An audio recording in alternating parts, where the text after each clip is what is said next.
Tell me well.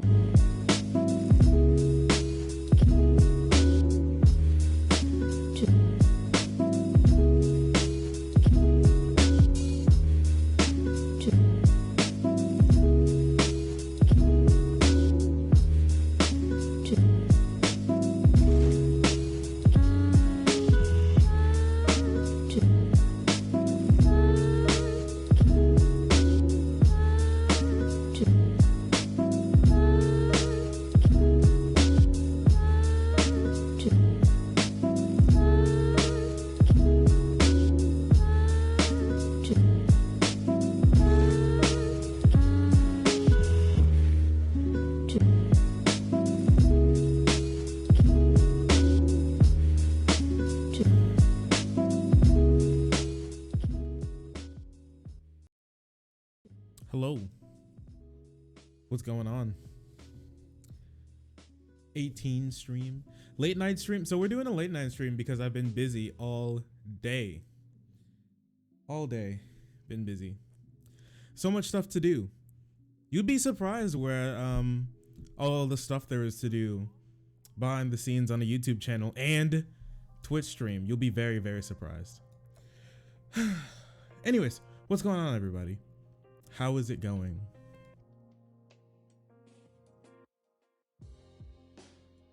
I got the sweater back on. I really like this sweater. Like, I'm not gonna lie. It's one of my... It's probably one of my favorite gets when it comes to thrift shopping. One of the most... Sorry, I can't talk, apparently. One of the things that I like the most that I was able to pick up. But yeah, just kind of wanted to like vibe out a little bit today. I don't have any planned segments or anything. I mean, there's always like some stuff that's around that I've read so far. But nothing I plan to make into a segment tonight. Hey, what's up, Cross? How's it going?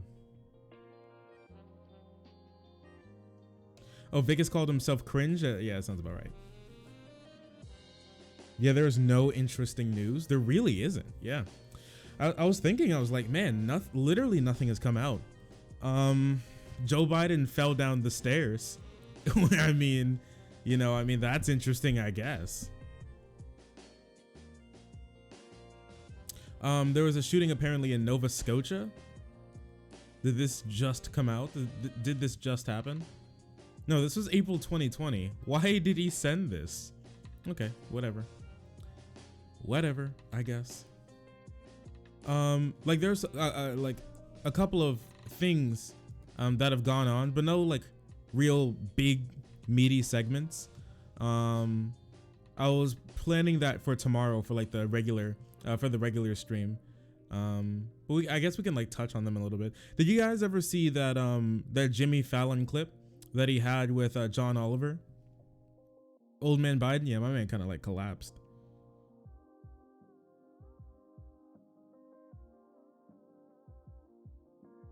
It was an eventful day for you? Really?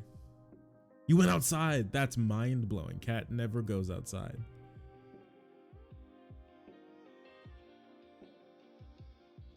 Wild stuff. What'd you see out there? Yeah, the John Oliver thing. Yeah, that one was real interesting, honestly. Seeing Jimmy Fallon squirm. Trying to get around Alexa answering what union busting is. To be fair, Biden was running up the stairs really fast. He was running, he was dashing, and he went, oh! He tried to run again. Oh! One more. Oh!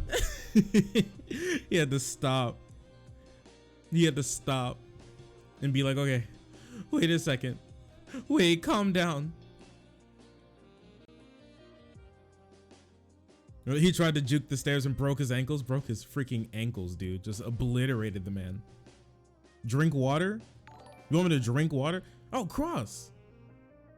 Thank you so much for that tier 1 subscription for the second month in a row. That's wild. You've been subscribed for 2 months. Man, it just blows my mind how long we've been doing this. People are like now getting into the several months of subscriptions.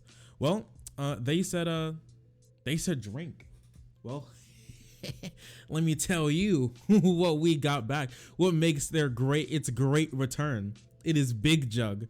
Boy, have I missed Big Jug.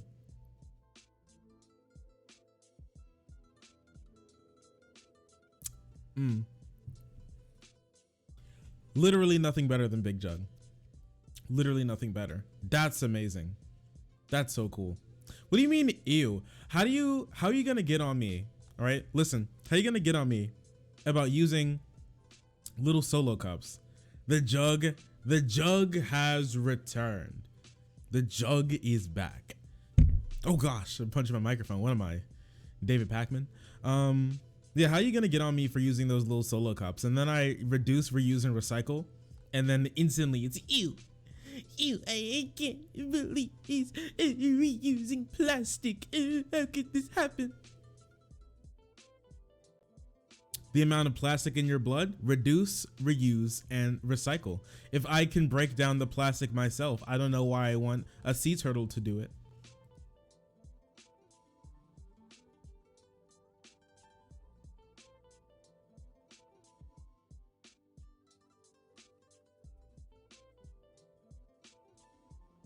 What the fuck is happening? The Thirst King.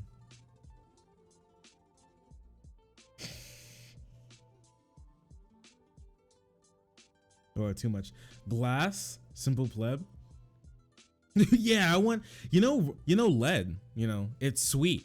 You can like you can use low fat, no carb sweeteners in your drinks at any point in time if you just drink from lead cups. Now the lead cup over time may hamper my ability to debate, but if it saves the environment, then you know what? Is it really that big of a problem? Genuine question. I have lead pipes in my house. It's delicious. Yeah, this sounds great. Glass? You want me to buy like a massive glass jug? Really?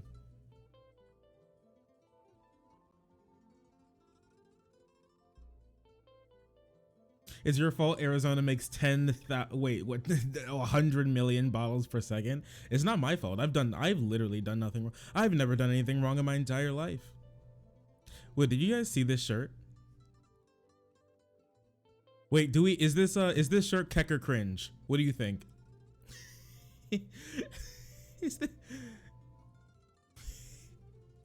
Kecker cringe, genuine question. Uranium lead glass, please. Now that'd be pretty tasty. Look up hydro jug. I'm not sure if I want to do that. I already spent like $200 today. I don't really want to spend any more. That sounds expensive. A hydro jug sounds like it costs $70 and it holds like a liter of water.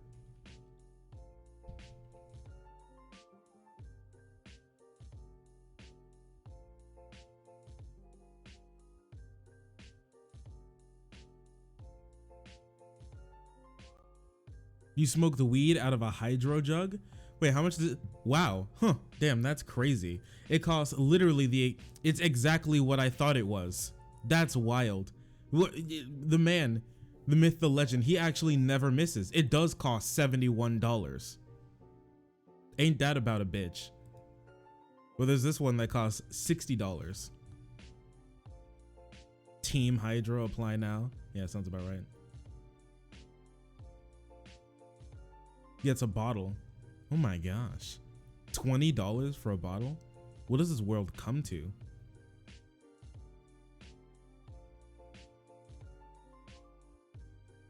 What's happening? How much water does this even hold? Holds half a gallon of water. So you won't, The Hydro Jug is designed to help you drink and stay more hydrated. It holds half a gallon of water. Sorry for any Canadians watching. So you won't be wasting your time refilling your water bottle. The wide mouth opening makes it easier for you to clean, add supplements or ice. Our plastic is BPA free and dishwasher safe, so you will always be drinking clean water. With the Hydro Jug, there's nothing between you and crushing a gallon of water a day. Check out all the features below. Features? Is this thing gonna suck my dick? What the heck? Features. That looks really heavy. That strap looks like it's gonna be really, like when this thing's full, that looks like it's gonna be really painful.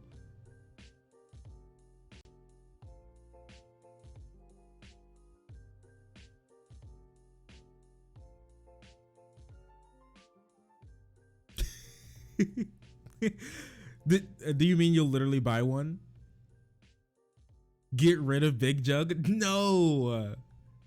No, I can't get rid of Big Jug. Fuck Big Jug, we need to upgrade. Oh my gosh, what's with the hatred for Big Jug? All of a sudden, the second Big Jug comes back, all she gets is hatred. Y'all are mean. You know that? Y'all are real mean. The hatred for Big Jug. $45. Oh my gosh, I'm just still a little blown away. Wait, all products, what do they have?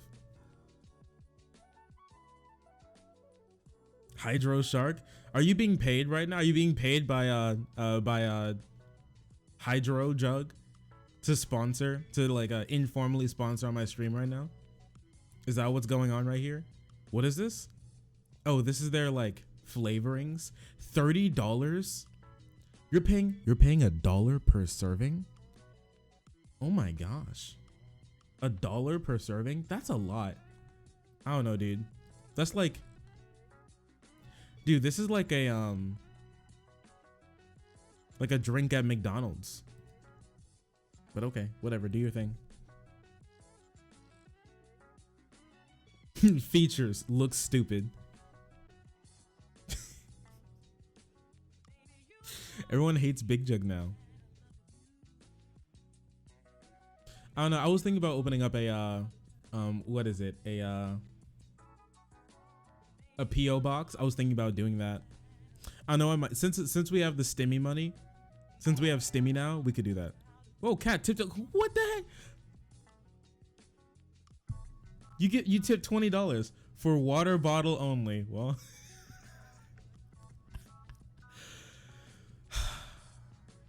okay. Okay. I see. I get it. All right. I didn't know it was that serious that we needed to get away from the Arizona water bottle Big Jug. But all right, if that's the case, no more excuses. Yeah, I guess. Dang. All right. Well, if that's the case, let's go with the dang. All right. Well, I guess we got to buy a water bottle now, don't we? I'm always serious, never kid. I never tell jokes. All right, well, okay. Well, I guess we can look for a water bottle then. I guess since we're already here, we might as well buy something, right? The charcoal water. Ooh, do these different like flavors? Are these like the bottle flavors or something? Hydro Jug straw. Oh, pog. Can we give it like a little ship? And give her a little ship. The white ooh, white camo. All the dudes who go to work out at the gym, who are serious about going working out at the gym, always have white camo. Like that winter camo, that's always what they have. Hey, what's up, Mr. Nobodies? Does it come in regular camo? Yeehaw, partner.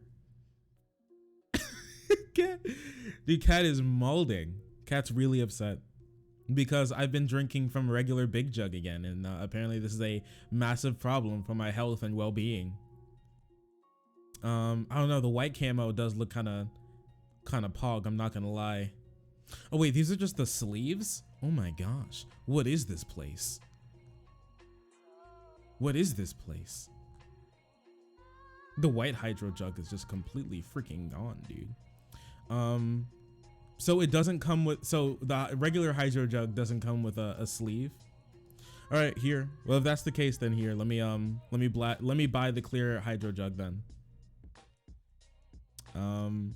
Or you know what? She gave us $20, so we should spend the $20, huh? Let's be a good boy.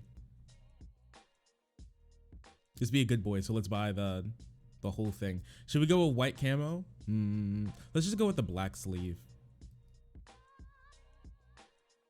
Dude, just buy a milk jug? Well, my family already gets Arizona, so I drink out of this big jug, but nobody wants me to anymore. Nah, get the cheapest one, keep the rest. Okay, if you say so. It's her money, so I guess we use it how she wishes, right? I'll buy the straw along with it. Shipping to be determined? What the heck? Oh, you got your bonus. Ooh, bonus. All right, Honey. You know what we need to get sponsored by Honey, okay? I've used Honey, I think 4 times today. And it's worked out every single time. Oh yeah, just to let you know, so I bought new glasses. If you guys have been wondering, all right, some people may have noticed, some people haven't, but I haven't been wearing the like octagon glasses for a little while. I've been walking with these and like some other glasses I've had around the room. Like you know, I have like 9 pairs of glasses. Some I don't want to wear on stream. I usually wear with like other outfits outside the house, but I haven't been wearing the octagon ones, and it's because I actually lost them. Didn't you already have like 10? Yeah, but I lost one, so I bought 3 more. That's how it works. So I lost them. They're not here anymore. So that's why I haven't been wearing them. So I rebought them. I did need to replace them anyways. I've been wearing those glasses for years. They were starting to get a little bit worn out. So I bought some new ones. And also I bought my dream glasses, the glasses that I've been thinking about buying for years now, basically. They're a pair of Ray-Bans. I used to have Ray-Bans, but Boo, actually, that little piece of shit, when he was a baby, a little baby infant fetus, child, when he was a baby, he actually ate them. He ate my Ray-Bans. So I haven't had Ray-Bans ever since. So I wanted to get some new ones, and I finally got the ones that I've been eyeing for a while, and I'm really happy about. Okay, wait, no, my. I was shocked for a second. I was appalled. I was appalled. Overnight, FedEx overnight 2-day shipping is $36. US Priority Mail Express is $42. My gosh. Who are you people?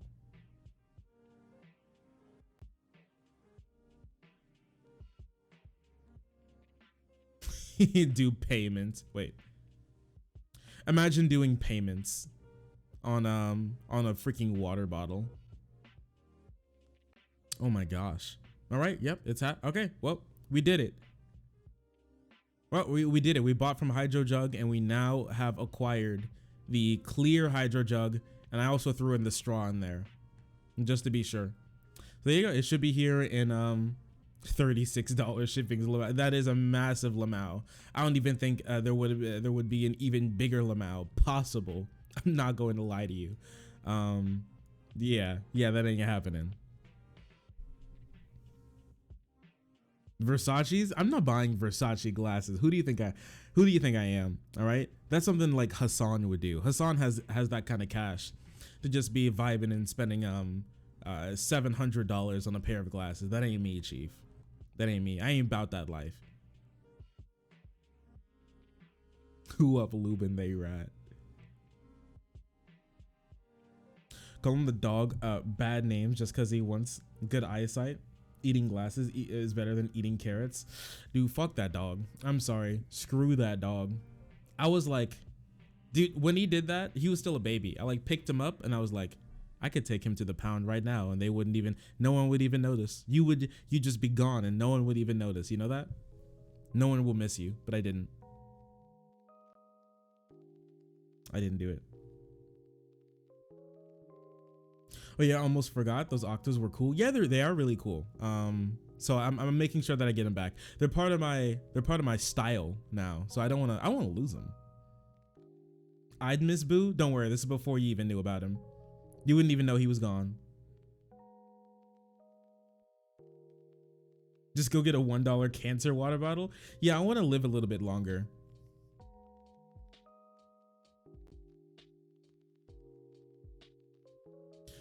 But yeah, that was something interesting. Wait, so Prime K's had a panel a little earlier, and it was about platforming. Did anybody ever get around to watching that?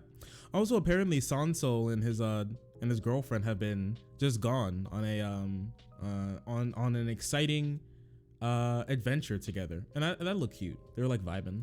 They look like they were having a lot of fun. They played Chug Jug at the beach. Man, wish only if that were me. Man, wish that were me.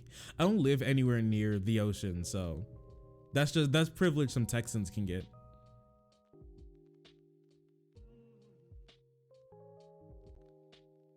Yeah, so I totally abducted the watch panel voice chat for the post panel walk on panel. Really? Wait, you said you went on, or what happened?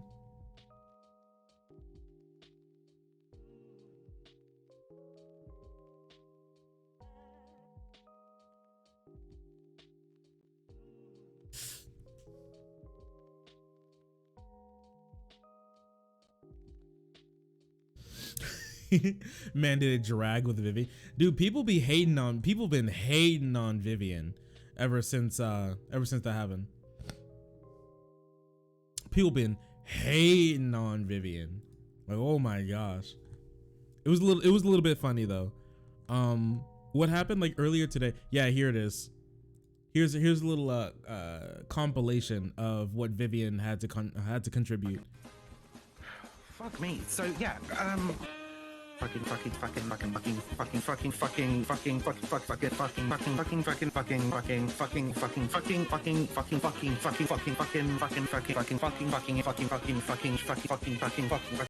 So yeah,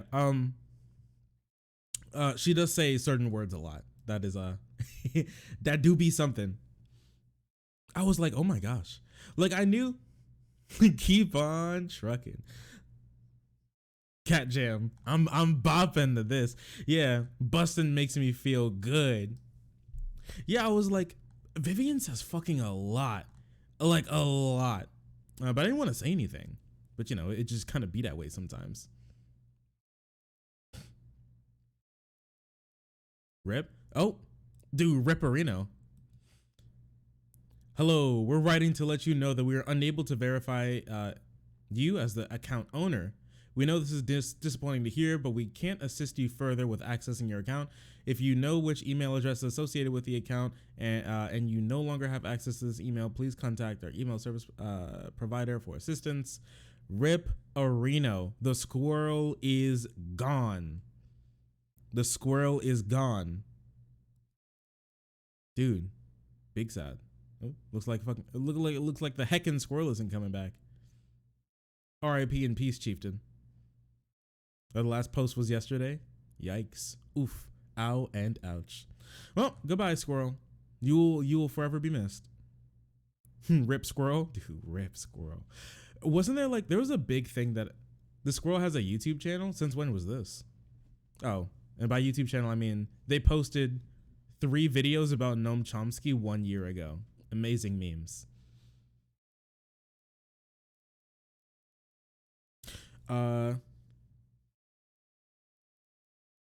Not filled up.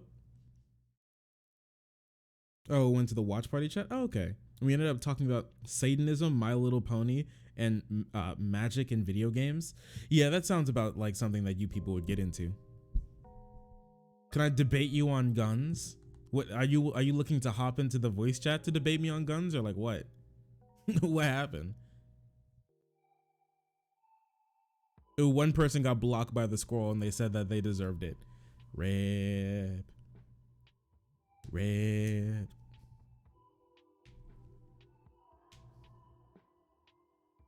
Vid reaction to squirrel gone. Wait here.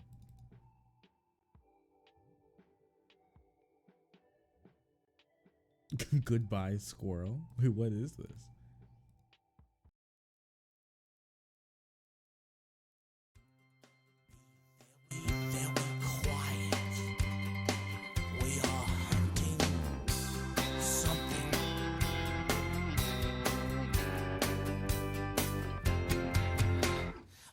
and Harold Muppert were. Thank you, I appreciate you. You're beautiful. Trying to get me copyright striked. Not gonna work today, loser. Not gonna work today. So apparently, wait, is this the first time we're gonna hear Kat in her French Canadian voice? Yikes. Apparently, I don't know. We are open to debates. I mean, if anybody needs to get something off their chest and debate, we are open to it. Does anybody else have that rap in their head still? Are you talking about the Are you talking about Chug Jug? Not now. I'm already in bed. Oh, Reparino. Sure. Okay. I guess. Wait. What's your position on guns? Is your still position like guns bad? Guns bad. oh, that one. I just really hate guns. You are a Canadian, so that like just comes with the territory.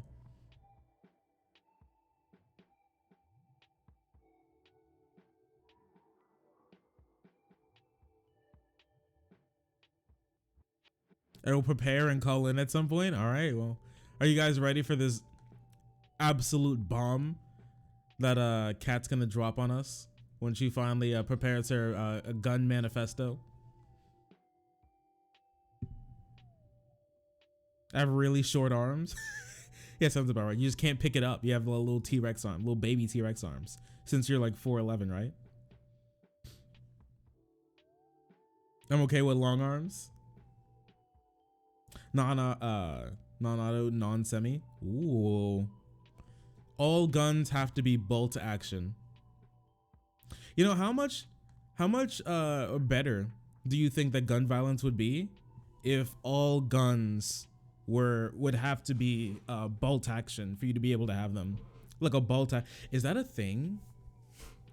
Did we get rid of bolt action pistols back during like the pirate days? Is that a thing, like a bolt action pistol? Well, like pistol, what counts as a pistol is really wide. So something that looks like a rifle can be categorized as a pistol. So I mean, technically, yeah.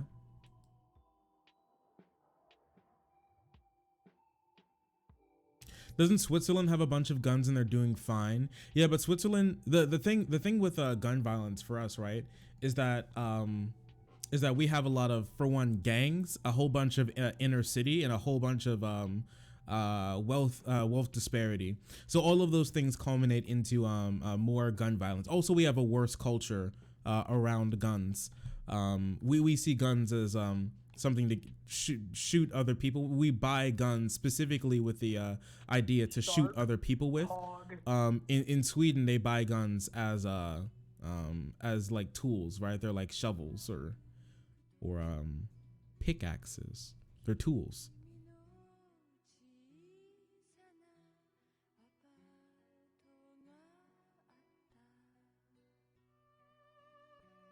Just ignore the follow. Yeah, I knew. Return the musket. Yeah, I think we should just return the musket. You know what I'm thinking? No, that post ban follow. Oh, that person. We love that post ban follow. It's cute. Bow and arrow. I'm kind of thinking ban guns, only bow and arrow time. Did I ever tell you that that the neighbor's kid shot an arrow into our pool last year? It was quite the ride, because we were just vibing, and then we heard like a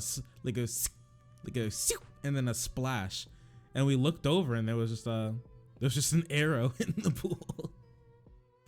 You have a pool? We do have a pool. Yeah, we do have a pool.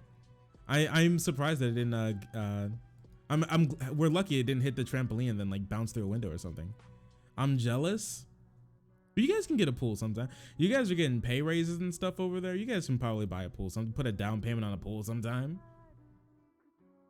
We don't have like an in-ground pool or anything. We're not crazy. We don't have like an in-ground pool or anything. Have a trampoline and a pool. Trampoline we've had for years, maybe coming up on 10 years now. You don't have anywhere to put it. Oh yeah, you're in the inner city. We're not in an inner city type place. Land is like candy. You just hand it out, you know.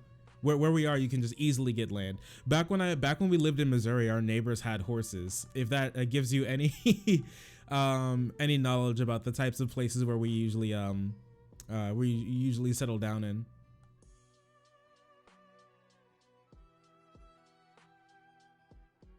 Bougie is not bougie. Remember, we live in Kentucky, okay?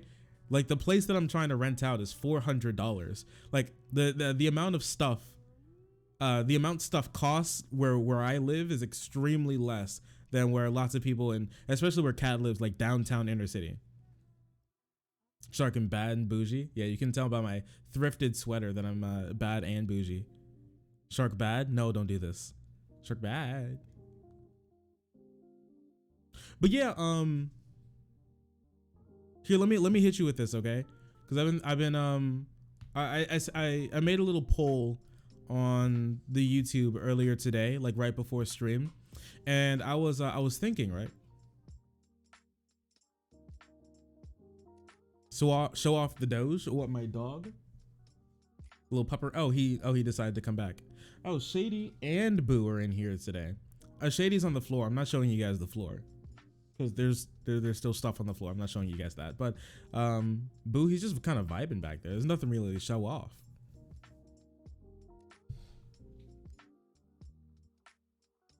Bro, land is so cheap there. Land is so cheap. Dude, $400 a month for an apartment with like internet, water, and lighting included. I mean, come on. Show us your floor. I'm not showing you the floor.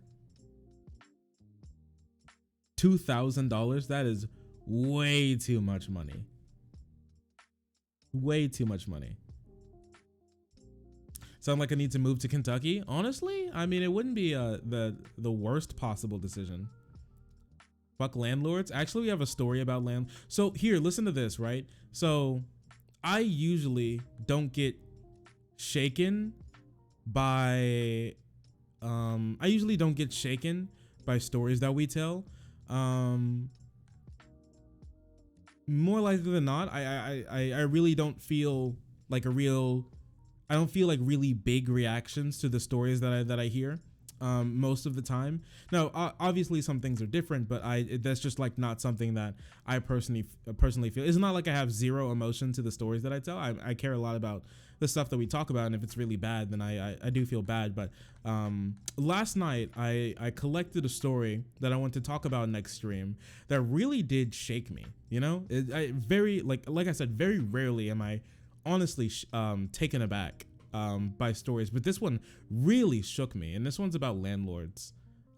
We should be going into detail about it next stream, but I want to tell you guys about this a little bit, because the more I think about it, the more just disgusting it is, because the amount of cruelty it takes to even propose a law like this is shocking, if I could say so myself. Just shocking. My 1-bedroom apartment in Sydney, gosh, $1,300 a month. Like, oh my gosh, that's so much money. But yeah, look at the story really quick. So all of this is mine. In Mississippi, landlords legally snatch all belongings from tenants during an eviction. So basically, in Mississippi, the second you're evicted, like the very moment that the court case is finished and it's evicted and you're evicted, you yourself are evicted, but not your stuff. Your stuff that's in the apartment, everything that's in the apartment now belongs to the landlord, and it's their property, and you just have to leave, right? So this person, this lady, this woman, here, this is her new apartment, and so everything was gone. Like the landlord showed up to her. The landlord showed up to her house with like the city constable, and which is like the sheriff, right? And her children's birth certificates, family photos, all of her money, all of her electronics, all of her clothes, everything that she owned, the landlord said, you have to leave. And she tried to pick something up, and he was like, no, you don't understand. All of this is mine. and then she just had to leave the house. That's it. Just get up and leave, and that's it. And so she had to leave in the rain and wait for her friend to come pick her up, and she had to go get her son from school, because he left for school, and he's not gonna have to be able to come back home. Anything that he left there is now belong to the landlord, and that's just a law that they passed down in 2019. So if you're a day late on rent now, and you are just kicked out of your house, you can that's just it. That's just it. They own everything in there.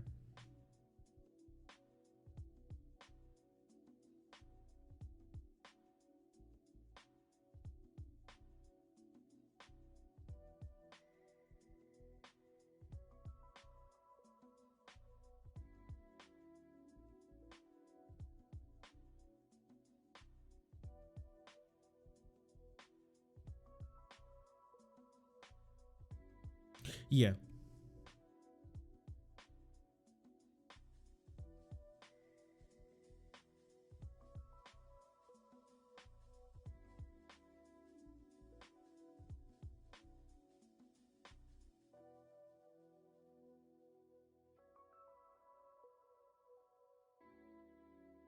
Where is this? It was in Mississippi. It was in Mississippi. This shit sounds like incredibly unconstitutional. It sounds like so unconstitutional. But her case hasn't been taken up to the Supreme Court yet. I'm not even sure if it's been taken up to a federal judge yet. She doesn't really have the money right now to do something like that right now.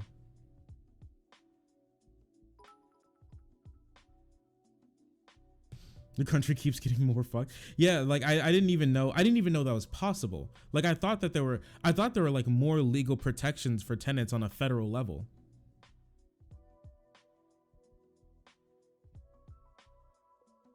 Yeah, there's no way she has the cash for that right now. Oh my gosh, thank you so much for the 100 bits. I really appreciate it. It goes. Thank you. I really appreciate that. Cheer 100. Oh my gosh. And Casualist, if I'm pronouncing your name right. People that defend landlords are either landlords, family of landlords, or people who never paid rent. Yeah, that is just mind blowing. That was I found that last night, and I was just sitting there in bed like, what's wrong? Like, how can you do something like that?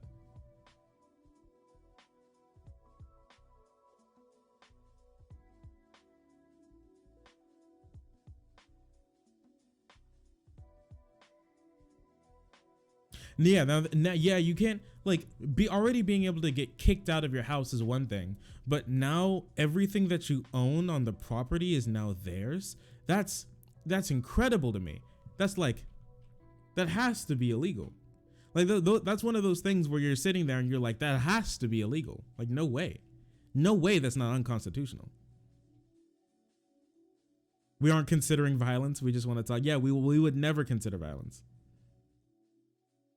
In lots of states, actually in every single state, in every single state, renters have way more rights, except for in Mississippi. And then it just plays on more racism again, because the generational poverty that comes from that came from slavery. Lots of black people are just poor right now in Mississippi, and lots of these and lots of white people in the vast majority of people who are landlords down there are white people. So it's basically just like, I mean, it's not literally slavery too, but it's like, oh my gosh, like that power imbalance is still like right there. Everywhere here, you're supposed to at least have 30 days. Yeah. And apparently one of the worst things is that he promised her that he'd give her 30 days to move out. And then he just said, actually, no, I own all of your stuff now and you just have to leave. And then she just had to leave.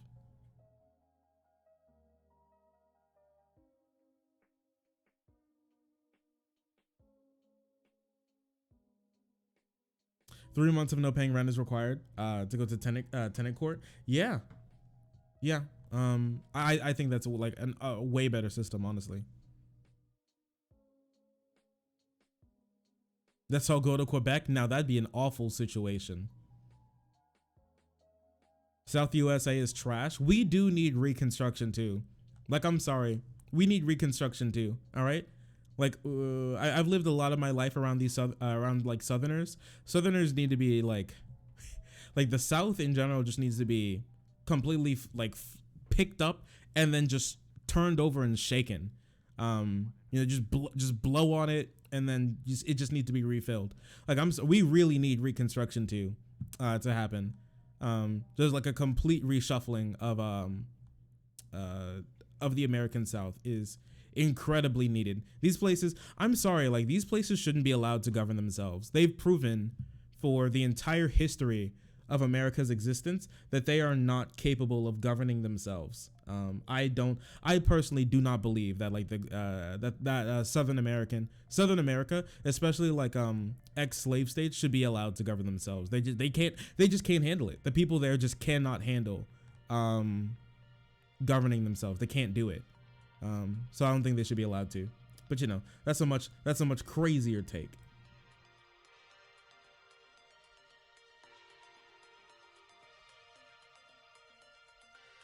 I'm moving to Vermont. Oh yeah. Vermont was good, but what about the second one? We need a second one. Reconstruction 2 Electric Boogaloo.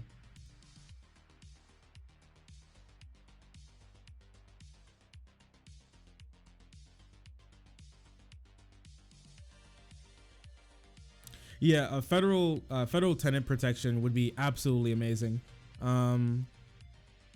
Yeah, just stripping rights from landlords, just constantly stripping rights from landlords is like, I think one of the only like just upside, one of the only like upside, completely 100% upside policies that I can think of right now, right? Because some policies, lots of them have like they're double-edged swords, but even if the other edge is really blunt, you know, there are still two edges.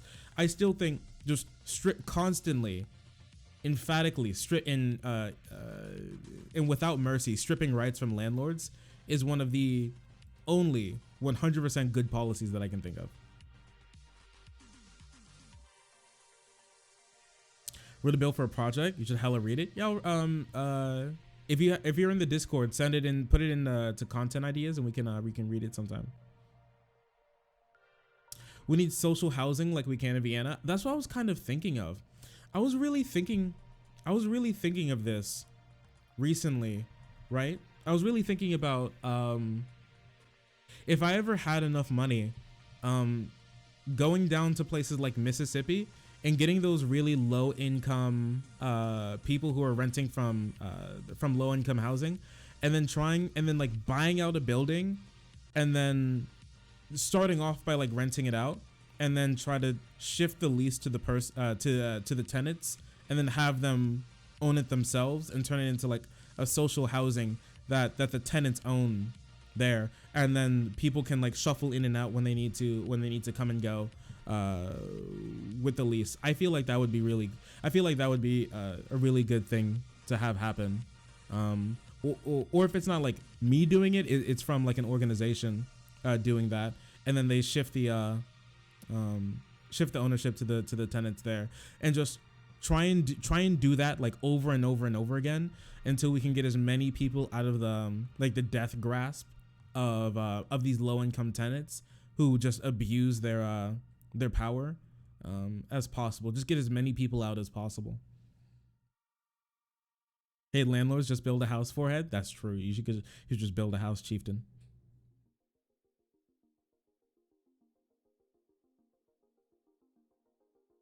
I wonder how you would do that. Like communal housing is something that's already a thing. Too bad rent control don't work. Well, rent control would work with like some other policies implemented with it. Oh, cool, sick. We'll try and look at that soon.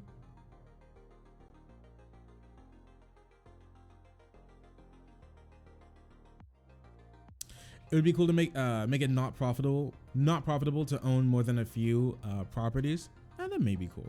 I know that's something that you'd have to look into. that we would have to look into. But yeah, that was something that we're gonna cover in more detail sometime later. But yeah, like I said, like that just policy just seemed so incredibly cruel to me. Like, what the heck?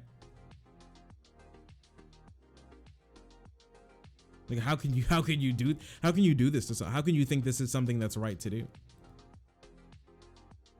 Oh yeah, but listen, all right, listen, because I was talking about this a little while, like a day or two ago, and I thought it was going to be like a really cool idea.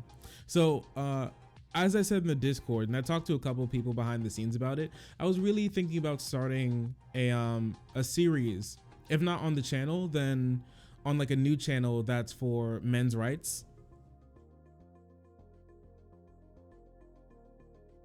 How can you even justify doing? How would you sleep at night? I don't know. I honestly don't know how you can do that to someone and then go to bed like, I'm the good guy. They deserved it. Like, what's wrong? I honestly cannot imagine being that type of person and just imagining that that's like a good thing to do.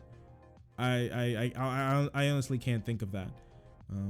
You're like a special type of cruel.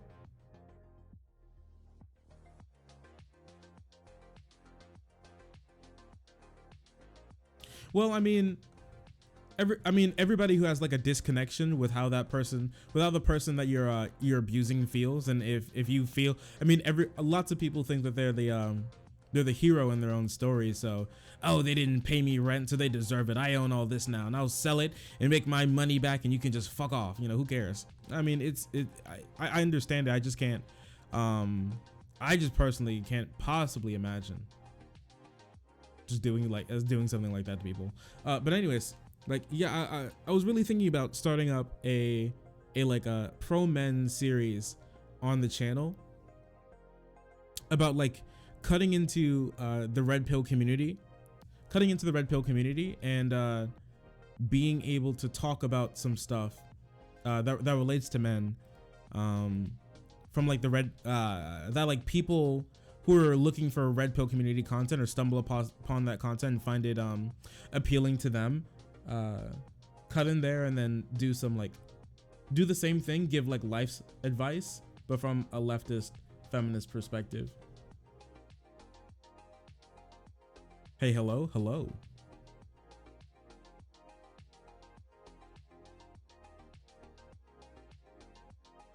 When are you thinking about using putting this bill? Is this just like a bill that you wrote up for yourself? Are you planning to introduce it to your municipality or something? That honestly sounds dope. Yeah, I thought it'd be really fun. Listen. Whoa, calm down there, partner. College, okay. So is this like a bill for like your college or something?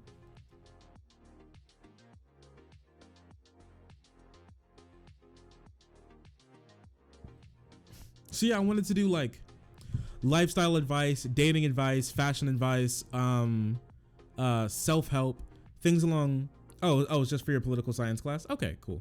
I was wondering if this was something that you were going to like try to bring up at like your local municipality or like city council meeting or something.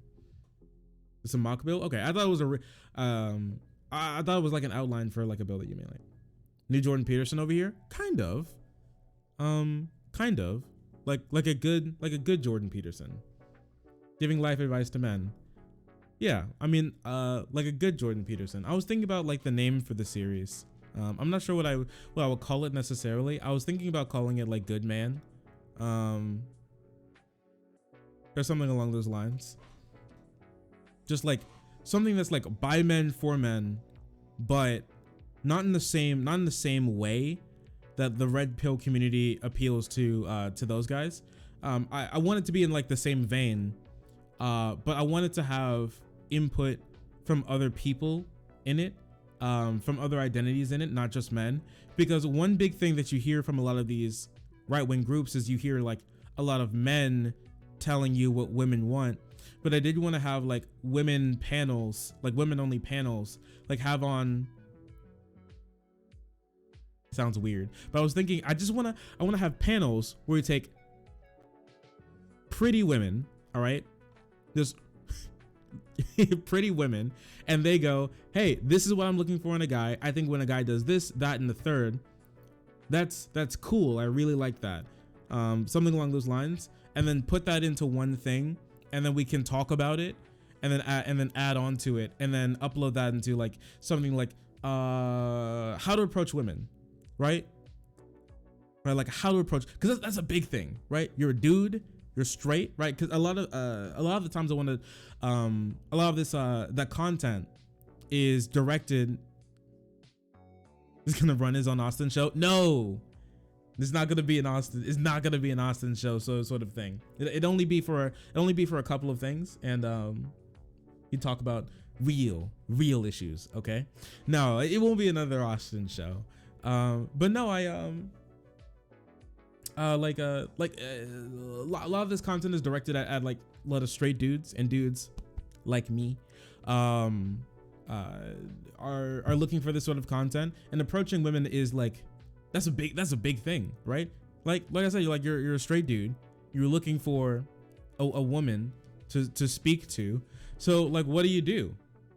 Like what do you do? You have to like approach a woman at like some point in time, more likely than not.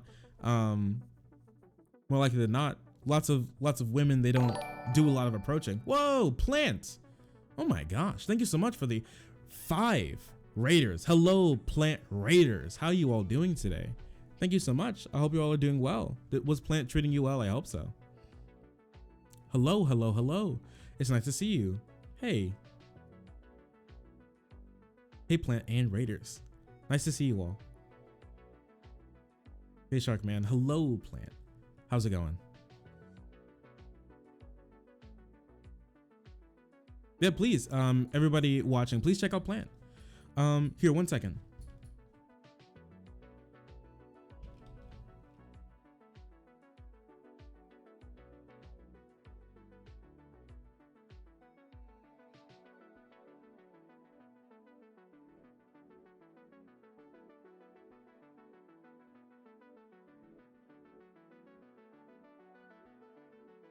No copyright. There we go. Beautiful. I told everyone how based I am. I'm really based. We're talking about a really based topic right now. So yeah, like I said, like they talk a whole bunch about just dudes sitting around talking about what women want. How about we hear from women about what women want from men? I feel like that could be extremely cool and extremely helpful. That fashion advice, helping men learn how to express themselves through fashion, self-help advice, interpersonal advice as well.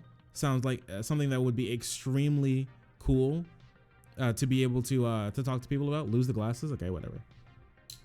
Like interpersonal advice, how to relate to other people, how to talk to other guys, like getting into hobbies, dating advice, like all of this I feel like can be done and done from a leftist perspective that I think would be extremely helpful for lots of people. Have a good time watching you, but in Argentina it's 1 a.m. and I have to go to sleep. Bye. Yeah, take care. Sleep well. Well, I hope you have fun in Argentina. That's where David Pakman is from. That's crazy. We're talking about making Shark the face of MRA. Honestly, if I was the face of MRA and then we completely changed MRA, I think that'd be super cool. You know, I think that'd be super sick. I also really wanted to, if it got big, like take questions. You know how those dudes, they like start a video and they're like, what's up my brothers, how are you doing today? And I was like, a fellow brother wrote to us, and then it's like an email, but I printed out the email so I can like physically hold it and I'm reading it, even though there's literally no need for it since I'm sitting in front of a computer and I could just show you it, but I have the email printed out anyways, and it's in like big bold font, and it doesn't even matter that it's in bold font because you can't see it because I'm just holding it myself. But you like I'm moving the paper and then you happen to see that it's in just like massive clown font. It's just one of those things I feel like would be super cool to be able to do. And then it was like, we have a question from a fellow brother about being nice to women, and he's like, brother, how do I be nicer to women? And then we talk about that. I think it could be really cool, really positive, really good, not self-destructive MRA stuff. I think would be super fun.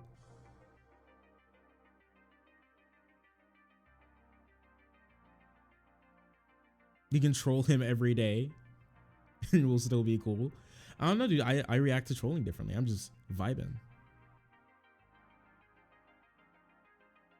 I think there should be more standards for modern my bad. Definitely be a more modern standard for what masculinity is and should look like. Yeah, that absolutely. One thing that I really want to do was interview not only like women, because we talked about that. One thing I really want to do was interview a lot of successful men. That's one thing I really wanted. And when I say like successful, I don't mean, usually when people say like successful guys, that usually means just like you're a business owner, and here we don't, you know, necessarily take that as being the pinnacle of masculinity. But when I say like successful men, what I mean is someone who's like a husband, right? Like a really good husband, or someone who like owns a house, or someone who's in a really stable job, someone who's a really good father, or like someone who's really skilled in the craft that they do, or is really good with talking to other people, networking, something along those lines. And then we get their idea of like masculinity, manhood, and being your own guy and being successful in the lane that you've chosen. Like something like that would also be incredibly, yeah, like either stay-at-home dads or even dads that are out in the workforce, because still like not every dude wants to be a stay-at-home dad, but I want to have access to that like stay-at-home dad type of dude if he wants to do something like that. I think that'd be super cool. Hey Meldy, thank you so much for the follow, for joining the frenzy and being so incredibly pog. You're pog right now. Thank you.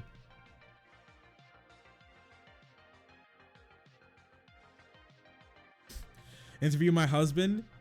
He has the hottest wife. I claim that as successful. I mean, yeah, the idea that he has the hottest wife, that's definitely an idea.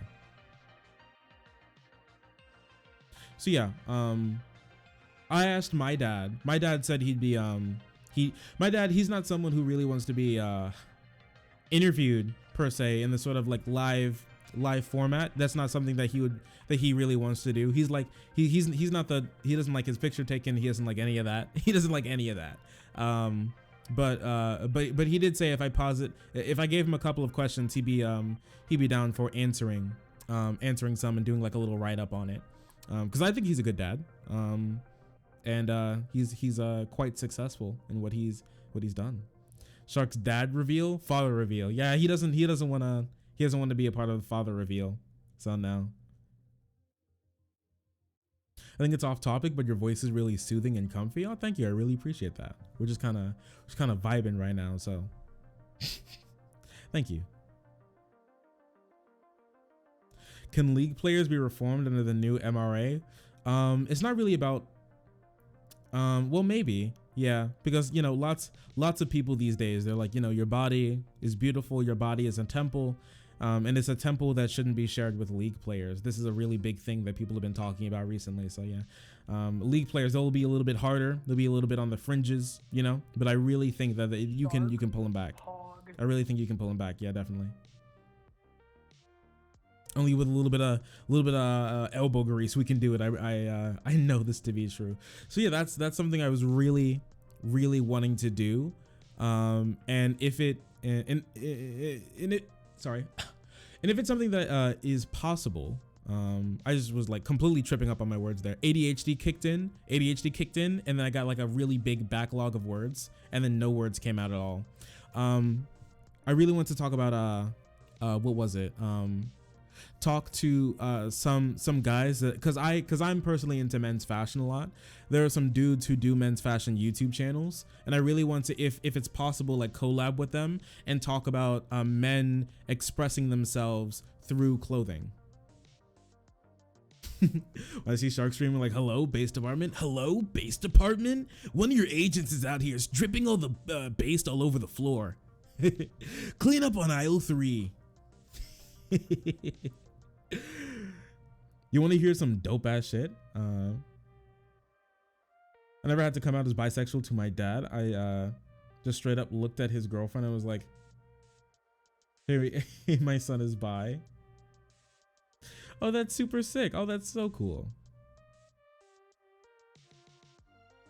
The best perfume is Tom Ford Lost Cherry. Ooh, I've never had that before. I have 3 colognes. And I kind of like switch them out a little bit. There's another cologne that I've been looking at getting, but yeah. I love my dad, but I don't call him enough. I'm gonna call him tomorrow. Yeah, call your parents. What's wrong with you? What's wrong with you guys?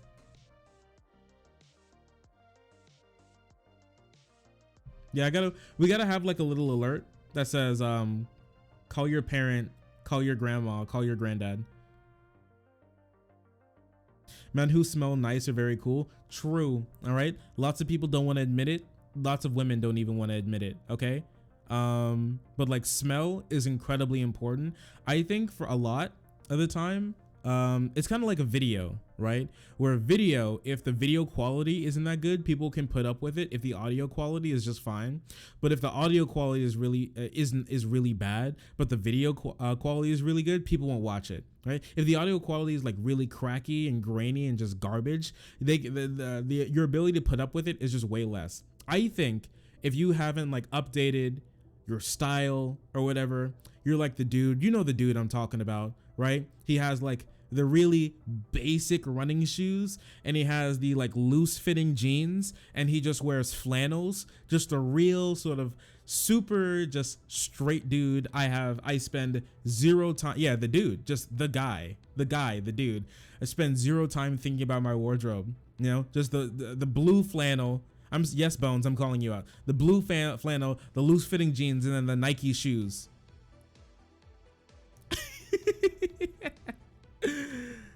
Yeah, long sleeve t-shirt too. Then I saw my flannels. I'm sorry. Listen, you can style up flannels, all right, but you actually have to style them up. Just wearing flannels is not one thing. Styling up flannels is another thing, all right?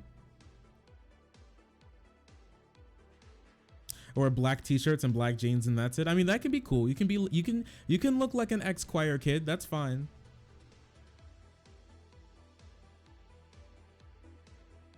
I really want to be someone who cares about my clothes, but I just can't. I just wear my husband's clothes. Oh, wow. You guys share a wardrobe like that? Oh my gosh. All right. Dang. Well, you don't leave the house that much, right? So it's not really that important. But no, yeah. So, just that sort of dude. Yeah. I mean, I want to be able to, talk about men, expressing themselves in more ways with their clothing. Because I feel like that's not something that's touched on too much, and I feel like that can be a really good subject to help get people more into expressing themselves and changing things, right? But like that guy who's just wearing the loose fitting jeans, the shoes, the like super basic generic shoes and the flannel. That guy, even though he doesn't look too outstanding, if he smells really well, I think lots of women would take.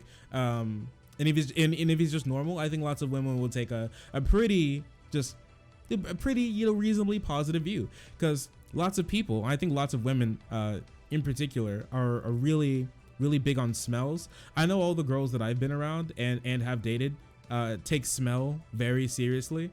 So when I go out to buy new cologne, I always bring a female friend with me. That's just something that I do. But you know, we're all a little bit different. I usually don't take girls with me when I go clothes shopping, because I usually know what I want. I think that I'm reasonably fashionable, but when I'm doing cologne, like that's a big thing. I always have a female friend give it a sniff to help me out. I shouted you out on my Discord because you need more views, my friend. Oh, thank you. I really appreciate that. Oh my gosh, that's so nice. Lesbian flannel is a whole different game. Yeah, I can't even talk about that lesbian flannel game. We're the same size. It's convenient. Oh, that's why you picked him out. Cat is actually Cat's husband. Cat and Cat's husband are the same exact person. That's the crazy thing. As a trans girl, I ponder how let people know I'm wearing lesbian flannel without being a boring dude flannel. I don't know. That's a difficult sort of thing. There's like the average dude flannel, and then there's the gay woman flannel. There's a fine line, but there's a fine line between both, but they live in very different worlds. My dad wanted me to part my hair in the middle and wear high water jeans and button up shirts. Why? Why would he do this?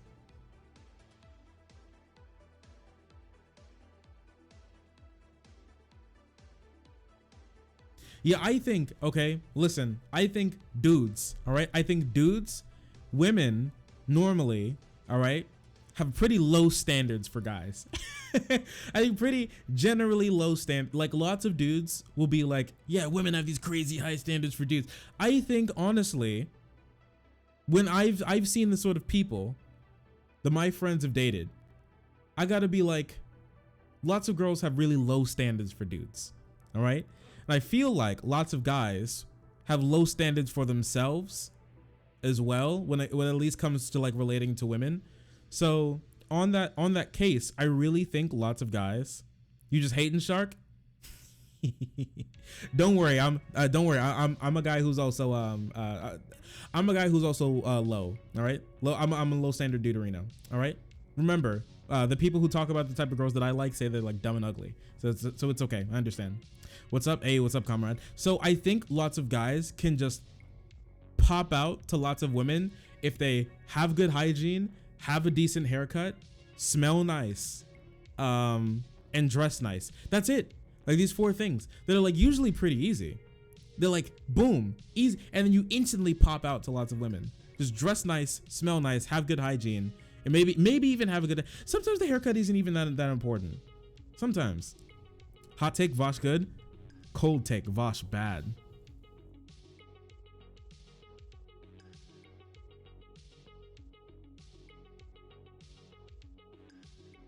I have a really strong sense of smell, but I like my husband's scent even when he's sweaty. Yeah, but that's just like pheromone type shit. That's like primal pheromone stuff right there.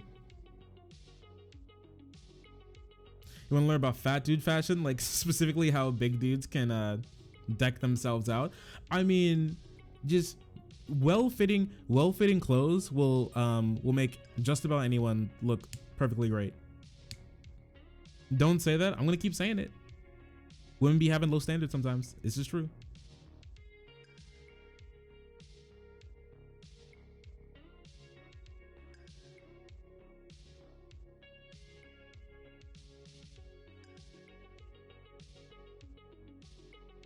Thinking about my exes, yeah, you're right. It's true.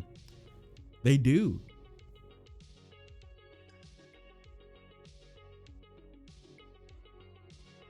I have literally everything you said going for me, except for the dinosaur. My bad. Except for the disorder that makes me black.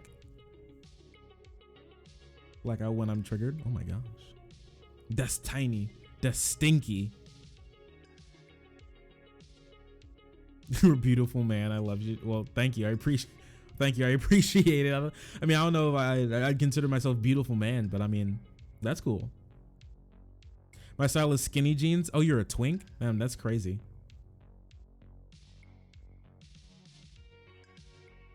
You don't even need to have like the most incredible fashion sense. You just need to be something interesting. Yeah, you don't even have to have like you don't have to be like the ASAP Rocky of your time. Or you don't have to be like a freaking trailblazer. You don't have to be like Kanye West with your fashion, okay? You just have to just wear something a little bit different, a little bit out there, a little bit cool, right? I think half of fashion is confidence. If you're wearing something confident, I think lots of people will be like, damn, okay, I see you.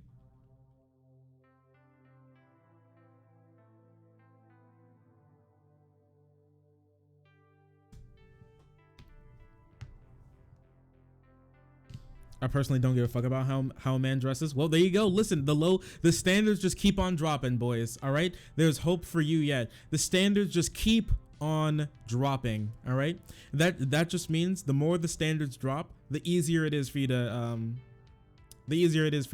pop out to women. All right, they just keep on going. They keep on going. Let's go. Lower the standards. Make them even lower. Hot take, men don't get called beautiful enough. That's true, but also beautiful is lots of guys don't want to be called, since they don't get called beautiful, they don't want to be called beautiful because even me, right, when I think of beautiful, I think of like a beautiful person. I think of like women, right? Or if the person is beautiful, I think they have to be feminine. Usually beautiful is tied to women at all points in time, and then like the peak of like looking good as a man would be, you know, you saying like extremely handsome or very handsome or even very masculine. That person looks very masculine. Like that could be like peak. That could be like the men's sort of like beauty that they're looking for.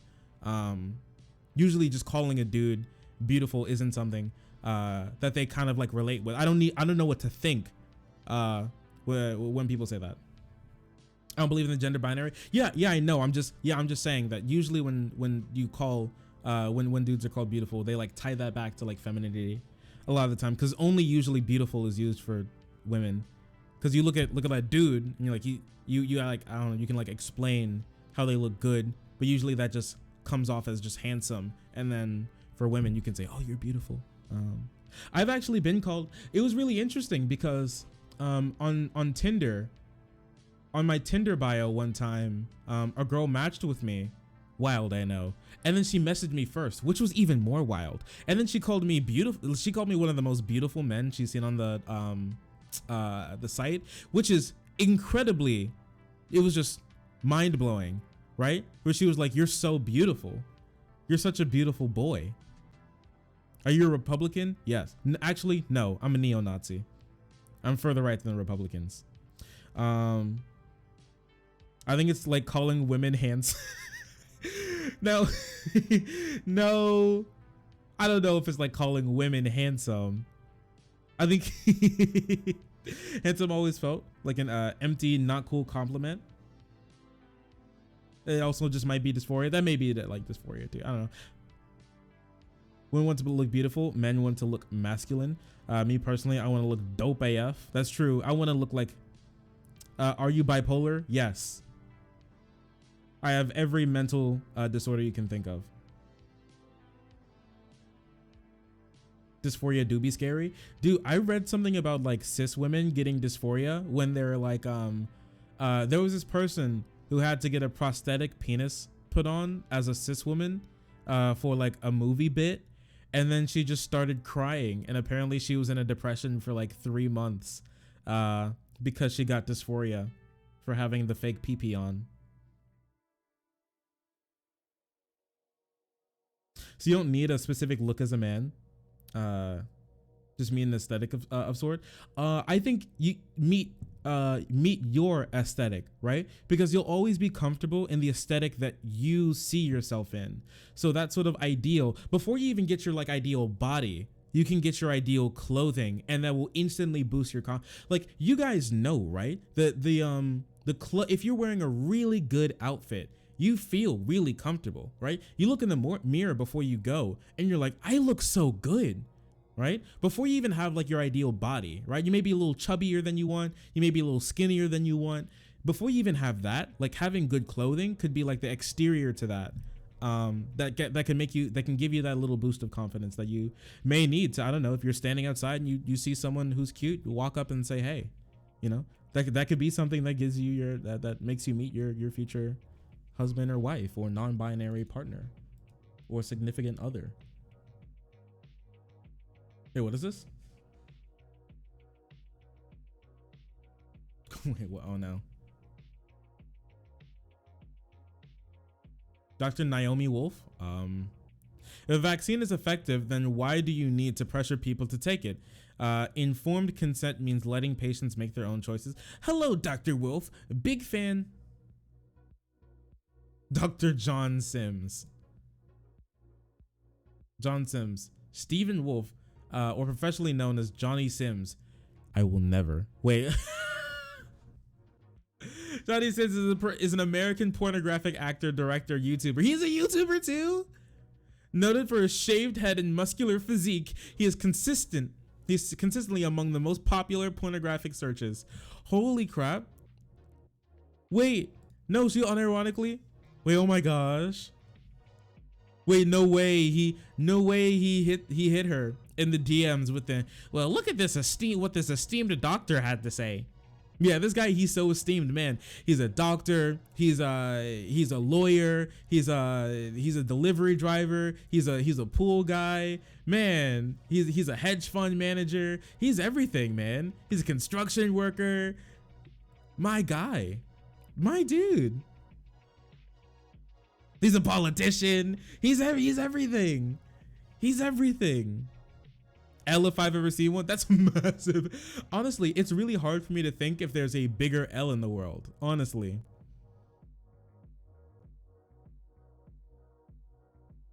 It's really hard for me to think of an even bigger one.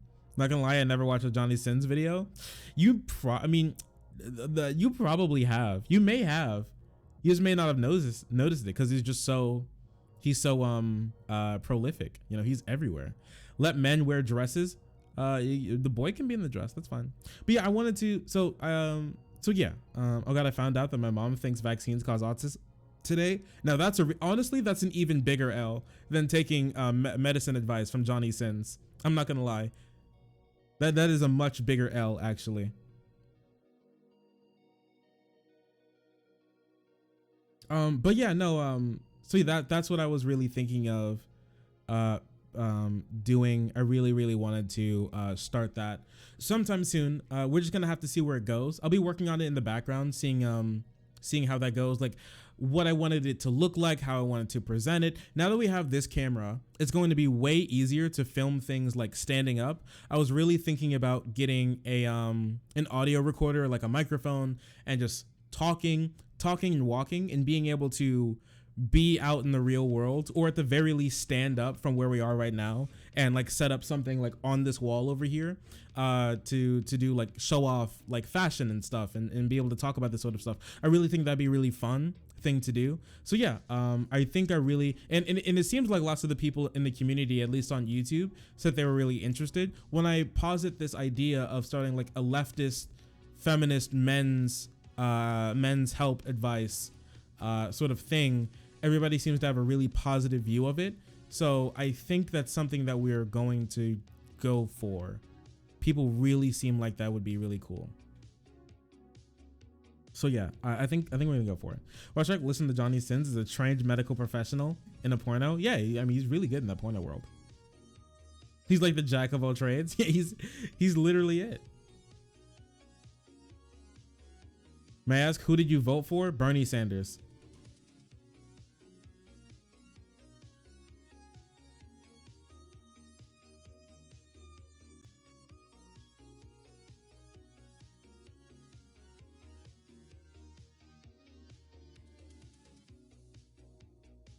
Oh my gosh, what's happening now? Oh, we're all falling apart now.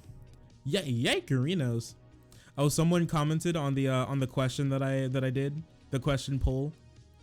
And they said, I'm a trans lesbian, but this is a great idea. Yeah, this wouldn't really be posited towards trans lesbians, but you know what? All power to trans leserinos, you know? Big ups. Massive ups.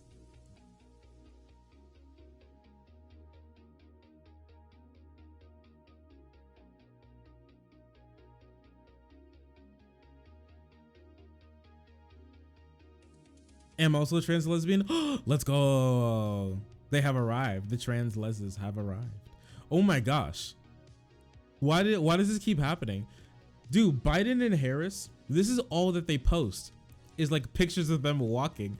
That's it. It's just, this is how they spent this in their entire, what, 3 months being in office, 2 months being in office, just walking. That's it. That's all they've done. They just started walking. They just keep walking. You think trolls got to us? I don't know. It just seems like we're just one.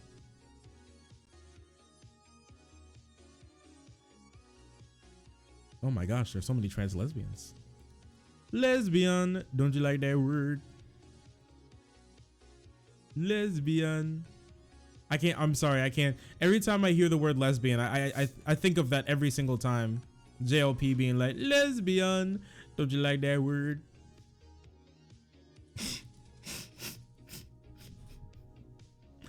Are you a lesbian too? I am not a lesbian. I cannot. I've been banished from the lesbian council, never to return.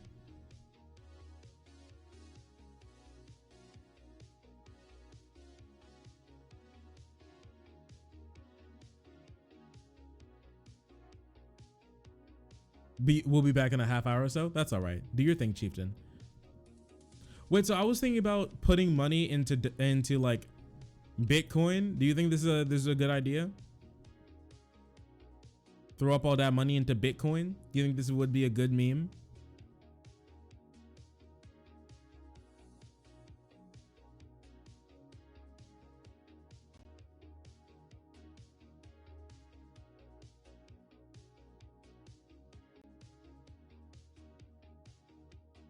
I'm gonna go to sleep. Oh my gosh. I'm sorry, cat. Good night, everyone. Take care, cat.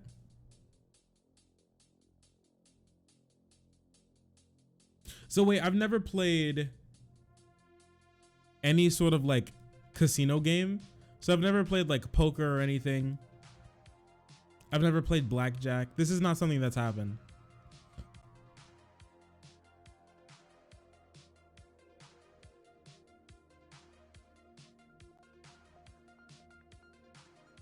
Blackjack is super fun. Oh my gosh. You just noticed the time. Grandma's gotta go to bed at 12:30. Yikes. Wait. Do you ever play video games? I do. I was actually thinking about playing Breath of the Wild again tonight. Hey, what do you guys think about that? Damn, what the fuck? So much for the tolerant left. Texas Museum removes Trump wax figure after visitors keep attacking it. Political figures can be a little bit more polarizing, a company spokesman said. RIP. Play Pong? I don't know about that one.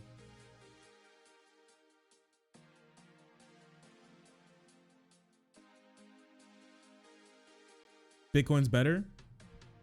Bit late to put money in Bitcoin? IMO? Wait. Is it really ever too late to put money in Bitcoin? Don't you think it's just going to keep going up?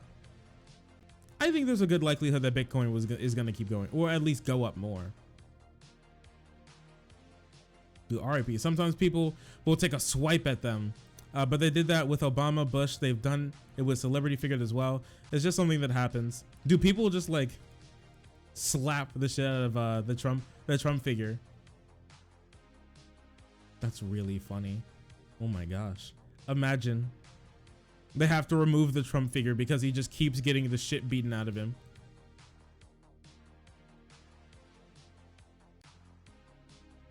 Oh yeah, wait. Breath of the Wild time? Oh my gosh.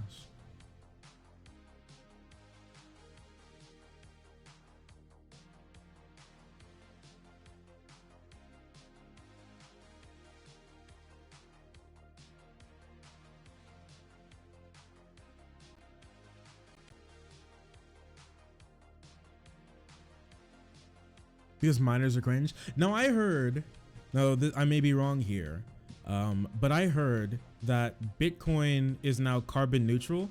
Like people have stopped mining as hard, and mining has stopped becoming like super profitable. So now Bitcoin has just become really, carbon neutral. Is that true? They've just been vibing now?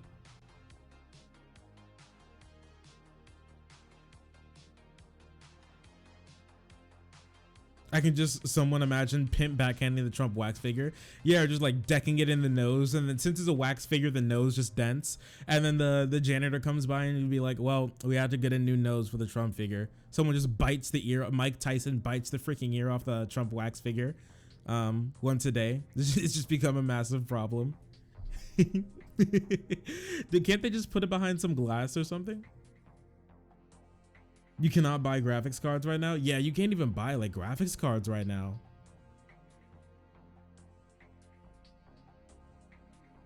They're like super expensive. I'm really lucky because I had a friend gift mine to me, so I didn't have to buy one. But yeah, these little shitters are like mad expensive for literally no reason.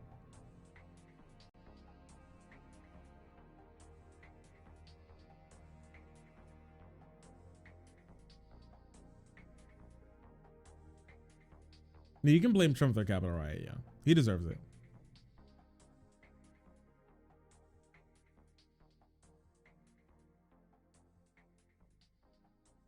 It seems like a hell of an economic bubble, and it's going to get hella devastating if when it pops. Bitcoin is well past its heyday. I don't know. Everyone's saying, I've been hearing so much stuff. It's like, ooh, Bitcoin's coming up real soon. Bitcoin's gonna be exploding. Hold, boys, hold the Bitcoin. We're getting to $1 million a single coin. I hear people saying that, and I hear people saying like Bitcoin's going to crumble. I don't think that's gonna like really crumble.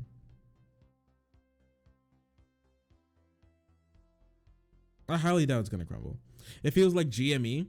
Yeah, but Bitcoin's been around for what? Since 2009 or something? 2008? Bitcoin's been here for years. Over like 10 years. And I mean, over that time, generally, it's just been kind of shucking and jiving. You know what I'm saying? Wait, so what is this?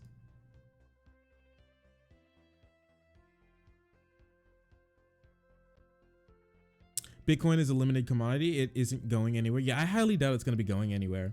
Wait, look at this. Wait, so what is this? This came up on my feed. I'm really not sure what it is.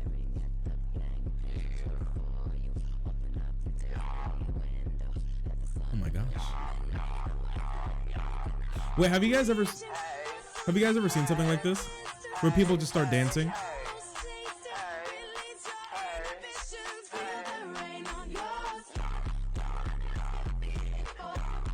Have you guys ever seen something like this? Like people just start dancing and then other people just join in. I've seen this happen once in my entire life. And I was like, am I going to have a panic attack? I'm worried. I was scared. But you know what? It all worked out in the end. I didn't join in.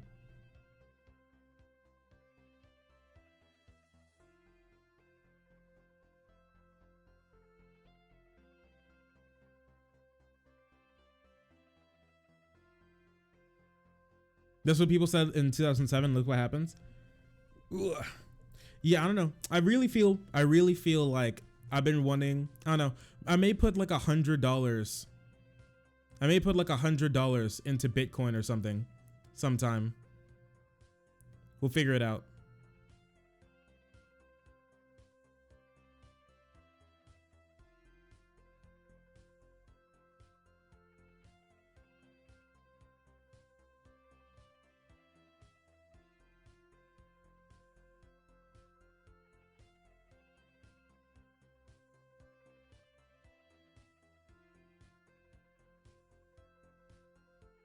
Horsecock? Thank you. I appreciate that. Killed it. I appreciate you. You know that. Wait. Okay. Wait. Okay. Listen. All right. So I've been seeing something's been popping back up on the feeds. I wanted to like talk about it for a second. So wait, did you all see this? Did you see this chart? Young male virginity on the rise. Share of men under 30 who report 0 female sex partners since they turned 18.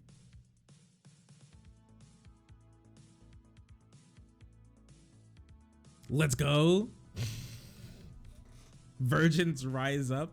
Bones, why are you saying virgins rise up? Are you are you happy about this? Or you're like you're not a virgin, are you? I don't think you are. Little baby back virgin. Baby virgin boy. I don't think you are. Unless you've been pretending this whole time. You are? Oh, okay, dang. My bad. Bones is an anti-natalist. Bones is an anti-pussyist.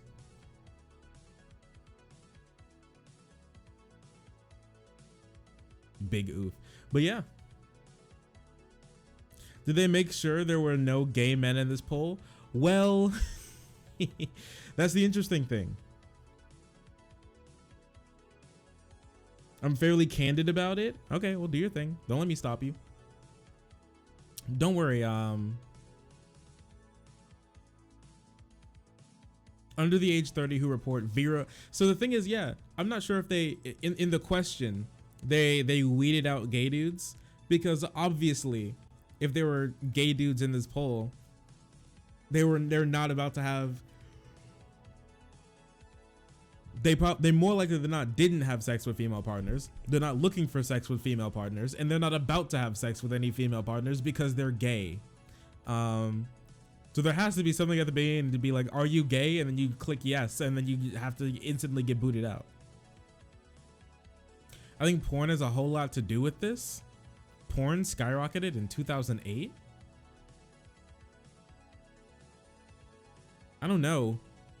I really don't believe this. I don't believe that it was porn that it skyrocketed in 2008. And porn has existed all throughout this time. I think yeah, the internet's been around before then. Yeah, I feel it. Porn didn't cause this. Now, the rise in the usage of porn probably correlates with this, but it's not causative. I think this would come before the use of porn, because if you could easily find, because if you're a duderino, you can easily find just a plethora of women who would want you to put their penis inside your penis inside of them. That I don't know why you'd be watching that much porn, right? It's not like you'd be like, women, ew, yucky, disgusting, women, yikes, porn, yup. Like I really feel like you'd be way more like, oh yeah, I'd be watching I'd be having sex with women instead of watching porn for most dudes. Isn't Japan experiencing something similar? Yeah, but for one, it has nothing to do with porn. It has everything to do with economic instability.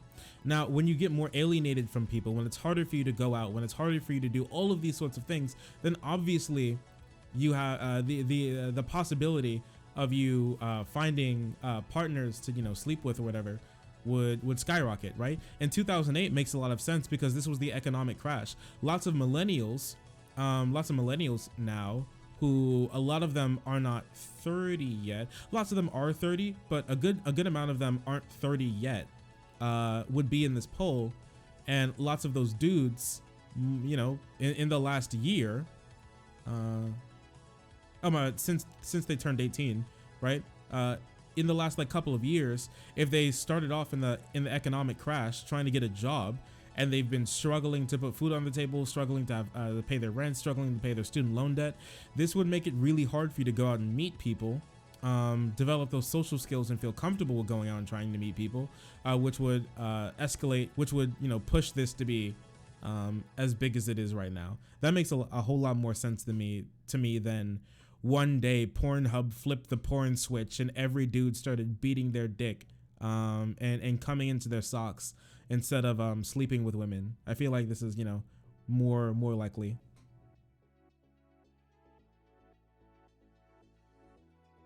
That was the last time the minimum wage went up. We all know that when the minimum wage goes up, higher minimum wage means negative pussy. All right, it's negative correlative. It's negative correlative. Okay, so when the minimum wage goes up, the amount of pussy you get goes down. That's just how it works. Also, more women being in the workforce, and lots of women aren't.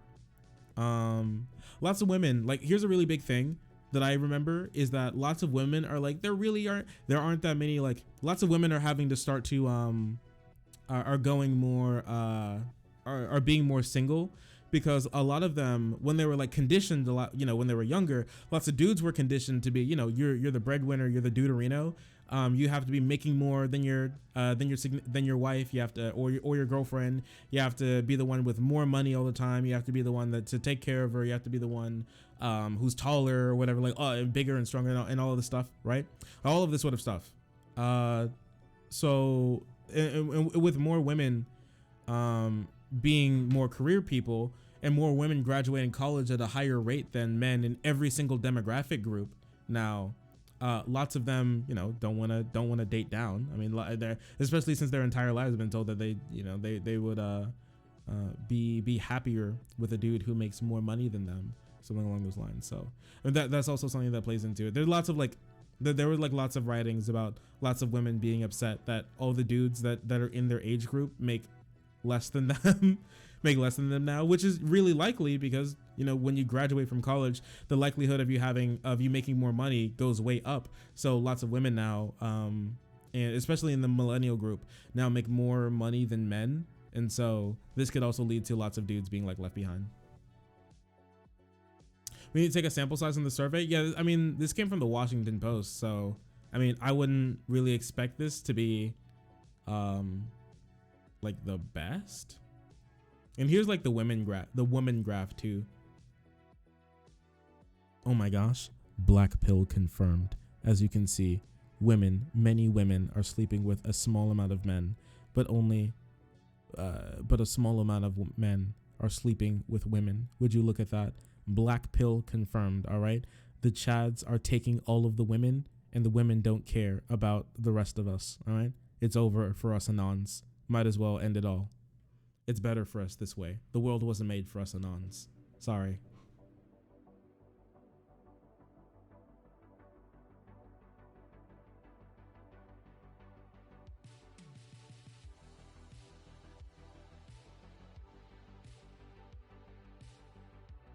%20 of the hetero population is jagging into low quality porn shit. Yee. So how sad. Pornhub launched in 2007. Oh my gosh. The Pornhub switch.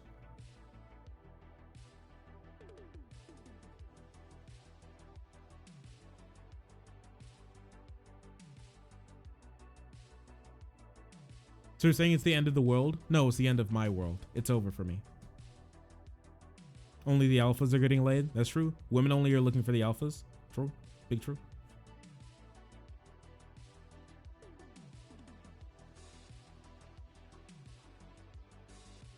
Not broke people get it in, bro. I mean, I didn't say they didn't.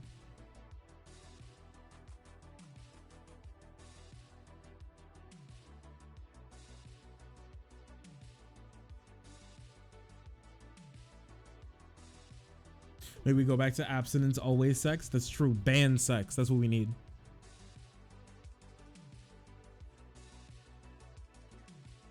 Also, you don't know if I've had sex or the last time I've had sex. So, I don't know. You all trying to pretend like I don't do anything. Hey, listen, being a streamer, it's a lot of work.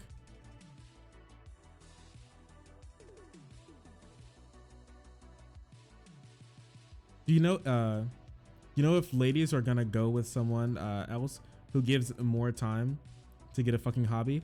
That's true. You can get a hobby. That means it's time to, instead of talking to women, just play video games. Ever think about that?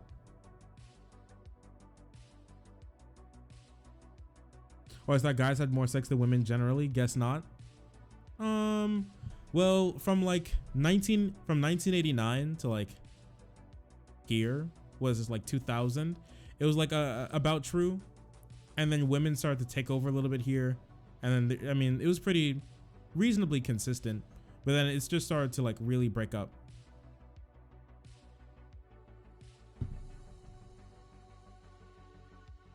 What, is your camera mirrored or am I insane? You're insane. Don't worry about it.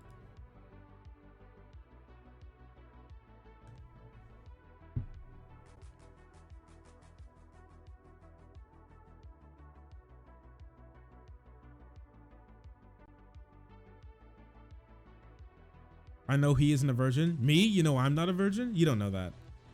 You have no clue if that's true. You have no, you know what's in my bed right now? My dog and no women. Sorry. Instead of worrying about sex, try something with your life. Like write a book or something, you goddamn horny fucks. No. What is life besides the pursuit of women? The answer, nothing.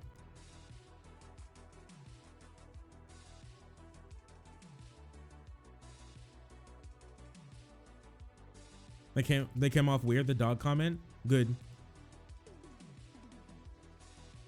That's kind of sus. Okay, be that way.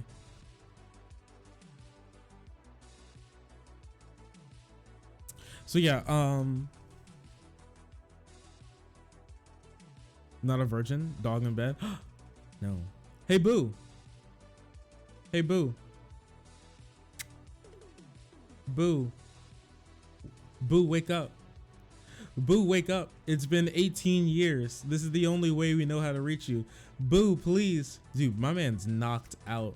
Oh my gosh. You okay, buddy? Boo. Boo. Boo, wake up. Boo, wake up. Boo, please. He doesn't care. Look how little he cares. You said you got with that girl with the racist cousin? Or yeah, that's just a meme. Give him a snack. I don't know if he deserves a snack. He doesn't smell fool. He doesn't smell food. He ain't no fool. Yeah, if he smells no food, he isn't getting up. And there you go. And there it is.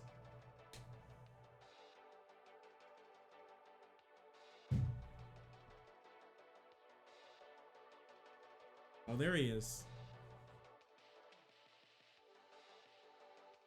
Ready? Why are you drooling on my bed? Oh my gosh. Boo. Look alive. Ready? You're supposed to catch it. What about you, Shay? There you go.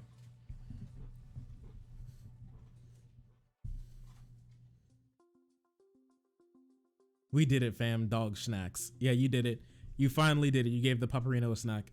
Congratulations. He awakens. The sleepy one arises. Bro, this is only 10 points. Yeah, it's because there's some people in the community who apparently Twitch is like completely screwing over, where they can't type normally and they can only type when they highlight their message. So I just turned it all the way down so they can type reasonably normally without spending way too much money doing it. Nothing wrong with being a virgin, just a personal choice. Well, it can be a personal choice, but there is nothing wrong with being a virgin.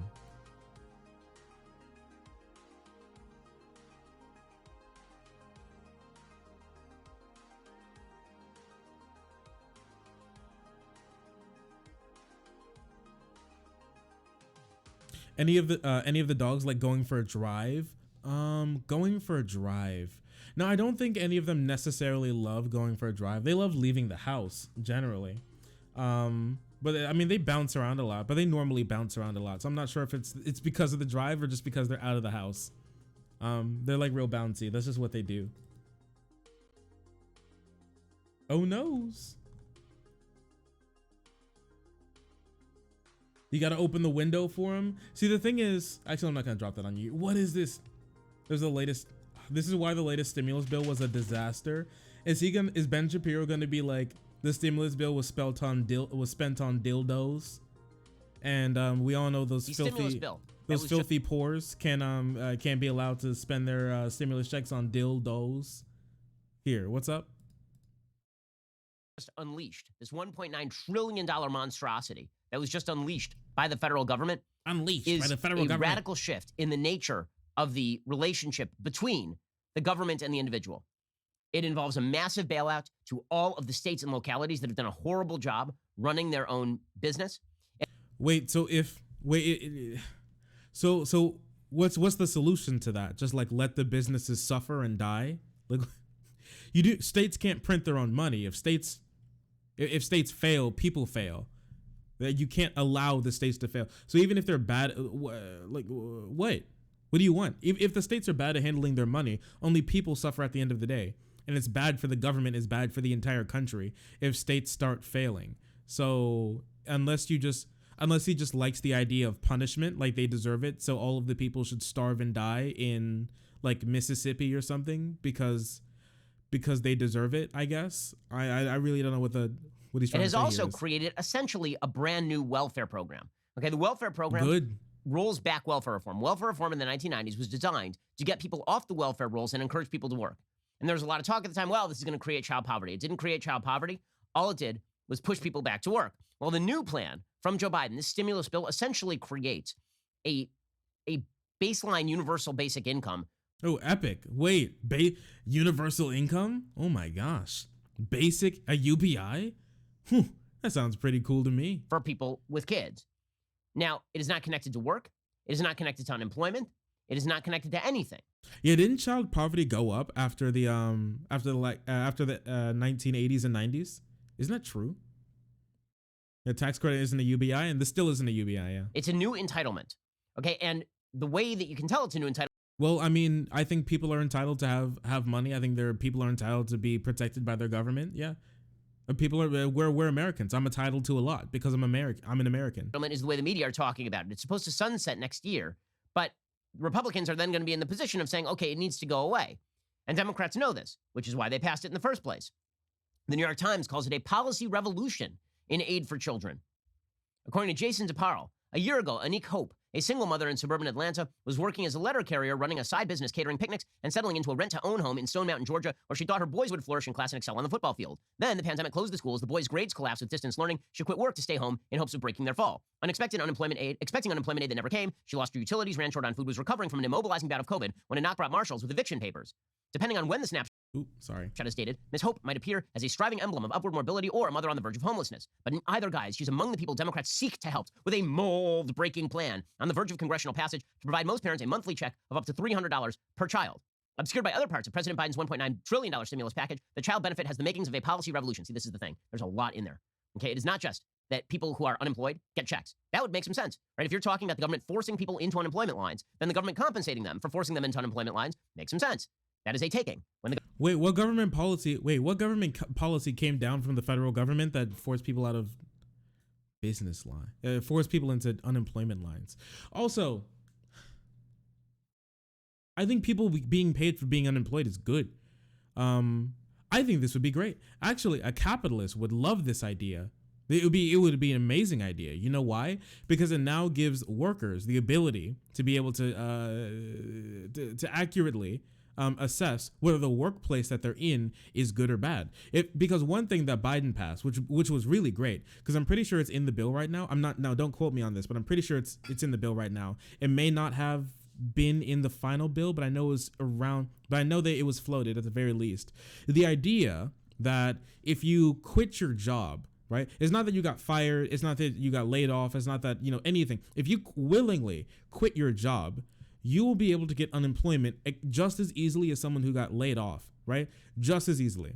And that's good because now you have the ability. If your job is treating you poorly, now instead of having to worry about your food, your water, keeping the lights on, keeping the heat on, all of these things, now those things are taken care of. So you can accurately go from one job to another that treats you well. Now, instead of workers, employers being the only ones who can pick through and choose which employees are the best for them, now employees can choose which jobs are the best for them. Now, the system of the capitalism that you like actually works in a way that seems better with how capitalists like to say that the things do work, right? When you say it's a voluntary exchange between the worker and the employer when it comes to your working conditions, lots of the time it isn't, because it's either I have to get a job today or I'm going to be evicted. Now, if it's not the eviction thing, you actually have to sit there. You can actually be like, oh yeah, this job is good for me. This job isn't good for me. When it gets bad for me, I'll leave. And now the employer has an opportunity, has the incentive to treat you even better because you could leave at any time with no recourse for them. Yeah. Also, healthcare needs to be separated as well.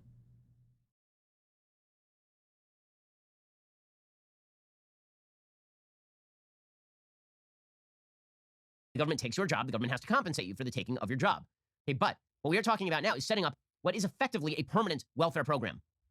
Though framed in technocratic terms as an expansion of an existing tax credit, it's essentially a guaranteed income for families with kids akin to children's allowances that are common in other rich countries. It's just like Europe. So that means it's good. The basic idea here is that the child tax credit, which used to be applied against the taxes you paid, right? That's why it's called a tax credit. If you didn't pay taxes, you didn't get the child tax credit. Well, now it doesn't matter whether you pay taxes, you still get what we're going to lie about and call a tax credit. Good. If you're poor and you don't have to, and you don't qualify to pay those taxes, yeah, I think you deserve it. It's not a tax credit because you're not paying taxes. It's just a redistribution check. The plan establishes the benefit for a single year, but if it becomes permanent, says the New York Times, as Democrats intend, it will greatly enlarge the safety net for the poor and the middle class at a time when the volatile modern economy often leaves families moving between those groups. More than 93% of children, 69 million, would receive benefits under the plan at a one-year cost of more than $100 billion. It raises the maximum benefit most families will receive by up to 80% per child, extends it to millions of families whose earnings are currently too low to qualify under existing law, because again, it was a child tax credit. So they're just backdooring, right? They're saying this is not it's not a child tax credit anymore. Now it is a check. Now, one of the things that the government did in the 1960s is they dramatically increased the single motherhood rate in both the black and the white communities. In 1960, the black single motherhood rate was 20%. Today, it's in excess of 70%. In the white community, the white single motherhood rate was somewhere on the order of 5%. Today, it's in excess of 40%. That is specifically because of welfare policies that incentivize people to have kids and not have a husband in the home. What the fuck? Has anyone ever been able to prove this?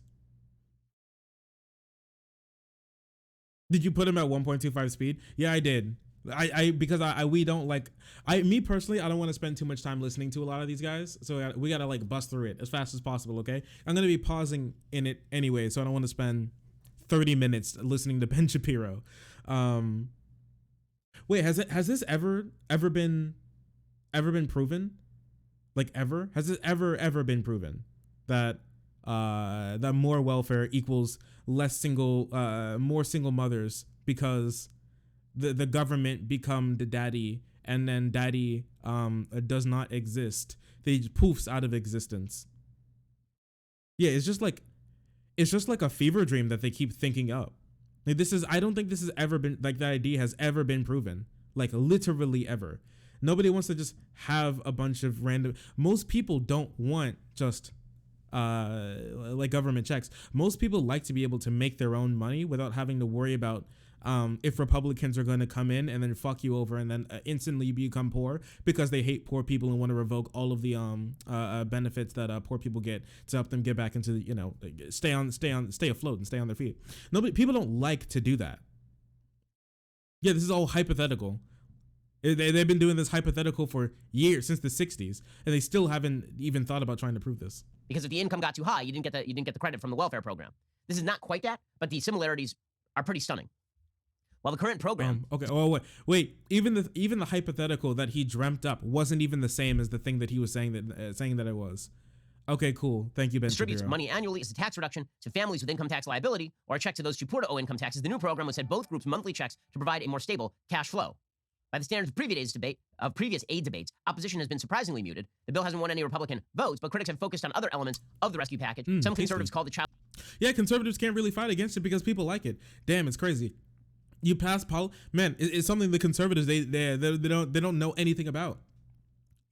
Why the latest stimulus bill is a disaster. People like it, and the Republicans can't make poor people's lives worse because it's such a popular bill. No, anything but this, passing popular things, and we can't revoke them to make people suffer and die. How could this happen? Beer Bash Johnson, thank you so much for the gifted sub. To Waste Design, congratulations. You are now gifted, my friend, my beautiful friend, with some of the best, most cutest emotes on all of Twitch. Wow. Child benefit welfare, and warn that it's going to bust budgets and weaken incentives to work or to marry, which of course is correct. When the government becomes a parent and essentially is footing all your bills, then your incentive to actually create an upwardly mobile family unit is greatly lessened. So yeah, he's just doing the thing. When mothers, when them poor moms see the government is going to be daddy because dad, the only thing a father is a wallet for the mom and the kids, she will now run around all her neighborhood, all the ghetto, and then get cummied in by every single back alley dude, and then she'll have 57 kids. They'll all look like walruses, and she'll be rolling in that government money Cadillac until the end of time. Hallelujah. You see less income mobility, less family formation, less productive, I would say less productive trajectory for children in a situation in which the government plays father. It's a problem. Okay, but Democrats are pushing that forward. So it's a reversion back to 1960 standards of how the war on poverty was to be fought. By the way, we have now spent $22 trillion in the war on poverty over the course of the war on poverty, and we have not budged the percentage of people who are living below the poverty line in the United States pretty much at all. The economic... Damn, it's crazy. All the policy that seems to help poor people just keeps getting gutted by the Republicans, and then you're telling me it doesn't change? That's maddening. Oh my gosh. The gift sub train just keeps on going. Wasted Design, thank you so much for gifting a tier 1 sub to Warm War Machine. I was gonna call you Warm Achine. I was like, damn, that's crazy. War Machine, congratulations. You now have access to some of the greatest emotes on all of Twitch. That's wild. Shock and racial protests of the past year brought new momentum to the plan, says the New York Times, whose reach, while broad, would especially help Black and Latino families who are crucial to the Democrats' coalition. Okay, so in other words, it's a specialized giveaway to a particular voting bloc that Biden wants to help out. Mr. Biden's embrace of the subsidies is a left. Wait, are you talking? So Biden wants to help his voters. So Biden's voters put him into office. Biden helps his voters. Ben Shapiro sees this as a horrible thing because you help your voters. Or chip for a Democratic Party that may. I don't know. Maybe Republicans just really aren't used to giving anything back to their voters. They get put into office, and then their voters lift up their politicians and then put them into office, and then the Republican politicians turn around, smirk, and then whip around, pull their pants down, and just release like a massive Hershey squirt steaming dookie all over the faces of their voters. And that's the only thing conservatives know how to do. And so when they see someone even give anything back to the people who put them in power, they see this as like something, wow, that's incredible. Who could have even thought that this is something that they could do? It's so graphic. Hey, listen, if you see, all right, I live in Kentucky, all right? We've had Republican government, I think, for almost the entire time this state has been a state. If you look at how these people live, all right, if you look at the way these people live, some people in Eastern Kentucky look like they haven't recovered from the Great Depression, all right? These people get shitted on by their politicians 24/7, and I think they like it. It's sort of like femdom sort of thing. They love being dominated. But the thing is, it's really bad sort of dom, BDSM sort of thing. There's no aftercare afterwards. They're just sitting there bleeding, and they just like I don't know. They just like the politicians like zip up their pants and just walk away. It's really sad. Kentucky. We settled in Kentucky because my family was in the military, and we were stationed at Fort Knox. So we don't live in like a crazy part of Kentucky or anything. It's not like really bad. It just feels like any other like Midwestern medium-sized town right now. So I mean, it's whatever. I mean, I'm within driving distance of some pretty nice places, but it's okay. You know, now some places that some other people live in here in Kentucky. Yikes! Oof! Yikes! You know, that stuff gets pretty bad down there. Like I said, I'm in Indianapolis. That's not much better. I drove up to Indianapolis like about a year ago to go fuck some chick I met off of Tinder. I mean, it was a pretty nice place. A deep cuts in cash aid in the 90s under the theme of ending welfare. As a senator, Biden supported the 1996 welfare restrictions. As recently as August, his campaign was non-committal about the child benefit. Now, have you had any crazy racist experiences? Me myself, no, I haven't had any myself. No, yeah, I haven't had any. Well, it's not the sort of not a virgin. Gotcha. It's not the sort of like negative racism that you can think about. It's the sort of like kind of polite racism is kind of what I've experienced. Back when I had dreadlocks, there'd be a whole bunch of white people who would stop and be like, "Oh my gosh, wait, no. Oh my gosh, look at your hair. It's incredible. How does that work? How'd you get it like that? Is that like just black people hair? It just happens that way? Tell me about it. Can I touch it? It was that sort of it was that. Yeah, you speak so. Yeah, wow, you speak so well. Oh. You talk so white. Oh, wow, that's crazy. You seem so white. You're the least black black person I've ever seen in my entire life. Wow, Christian. Wow. That's crazy. And I remember when I was working, because I work in like customer service. It was a really interesting thing back when the lobby was open. I remember specifically, I'm liked by like middle-aged white women. Middle-aged white women love me. All right. I remember one time I told the story on stream before, but I was like sweeping the lobby and I was kind of like surrounded by these like middle-aged white women. I've had people touch my hair. Yeah, people like touch your hair. Like there have been people these people didn't touch my hair randomly, right? But they would always ask. I remember I was sitting in the eye doctors when I was a little bit younger, and this middle-aged woman, she like stopped as she was walking by. She was like just walking, she was walking, she went,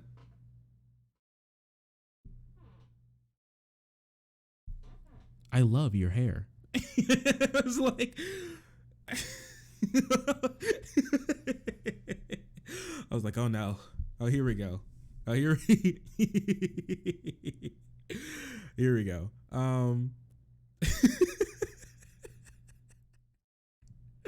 Yeah, it was definitely an interesting experience. But no, yeah, when I was working in customer service, I still am right now. Especially when the lobby was open, there was like this group of white women when I was sweeping the lobby, if I remember correctly. They didn't like literally surround me, but I felt kind of surrounded because they were like standing next to each other, and they were like I don't know, and they were like just standing there, all right. And I was sweeping, and they were like, "Matt, you are," they like tapped me on the shoulder, and I was like, "Hello?" And they're like, "You are so nice. You are the nicest person that I've ever met in customer service. Are you sure?" Because I was working at a McDonald's at the time, and they were like, "Are you sure you shouldn't be working at Chick-fil-A? Because you are just so incredibly nice, young man," right? And I remember this one time, right? Mind-blowing to me, still to this very day. This lady liked me so much. I think she wanted me, like, I'm 99% sure she wanted me to have her grandkids. Right? Be so mad about that comment. I don't even know how to take it anymore. So I just like, I'm just like, wow, thank you. Oh Lord. Yeah, she wanted me. So she was like, "You seem like a really nice young man. You look like you really have your stuff together." And she was like, you should. She's like, "You should talk to my daughter." I was like, I'm 99% sure. She was like one of those like breeder girls or something. She was like one of those breeder girls. Now I know about breeder girls. You guys may know about breeder girls, but like the sort of breeder girls who are like, I really love, usually white girls, right? And they love them some black guys, and they're like, I really want, Mormon, not Mormons. They're not Mormons. They're usually like either atheists or like Christian or something. Low-key practicing eugenics, maybe, I don't know. But she was like the breeder girls who were like the white girls who were like, I really love mixed kids. I really want a mixed baby.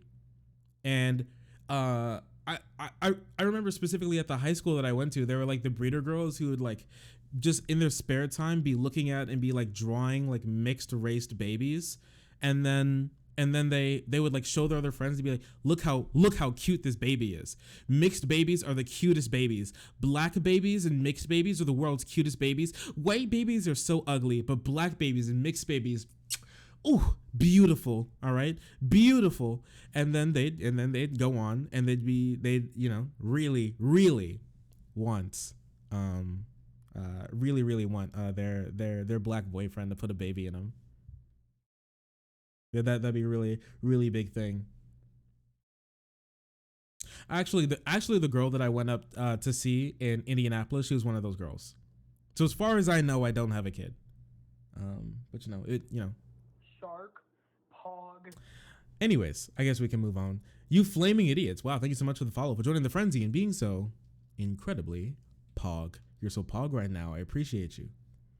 The president promotes projections that the monthly checks, up to $300 for young children and $250 for those over 5, would cut poverty by 45% for children and by more than 50% among black families. Okay. Great. Real talk, mixed race babies, any race, are genetically more sound than babies of same race parents. Oh, you think so?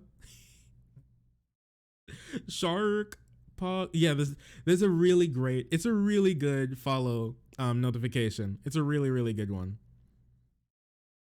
I know people who said that about black Asian baby. Yeah, people love them some black Asian babies. I don't know, them breeder girls or some wild stuff. This felt like a good moment to join. It's always a great moment to join, and I'm happy to have you be a part of the fold. Dude, I've had this happen to me. Chicks that want nothing more than a mixed race baby. No, Manuel, are you like what race are you? Is this usually like white girls, or like you've had this happen with like Asian or black girls or something? For me, it's almost always like white girls who do this to me. Who like, I love black guys. Black guys, yeah, there it is. Yeah, black guys are like, I love black guys. I love mixed race babies. And you're like, oof, breeder girls. I don't know. Like the fetishization is just real. It's real high. If any of you guys have ever been fetishized, it is just a wild thing, right? Because you could be doing anything and they could be like, you're so cute. You're just so cute. I think one of my exes did that with like Asian dudes, and then after we broke up, I think she got an Asian boyfriend, which was, you know, as a interesting turn of events right there. I don't want to give any more detail than that, because if like anybody that I know is watching, I don't want to tip anybody off to any one of my girlfriends. I like to keep this is not my story to tell, so I like to keep their identity a little bit private. But yeah. It's happened to me a little. It's wild, honestly. Yeah, we got to talk about fetish. We got to talk about fetish girls every now and again. You ex-libertarian. Oh no, libertarian guys with Asian wives. Hey, you're libertarian guys? Yeah, with Asian wives? Yeah. You must have a small penis. That's pretty ableist of you. So here's the question: is that true? Because we've had these sorts of benefits before. It has not cut poverty. It turns out that you can sign checks to these families, and that doesn't mean that poverty is going to be cut in the end. Because in order to get out of poverty, you actually have to make a series of decisions that get you out of poverty over time.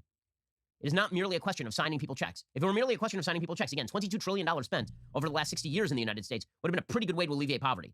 What if that was, I mean, you just think just dumping 22 trillion? Yeah, obviously just dumping $22 trillion just on the ground in the streets of Detroit isn't going to fix poverty overnight. But what if those instances were handicapped by Republicans? What if they didn't go to the right sorts of people? What if they weren't targeted in the right way? What if they just weren't good policy? All of these things can and did happen. We know that this sort of policy does help people, but we have Republicans who exist, which is unfortunate. What about how quickly it took to spend all that money on the military? Yeah, you ever think about that?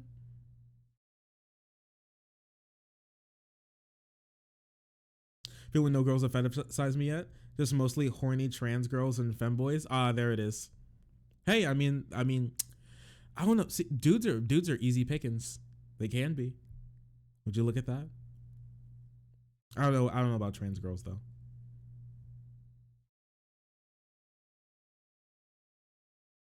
Military gets that money to advertise before the stream. If poor people exist, why don't they just not be poor? Now that's a really good question. I think it's just because they're waiting to get free money. It has not alleviated poverty in the United States. In fact, the black middle class was growing faster in the 1950s than it has after that, thanks largely to the intervention of the federal government in welfare programs like this. But again, this is the kind of policy that Joe Biden is now pushing, or at least his administration is. I still just don't understand this, that like in the 1950s, black people were doing incredibly well. Also, how do you know if the black people just didn't hit a wall, right? They were increasing and then they just like hit a wall, right? They were increasing in the same like restrictions that like white supremacy allowed them to expand in. So they expanded into that spot, and then achievements just sort of started to drop off because they haven't been allowed to kind of like achieve the next level. Ben Shapiro doesn't believe in systemic racism, so he thinks like after 1964, racism just like poof vanished. But you know, trans girls are way too horny. What are you talking about, Mr. Nobodies? You have no clue about that because you are against sex. You are anti-sex. Wait. A lot of trans girls are weird about femboys. Are they? What, do they hunt them or something? They like keep them as like trophies? Well, he's asleep on the couch or at the Denny's for the early bird dinner. So that is a major policy shift. Ooh, that reminded me. I really wanted to go to Waffle House. Oh, a Waffle House omelet. Oh, wait a second. That sounds really good. For Biden, and of course, he's going to be championing that tonight. He's going to deliver a primetime address on Thursday, actually, marking the first anniversary of the virus restrictions. And he's going to champion his own role in overcoming the virus. Now, here's the thing. His own role in overcoming the virus has been pretty limited. And you want an indicator of just what Joe Biden has done on a personal level? There are supposed to be 100 mass vaccination sites set up by the federal government by the end of February. By the end of February, there were 7. The systems were in place. It is governors who have been doing the heavy lifting here. All the federal government could do was help actually obtain the vaccines and the dosages. Any federal government worth its salt would have done all of that. But you're going to see a victory lap here by Joe Biden.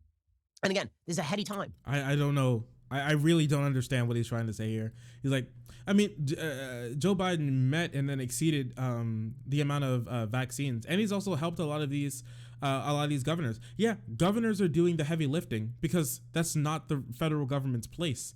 They literally just cannot. They literally just cannot help do anything any further. But okay, whatever, I guess. I mean, he said any government worth its salt would do that. I mean, Donald Trump, the amount of vaccines he was getting to people was way under the amount that Biden's been able to get to people, even consider how many vaccines there were. But you know, it'd be that way. Random Q, is there any great local fast food chains in Kentucky?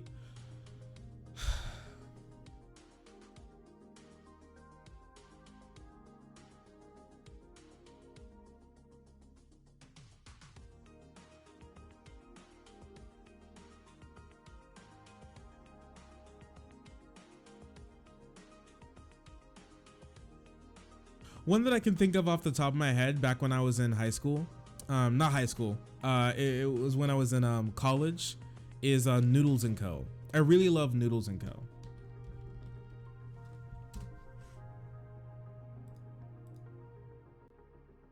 It's a small chain up in Louisville, and they make some really, really good food.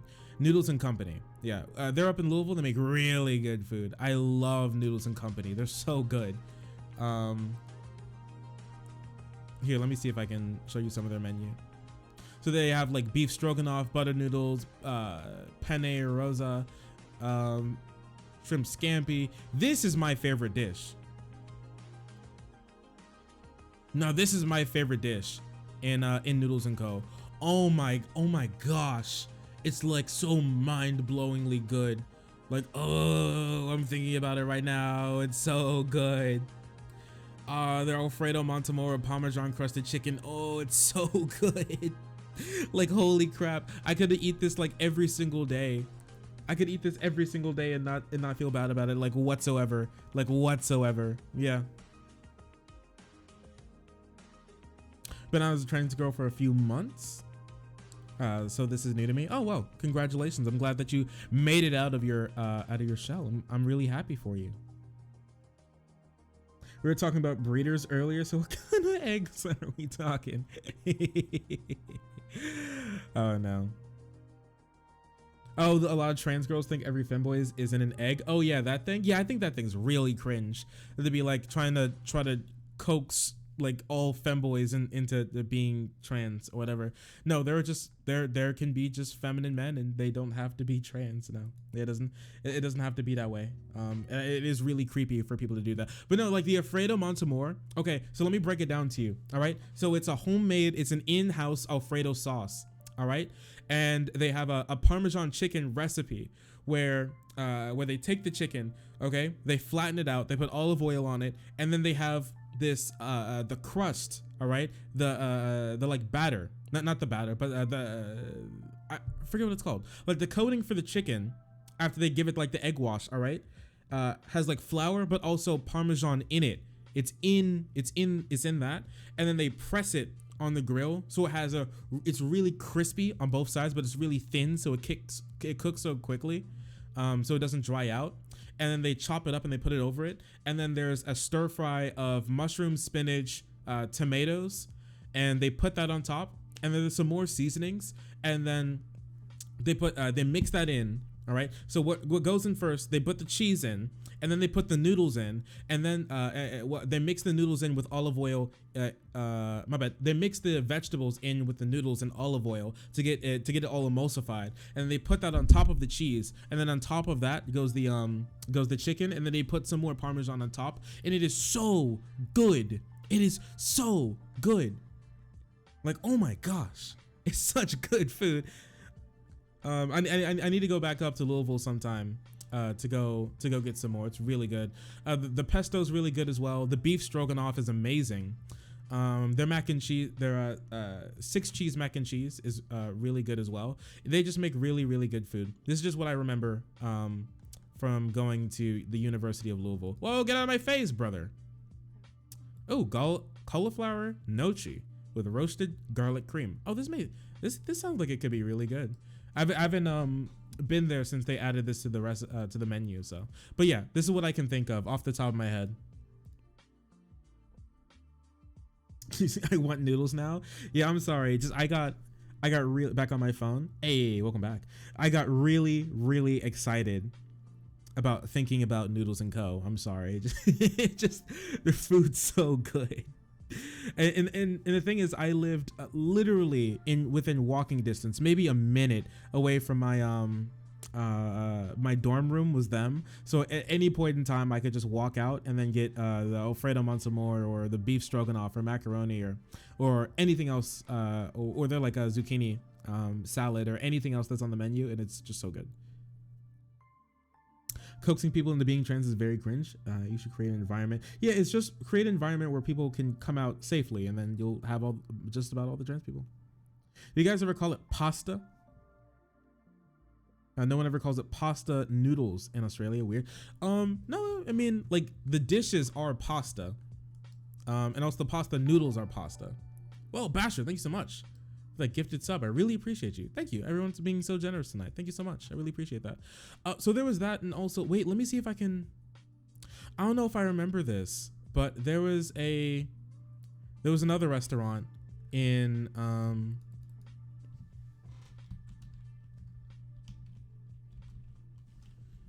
there was another restaurant in Louisville. What were they called? Was it Ramen House? Heck, I forget what it was called. Rating, hours, price. It may have been called Ramen House. But it wasn't a chain. It was a small restaurant owned by these two guys, and only two guys worked there, and they were both owners. When I went there, I was the only person there, and I ordered this nice bowl of ramen. It was the first time I've ever had ramen. And the thing is, so obviously, it was a ramen restaurant. It was Japanese based, so obviously they were white. But it was a really nice place. And I talked to them for a second, and I sat down, and I was eating the food, and it was really good. And they both went to Japan, and they met in Japan apparently, and then they came back and then started a restaurant, and it was such a really nice, cute little experience. I was the only person there when I was eating, and I always wanted to go back and do like a photo shoot with them, because I always thought it would be a really fun thing to do, to do like a little photo shoot of small restaurants in the in the Louisville area. And do a little write up about them, and do some photography with them. I thought that'd be a really fun thing to do. So I don't know, maybe it may work out one day.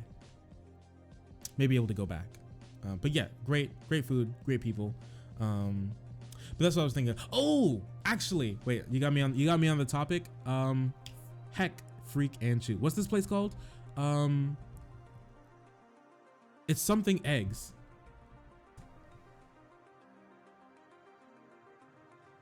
It's something eggs. Wild eggs. All right.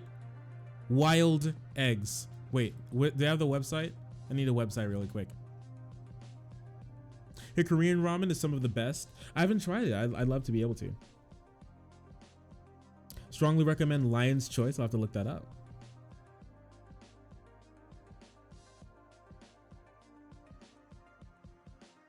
Okay, wait. Dude, wild eggs is amazing. Okay, this place, mind-blowing. All right, mind-blowing food. It was so good. Oh yeah, also they have hot browns. Okay, so a hot brown is an open-faced sandwich with like bacon, tomatoes, if I remember correctly, turkey and an egg. It's like and then like a cheese sauce. It's a Kentucky classic from the Brown Hotel in Louisville. But no, yeah, here. Their food is wild, okay? I went there once and it was like mind-blowing. I was like, I can't believe I haven't been here before. And they had like grits of the day, and all the waitresses were hot. Like everything was just good. Everything was just good about it. Everything was just good about it. Sandwiches and salads, omelets. Their omelets are super good. The wild things, like their creations, like their casseroles and nachos, and their skillets are really good as well. I got some omelet. I think I remember last time I was there. Beanies. But yeah, no, cool place, sick place. So yeah, those are my that's what I would say I would do if I was in Louisville or Kentucky. Go get some freaking Go get some wild eggs, go get some Noodles and Co, and go get some ramen. White Castle is so tasty and disgusting at the same time. I think White Castle is just kind of disgusting. My parents apparently had their first date at White Castle, so it just reminds them of the good old days or whatever. But I cannot possibly imagine eating at White Castles. You can smell White Castles from like down the street. It's just something about their boiled meat. It's just something about their tiny boiled meat burger that just that just worries me to no end. Does Kentucky have Crystals? Yeah, we have like strip clubs, and the girls are named Crystal in there. What are you talking about?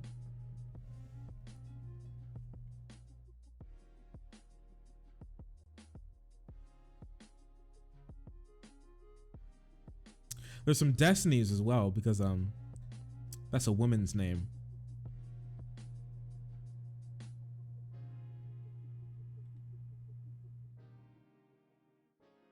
Shake Shack Smash Burger are amazing. I don't think I've ever seen one of those in my entire life.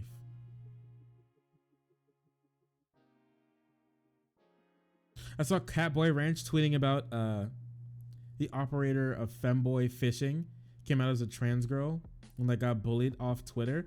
Wait, really? Femboy Fishing came out as trans? Well, I mean, I will miss Femboy Fishing. I guess it's now Trans Girl Fishing. But you know, I mean, that's fine. I'm happy for them. Do you love black people? I love black people.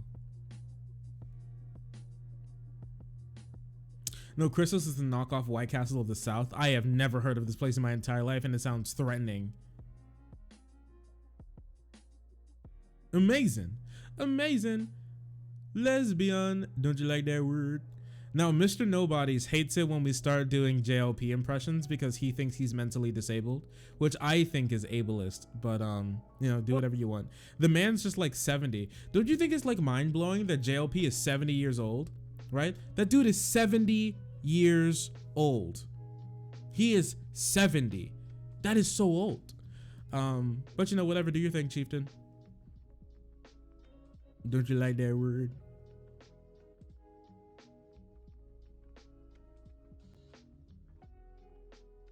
Stop unfollowing us.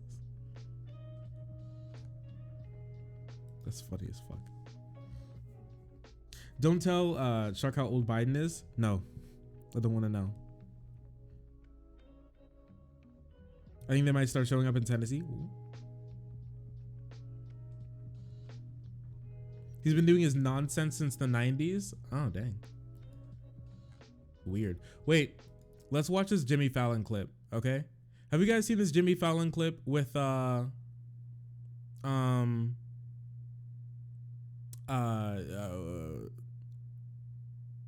with John Oliver? Have you seen this before? Heard Taco Bell's coming back? Taco Bell left? No, Fallon's cringe. All right, so we'll go over a little bit of this today. I don't want to cover it completely. Or should I wait? Should we wait for this for tomorrow? Because we're doing like a regular stream tomorrow, right? We're doing a regular stream tomorrow, but I may save this for tomorrow because this is a spicy meme. What's Jimmy Fallon's politics? Social lib, establishment lib. Is on the Majority Report. Yeah, it's pretty bad. Yeah, he's like, gay people are okay, establishment lib politics. So anyways, Jimmy Fallon and John Oliver, well, John Oliver brought Jimmy Fallon, stop, I can't talk. Jimmy Fallon brought John Oliver on to do like a cute little meme, all right? And they were doing a little thing where they ask an Amazon Alexa some shitty ass questions for a shitty ass late night show, and then it devolved into a complete cringe extremely quickly. All right, so let's we can just watch a little bit of this. You have to get it. Yeah, so it was a paid promotion by Amazon. So it was an Amazon paid segment, all right, to promote the Amazon Alexa. So that can tell you just about where this is going. To say Liverpool. Oh. Alexa, what is the greatest football team in the history of the sport? Here's something I found on the web. According to WindyCityGridiron.com, there's only one greatest team of all time in the history of great teams, and that team is the 1985 Chicago Bears. There you go. Oh, Alexa. Absolutely.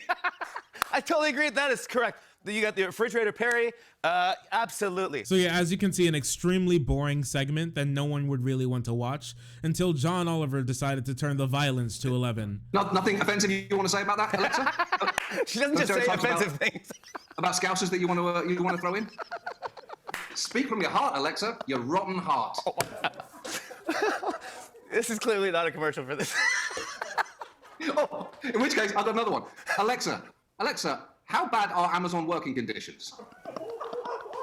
Alexa, stop. Sure. Alexa, stop. Here we go. All right, No, I have no, to. Alexa. No, Alexa. Alexa, what is no, union Alexa, busting? this is me time now. Alexa, Now stop. is mon- Stop, please. Alexa, please listen to me. Oh my gosh. Look at that face. Alexa, stop. All right. Another word out of you, Alexa, and you'll be lucky if you see that bonus pay.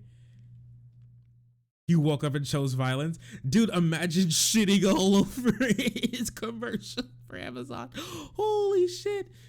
Dude, I want to go back. Look at this exchange. Stop. Here we go. All right, Working conditions. Alexa, stop. Sure. Alexa, stop. Here we go. All right, I have to. Alexa, stop. Alexa, stop. No, Alexa, what is union No, Alexa, busting? this is me time now. This is, yeah, Jimmy Fallon. I know Jimmy Fallon pleading, begging. He really wants that Amazon check, okay? Wait, I know Jimmy Fallon is known for his creepy laughing at anything fake laugh, but this is just, yeah. Alexa, Now stop. is mon- Stop, please, Alexa. Look how fast that smile went away. Oh my gosh. He can see that check vanishing, all right? Please listen to me.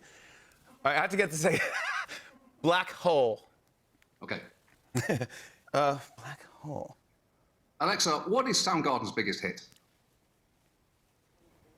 Spoon Man. Okay. This was all my idea. Black hole. So, Alexa to say and then at the the end. king of Alexa. Alexa, I don't stop. like you, Alexa. I think you're Alexa, a stop. net Don't listen to it. negative. John Oliver, You're a net everybody. negative to Stick around. I'm humanity. talking more with John. Oh jeez, he's trying to cut off John, trying to expose Amazon. He won't let it happen. Wait, how dumb? Wait, genuinely question. How dumb do you have to be after John Oliver has spent like a decent part of his career shitting all over these massive corporations for their horrible treatment of their environment, of their consumers, of their employees, of laws, and you bring him on for your paid Amazon segment as they're actively trying to crush the first and only union of their entire company over their years, over their decades of being a company, who have spent millions of dollars trying to crush unions. You really think that this would be a good thing? You thought that John Oliver was just gonna play nice. Oliver's amazing. Oliver's great. He's great. Hey, Milky Sad, thank you so much for the follow, for joining the frenzy and being so incredibly pub. Oh, Mickelsad, come on, those lines. On after the break. I will Alexa, never let you in my mute. home. Alexa, mute. Milky Sad is good. Okay, that works. I would never let you in my home. The thing is, it gets even worse. All right. It gets even worse. It wasn't shown in that segment, but let me see if I can find this for you. All right.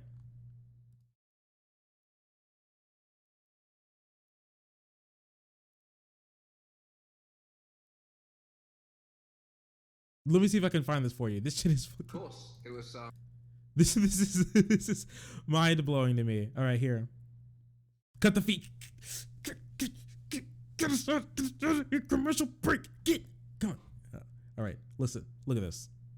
This is after the segment was over, and then they came back from the commercial break, and they were saying goodbye to John. Doing Hey Robot.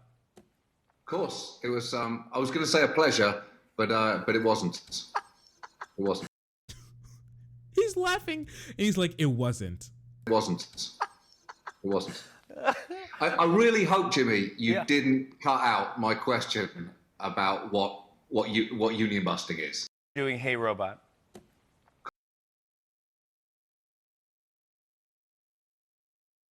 This is oh shit. Yeah. No. John was not playing around. Okay? When he wanted people to know what Amazon is doing to organizers, yeah, he wanted people to know. That was not a joke. Yeah, he was savage. Now that's some like straight up British sort of tell it how it is right there. He was not joking, he was not having fun. It was not fun, all right? Jimmy knew what to expect though. Maybe I don't know if they gave him like a little pep talk, like be like, hey, you know, play nice, buddy, you know, hey, it's great, it's gonna be cool. I don't know. I don't believe that he had no clue what was going to happen, but the way he was handling in your segment, you have to be really stupid in your paid segment to be like, oh yeah, let's bring on John Oliver. He's totally going to be super nice to corporations. Oh yeah, that's going to be great. Yeah, no, you are just so dumb. If you thought that was going to go over well for you.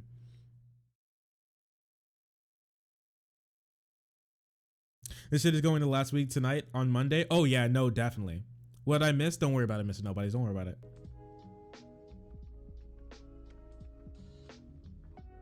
Amazon pretty much owns Indiana. Is that true?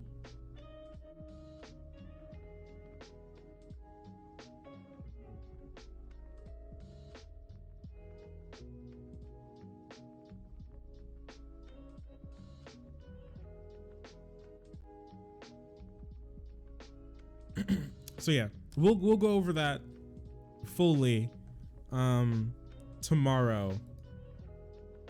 Dude, what the fuck is happening? Is this what Beto O'Rourke was doing when he was running for president?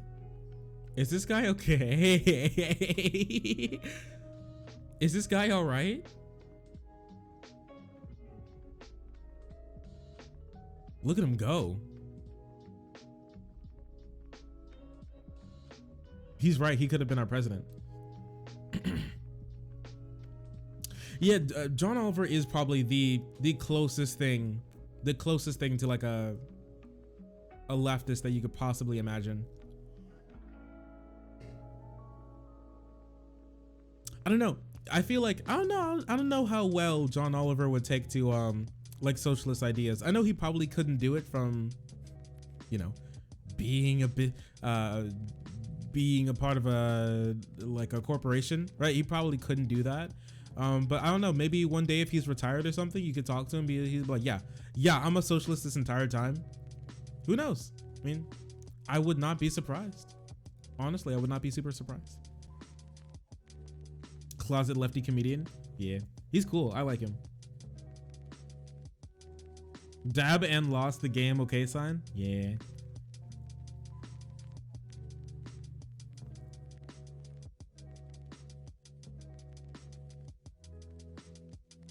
Who prompted this?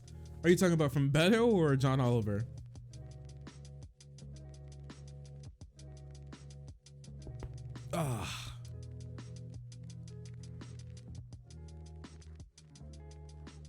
Haven't met a single person who likes Real Time. Is Real Time the one?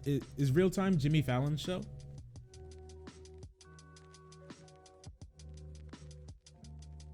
Oh, that's Bill Maher's show. Bill Maher gives off like Cuomo sort of like, I'm a lib, but I also rape women in my spare time vibes. You know? You know what I'm saying? He gives off the sort of like, I'm a lib and I'm rich, but when I'm at the but when I'm at like a sit down restaurant doing business talk, I like slap the ass of my fat ass waitress. And then leave her. Like we all know that he's rich, but he still leaves like a $5 tip. You know what I'm saying?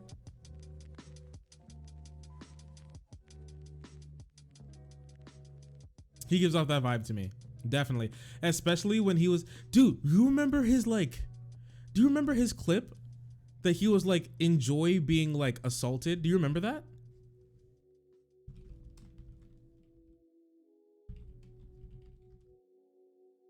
Do you remember that?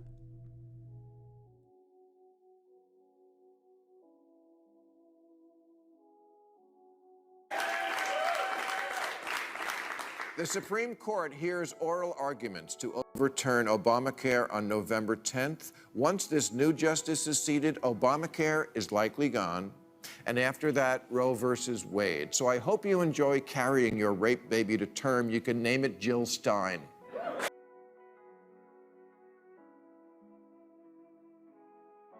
This is like an actual joke that he told on his show. And they're clapping. They're clapping. They're clapping. Dude, what's wrong with you? This is Bill Maher. That was a joke, apparently. Yeah, got him. And after that, Roe versus Wade. So I hope you enjoy carrying your rape baby to term. You can name it Jill Stein. Oh my, yeah, this guy, psychotic energy radiating off of this man.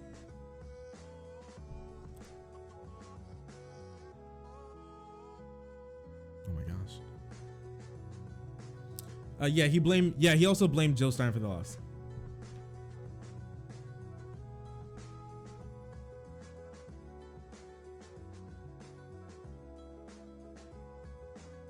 You can be shocking for one, all right, for one, two massive issues with this, okay? For one, blaming this loss on the voters, all right?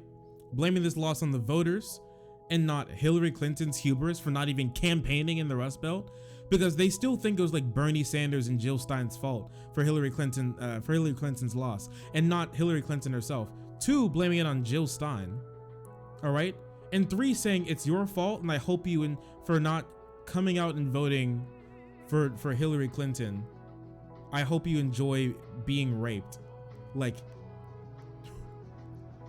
there are far better ways to get across shock value to your people than that. That's just ridiculous. He said, he didn't say, I hope you enjoy being raped. Oh yeah, my bad. He just said, I hope you enjoy your rape baby.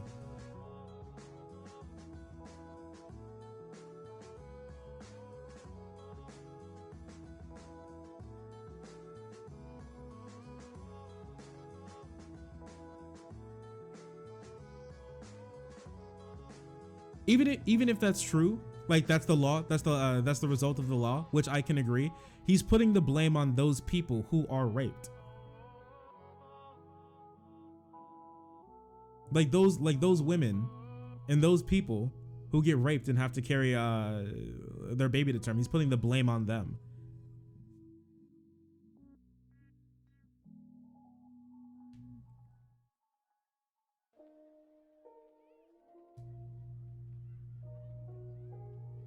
No, it wasn't about that time, about the teacher now.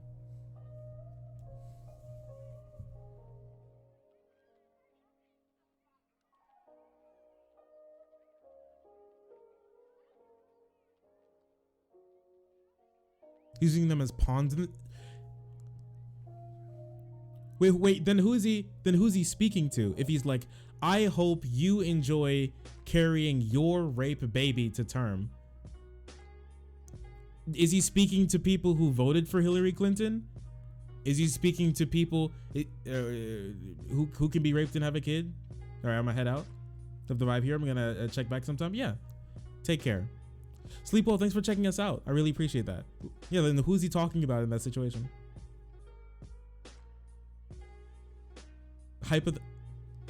Who's that joke for? I think it's, for me, it seemed pretty obvious that joke was for someone who didn't vote for Hillary Clinton, because they're clearly talking to you like you didn't vote for her. I'm the person who polices comedy. I think I think you can criticize. I don't think you can. This idea never made any sense to me personally. Okay, like growing up, this idea never made any sense to me. That people can like say whatever they want whenever they want, as long as they frame it as a joke, then it means it's okay, and then you cannot criticize it.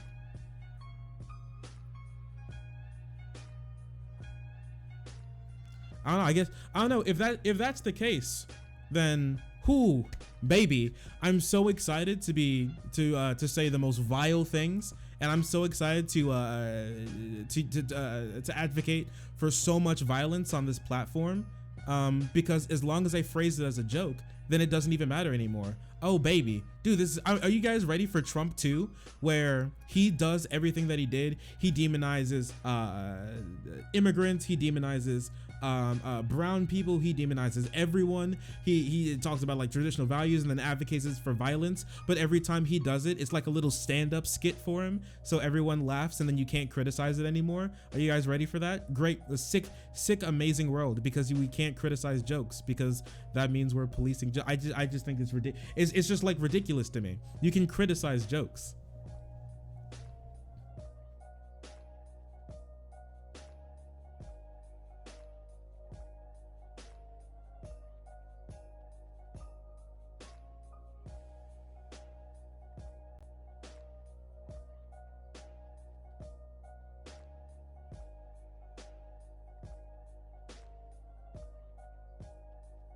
Just the Joe Crowder defense. Yeah, I don't know. I just think that whole idea that, oh, it's a joke. Like I know it's supposed to be a joke. I knew this from the onset. I just disagree that it's, for one, it's funny, and two, that it shouldn't be criticized.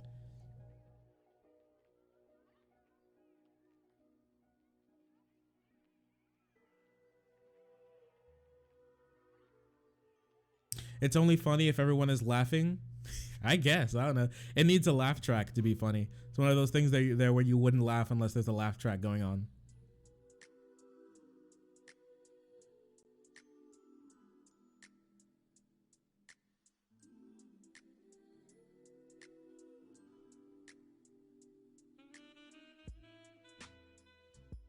Is a joke that aged poorly? I think it aged poorly the second it came out of his mouth.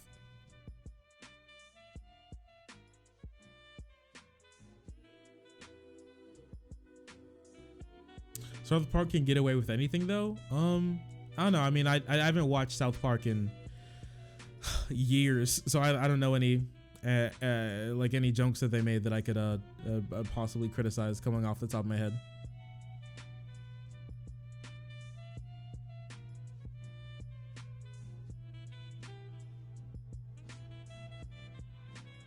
Yeah, comedy is literally it's performance art. I think so.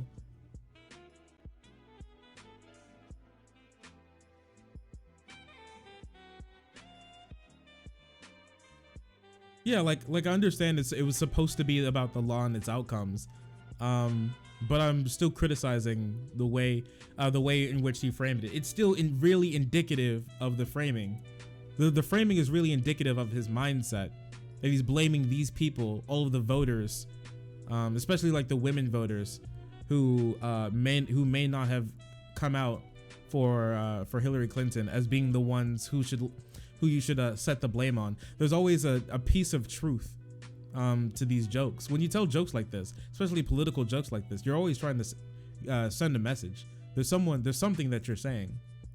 It seemed pretty clear to me in what he was saying. He's pretty indicative that who he's making fun of, who he sets the blame for, are the people, specifically people who can get pregnant, on for that law being revoked, for them not showing up for Clinton, and not Clinton being a better person. I think I could easily call it a misogynist take. Pretty cringe if you ask me. Early South Park is all racial slurs. All right, hasn't South Park been on for like 25 years or something? I'm pretty sure South Park, if I remember correctly, I'm pretty sure South Park is older than me. Why can't I say the N-word, the anime? That's a beautiful meme right there.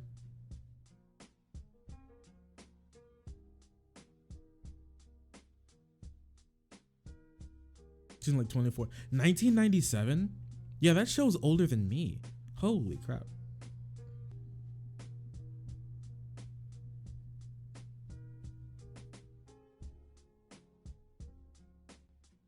But you know, all right. But I personally, I think the joke is pretty cringe. I think most people agree with. I think about everyone. I think everyone agrees that the joke was cringe. Anyways, so if we can agree on anything, it's that the joke was cringe.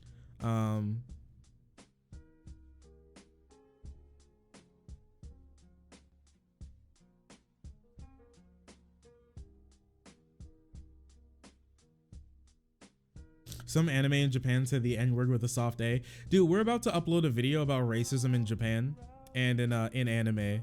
Wait, what should I call it? It's because this segment is about racism in Japan, and also how it bleeds into the anime culture, which hurts black and brown cosplayers and anime fans. That's what the segment's about, but I haven't come up with a name for it yet. I'm still not sure what I want to call it.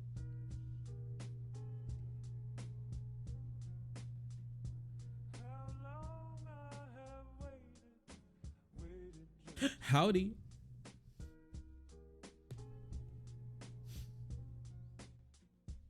How did you research it? I did a lot of looking around about racism in Japan and in like anime culture.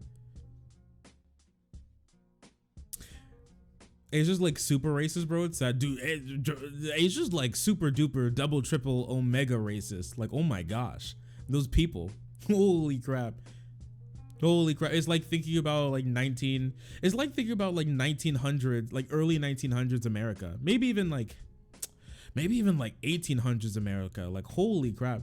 They'll literally look at people and be like, ooh, you're a foreigner. I won't rent. Like, you can't get any housing as a foreigner type thing. Like, holy, it's just like super racism there. They're just real bad people a lot of the time in those countries. It's pretty upsetting. I don't know, anime, I mean, at the end of the day, anime booby pretty, so. I had no idea how bad it was. Dewey is really bad. It's like really, really, really bad. Booba. That's true. Racism or booba?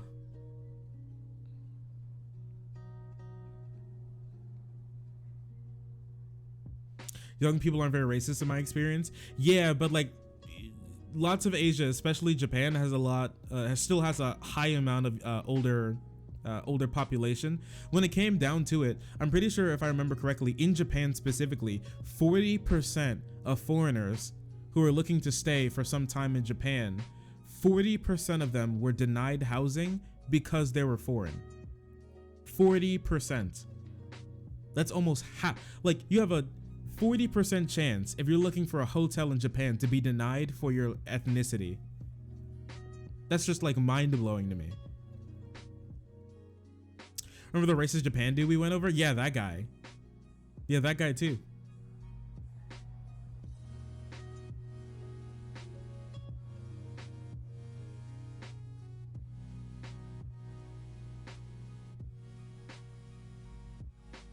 Wild stuff.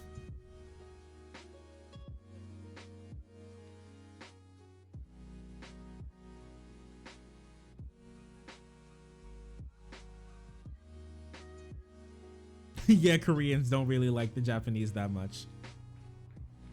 I mean, for some reason, I have no clue why.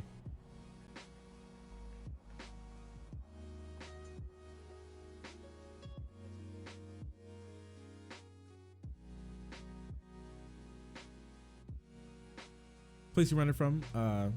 For sure, renting a house there is a bit a pain in the ass.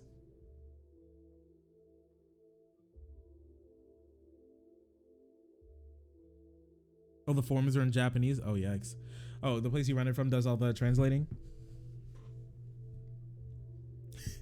Japan's disliked by all of its neighbors for World War II. They still haven't gotten over that? Oof, yikes. You think there are any like a Japanese You know how people in the US, how there will be people who are like, black people, when are they gonna get over slavery? Are there any like Japanese people who are like, Korea, when are they gonna get over that whole invasion thing? Does that happen? Or they're like, get over it. Yeah? Oof. Yikes. Oh, I can only imagine.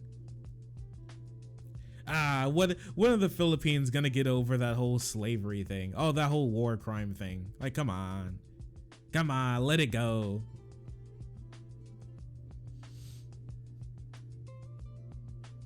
Oh, they'll just say it never happened. Oh, that may be even worse. Honestly, that may be even worse. Just saying, oh yeah, that thing that you said that happened never happened, never ever happened. Don't worry about it, Chief.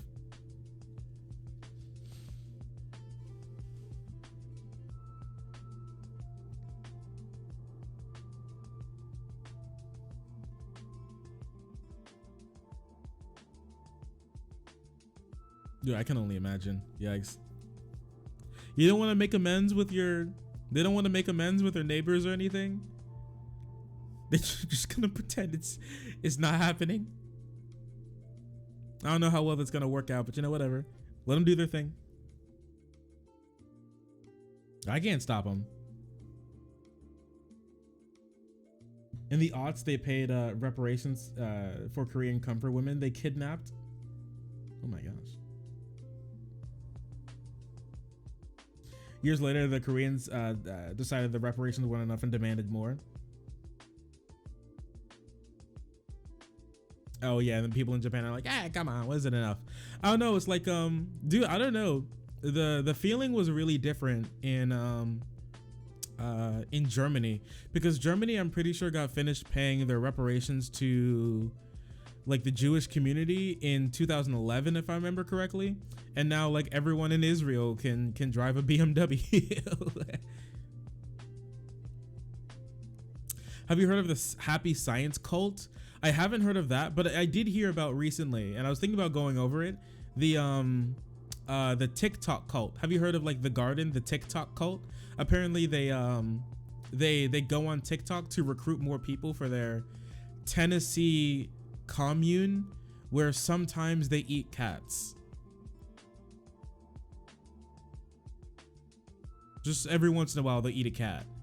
And now they're really upset because people think that they're a cult. Oh yeah, and people bully them online sometimes. Partly because they eat cats every now and again. Sometimes. Only sometimes. Only every once in a while they'll eat a cat, all right? They're a little hungry, all right? Just a little hungry.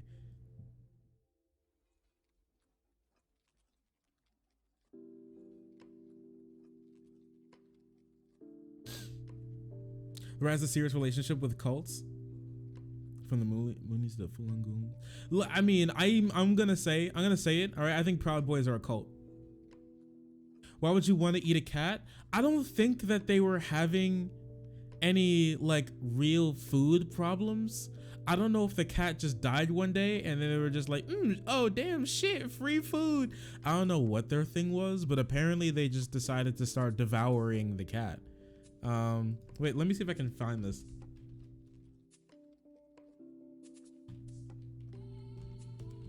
TikTok cult eats cat.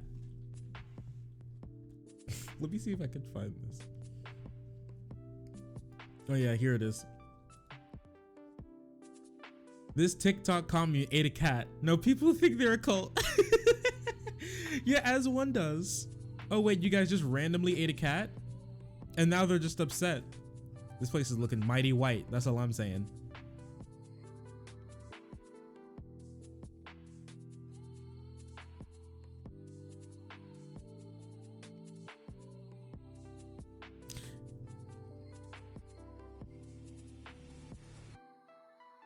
Yeah, Netanyahu's like crazy. I don't know, dude. They like live in buses and stuff. I don't know. Seems kind of weird to me. Stuff's throwing me for a tizzy, but you know what? Do it. Do your thing. Don't let me stop you. I guess. Dude, this is every communist on Twitter. Just so you know that. This is all the commies on Twitter who are like, the capitalists can't touch us. If only we could live in the commune. All right.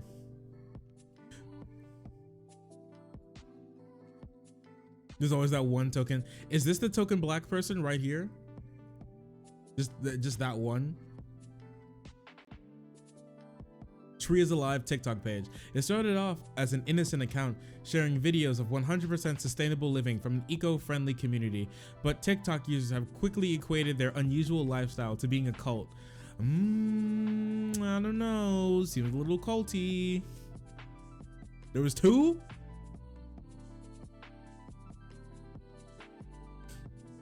Many people have started asking Tree is Alive questions on TikTok, reading into their answers. Tree is Alive is actually representing on TikTok a community called The Garden, a leaderless but also leaderful community propagating a culture of sharing, freedom, and cooperation, located in Lafayette, Tennessee, and that fringes Nashville. Wait a second, I have friends that go to Nashville. Do you think that they can go visit this place? They can go take pictures of the commune? They're completely off the grid as far as utilities go, but but does that mean they're a cult? Oh, this guy definitely looks like he's in a cult. Many people think Tree is Alive's TikTok account is a cult. Tree is Alive posted videos on how to live sustainably by recycling waste. Dude, they drink in their own poop water, like Bear Grylls, using rainwater for showers and living off the land and some chickens while Well, this looks like an easy form of escapism. Just imagine no rent, but no bills to pay, no job, and no end of climate change. It's clear the members of this commune don't have it so easy.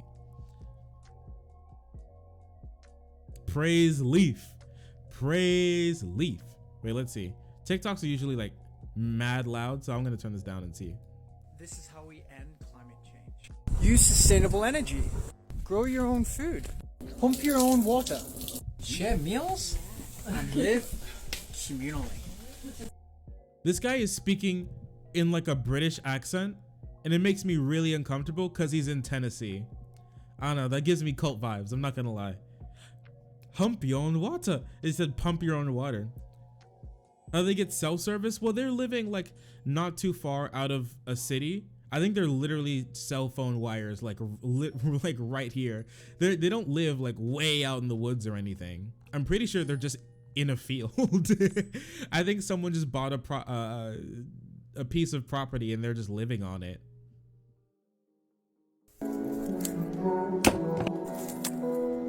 Yeehaw, partner.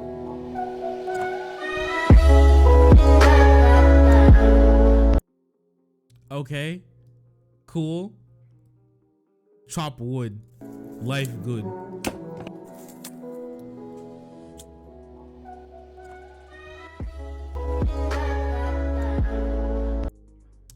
Okay, cool. Rainy day on the commune? Wait, it's the commune. I'm gonna turn this down. Here at the commune, hanging out, painting, we're playing pool. Sam is still working. And you can come be wet with us too at 8967 Galen Road, Lafayette, Tennessee. Join us. Rainy and wet day here at the commune, hanging out. Okay. Painting, we're playing pool. Sam is still working. And you can come be wet with us too at 8967 Galen Road, Lafayette. You guys can come be wet with us too. Get wet and wild here at the commune. Come be wet with us.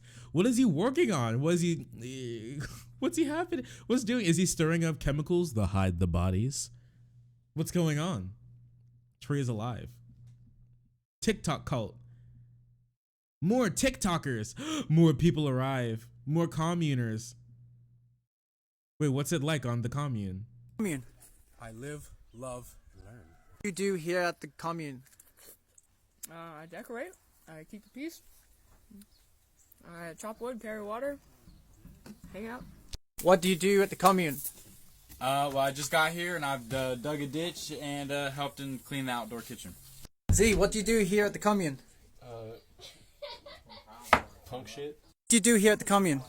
I make food and I help in the garden. Find more people. What do you do here at the commune? I insulate community cabin. What do you do here, Sam, at the commune? What? We building the future! Oh, what do you do at the commune? Grow the garden. What do you do here at the commune? I build stuff. And I play football. Woohoo! Alpha, what do you do at the commune? I live, love, and learn. What do you do here at the commune? Okay, well, there you go. He lives, laughs, and learns at the commune. You guys can. Are you okay? So who wants to raise of hands? All right, who's gonna join the commune? Who's here? Who's here for the commune? All right. Who's here for it? Dudes stoned AF. They definitely smoke copious amounts of weed on the commune. Like, I'm sorry. Chops off hands. Come on, join the commune. They look happy. I'm here for the commune as long as you don't get wet with them. I'm pretty sure getting wet is that's the initiation process. Are they isolated enough to where they don't have to worry about getting COVID? Something tells me that they don't care about COVID. You know what I'm saying? They're nowhere near isolated enough to not care about getting COVID. I mean, that dude was literally eating a cup of ramen. Like, they go to Walmart. I'm pretty sure and I didn't see a single person wearing masks. There's like one video of one person wearing a mask, but everyone else is not wearing a mask, and they were just like sitting together. I'm pretty sure they just don't care about COVID. Which also, it gives me cult vibes. If you're out here in the woods and you're like, we're not a cult, come join the commune, come get wet with us, and they're all not wearing masks, it really makes me think that they're all anti-vaxxers. Hey, what is this? To be sustainable on a commune means to use the waste resources around you. The inner tube of a tire, turn it into a roof. It seems to work really well. And that's how we upcycle. To be sustainable on a commune means to use the... Okay. Jungle snack? What's a jungle snack? You eat a dingleberry. He looks like Paul Joseph Watson's son. He looks like alternate dimension PJW, you know? Instead of becoming a famous internet fascist, he becomes a famous internet cult leader TikToker. 7th TikToker arrives. Wait a second. Wait, no, he's just collecting TikTokers. He is recruiting TikTokers. TikToker arrives. 7th TikToker arrives. Oh my gosh. Rainforest commune on the beach? Commune cooking? Join us. If you want to live in a community with a bunch of like-minded people in a jungle, on a beach, check out the website. No nipples. If you want to live in a community with a bunch of like-minded... I don't know, dude. This guy's chest makes me really uncomfortable. I'm sorry. Come join us. Join us at the commune. Building with trash. Crazy TikTokers. Came here from TikTok. Look, they already lost their mind. There's a lot of you guys who have came here from TikTok.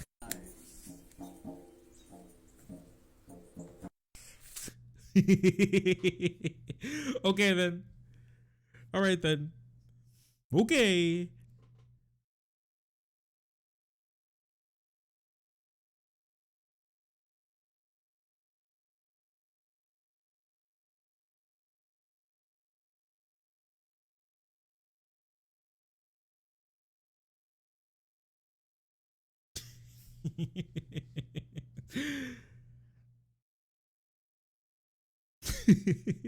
TikTok is a cult. Changed my mind. I think TikTok is a cult. You're right.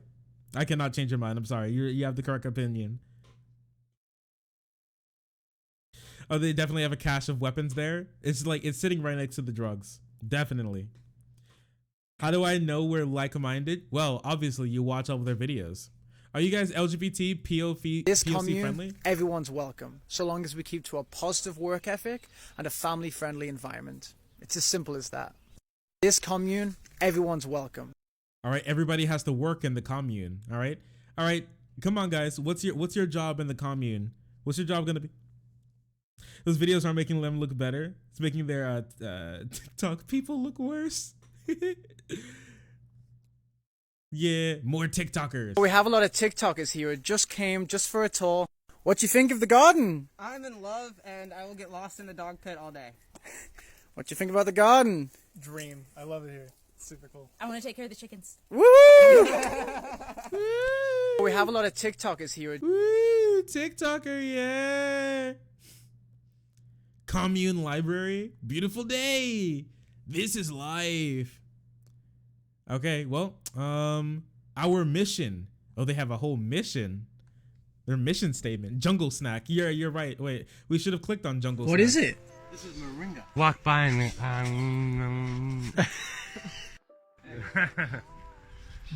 yeah. Show 'em off. Spicy. One of the many beautiful things growing here. You want to be in? Woohoo! What is it? Every TikTok communist. This is every TikTok, every Twitter communist dream. Okay. It's poison. After that video, he died. All right, he died eating that, and then all of these videos have just been sitting in the backlog ever since then. Ever since Jungle Snack, this guy's been dead. Now that's my conspiracy. All right, he ate that shit and died. Off the grid tour. Yeah, this is Wait, what is this? Probably wondering what's the kind of things that we do here at the garden. So our truck broke down. We need to get these over to there. These guys are gonna slow it down. They're gonna pull it. Let's do this. Welcome to the commune. We did it. Woohoo! Hands make light work. So if you feel like using your hands, use your hands at the garden. Okay, so what do you think their initiation process is? All right, genuine question. What do you think their initiation process is? It has to involve this guy. I know for shrooms. Yeah, you do shrooms in a room with this guy where he's butt ass naked. I go to the commune if my job is holding the camera. Yeah, come on guys, what's your job at the commune? All right, I like to be chief hole digger. Boy do I, ever since I've been a child, I love digging holes.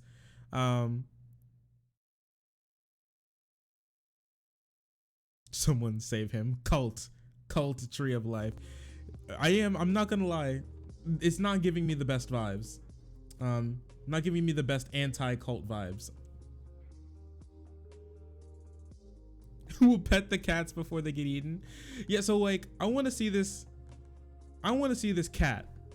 This cat munching. All right. Oh no, rip.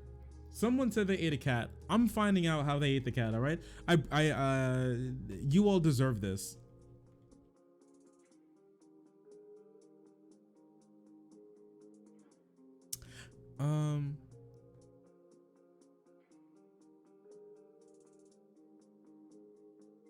Not only that, but oh gosh. They're recently under fire for eating a stray cat? What? Wait, what? Wait. A cat just wandered onto the garden and then they just like devoured it? Wait a second. You know what this gives me? You know what vibes this gives me? Wait, 1 second. No. Wait.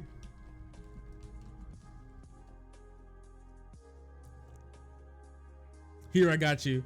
I know exactly what this is like. Like this.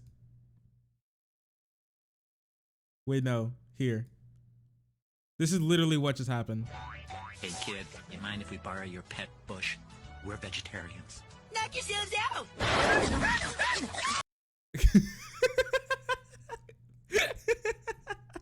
Dude, that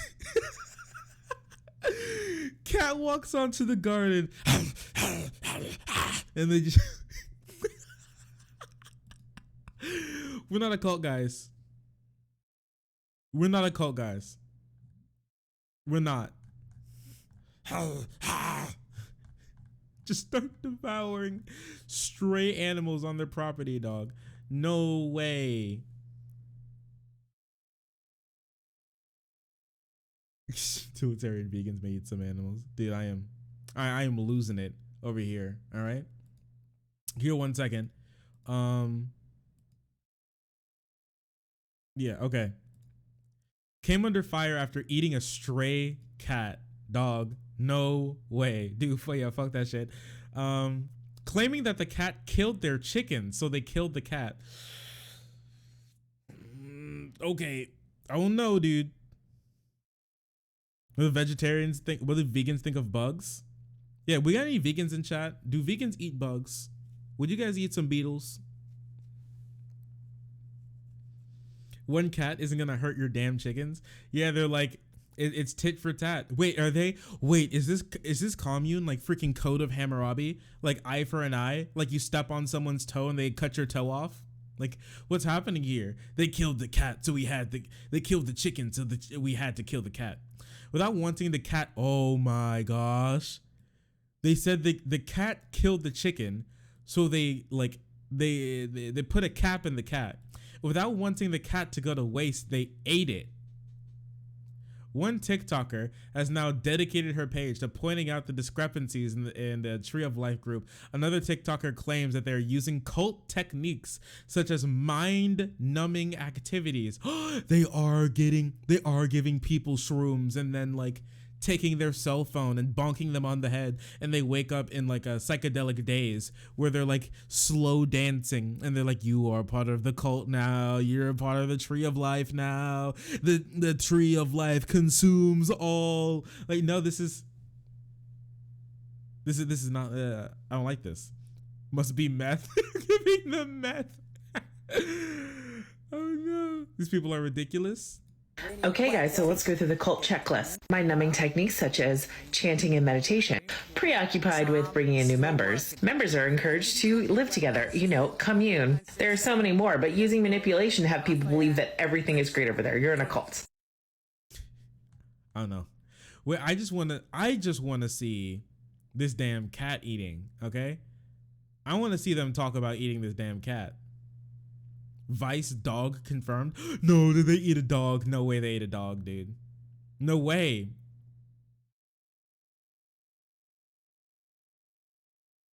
This is not real. Wait, so what happened? Did Vice sleep there? No, we tried to get they had a hotel. Did Vice sleep there? No, we tried to get I don't know what's going on here. Why the garden may not be sustainable. Dude, she's like spending her entire life trying to debunk the garden. Okay. Interesting. Okay then. I just want to see them eat this damn cat. That's all I want to see. I'm sorry.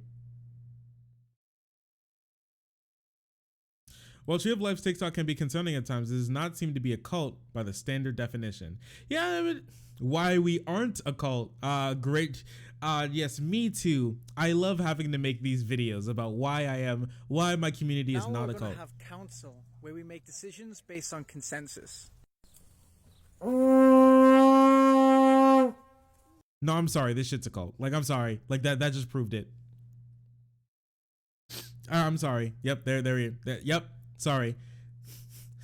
blow the council corn. It's time to have parliament. Shark, why is your community not a cult? I cannot answer that question because it is a cult.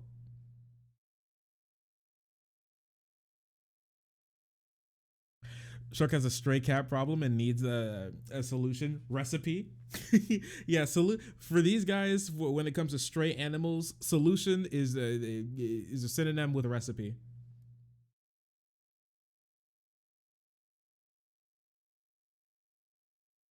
Why we are not a cult?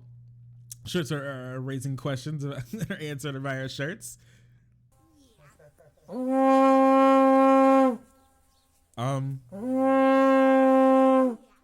What is this? The topics that we would like to discuss.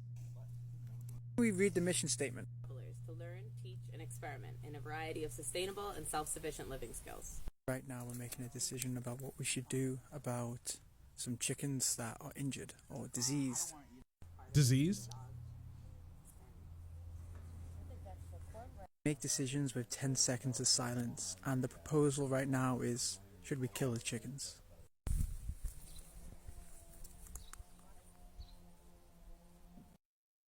All right then. Yeah.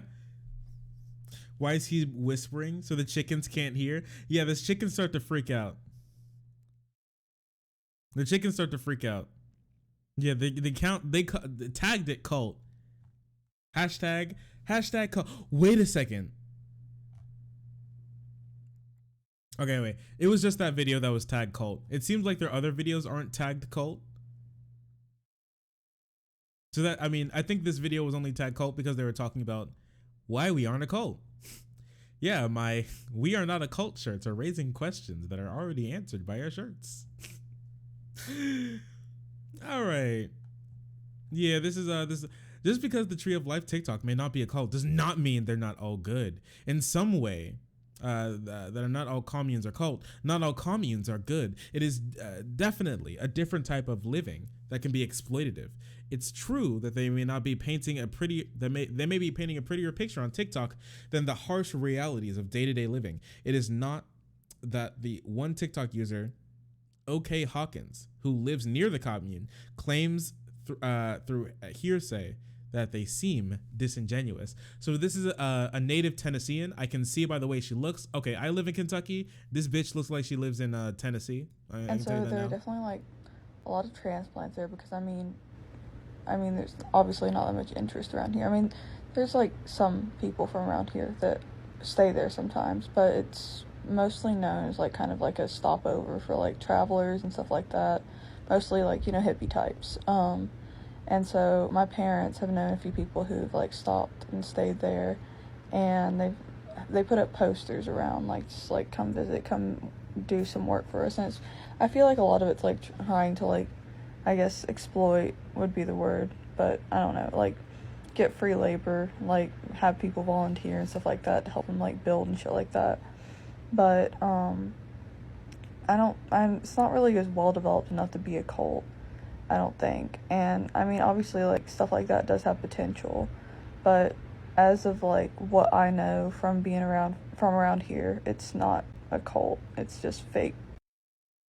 All right, apparently it's not a cult, it's just cringe. No, wait a second. Violence free, drug free. What the heck? Oh no, they say they're completely drug free. He did say family friendly. All right, so apparently they're just, listen, we're not taking drugs. We're just high on life. We're high on life. Look at this dude's head. I'm bullying.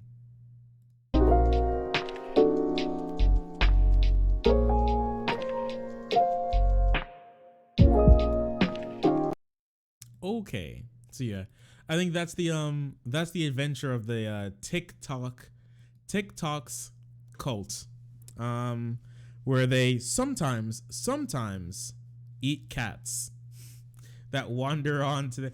You think they had a whole they had a whole council?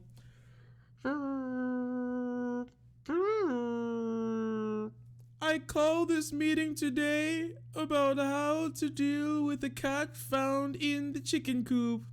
I say eat that bitch. The proposal to eat the bitch is now taken for consideration.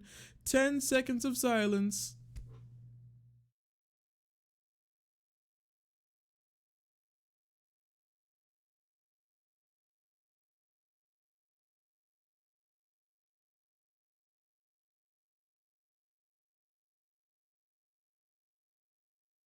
The community has decided we will eat the bitch.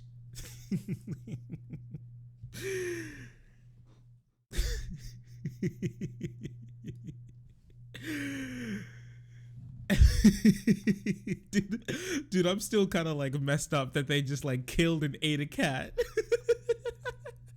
Like, what's going on, dude? There was no reason to kill the cat. You just wanted to kill that cat. Literally no reason to kill the cat.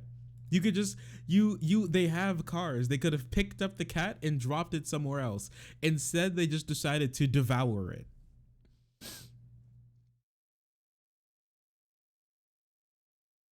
Mushrooms ain't drugs, it's life. Okay, I see the drug addict is here.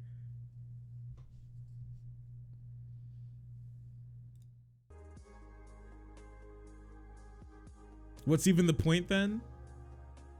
I can't tell you. Exploit is accurate under the Marxian definition. Boy, do we love Marx. It ain't the prettiest picture on TikTok. It's quite a curious picture on TikTok, I'll tell you that much.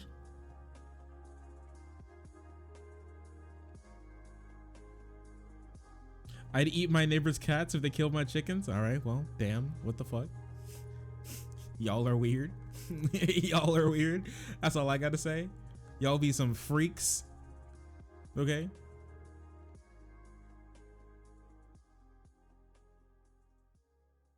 But okay, I don't want to stop you.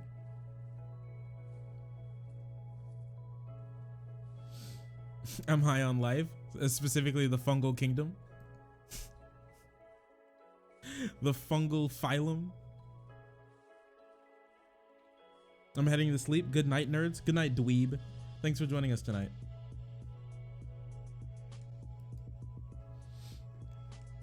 Good night, Bones. Bones of Dom. Have fun being you, all right, buddy? Buccarino.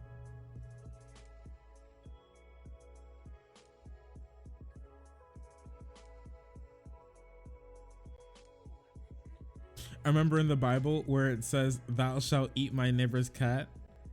If thou wasted it, I hate that so much, dude. It's so freaking weird. I just cannot imagine. Possibly.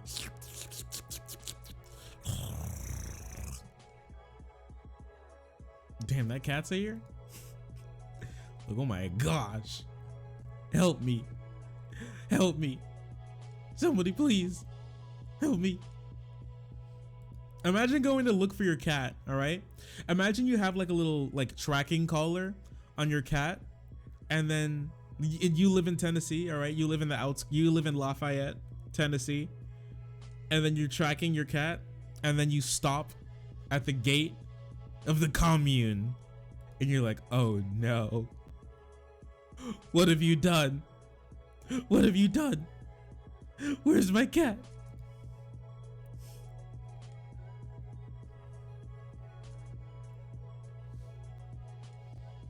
Is that what you imagine it sounds like when it's eaten?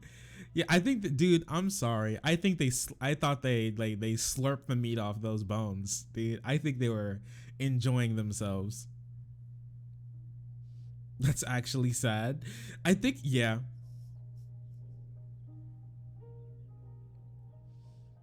I would bet their neighbors have better guns. Apparently they have no guns.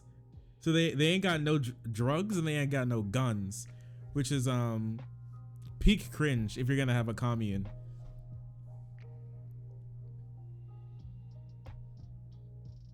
This is the setup of a D&D adventure. Wait, so what is this?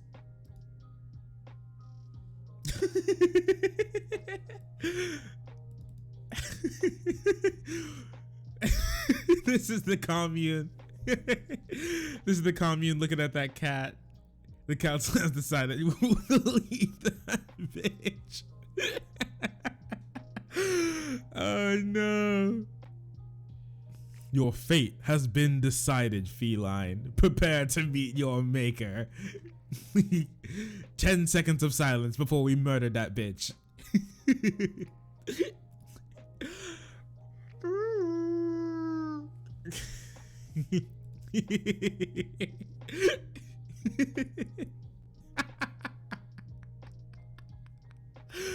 All right, we have too much fun. We had too much fun. Probably made it a stew. Yeah, definitely. Smell a rat? No. Smell a rat? No wonder they have cats. Yeah. Craziest shit I ever saw was my dog turn into a snake. When are you getting a stream horn? I usually stream at night. My parents are asleep right now. I don't wanna start blowing the stream horn at like 3 a.m. while they're sleeping.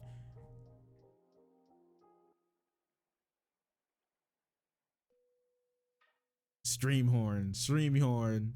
I don't know. Maybe it may be fun. Maybe fun to have a stream horn one day. I don't know. Maybe next time we get paid, all right? Next time we get a payout from stream, we'll get a stream horn, okay? It'll be great.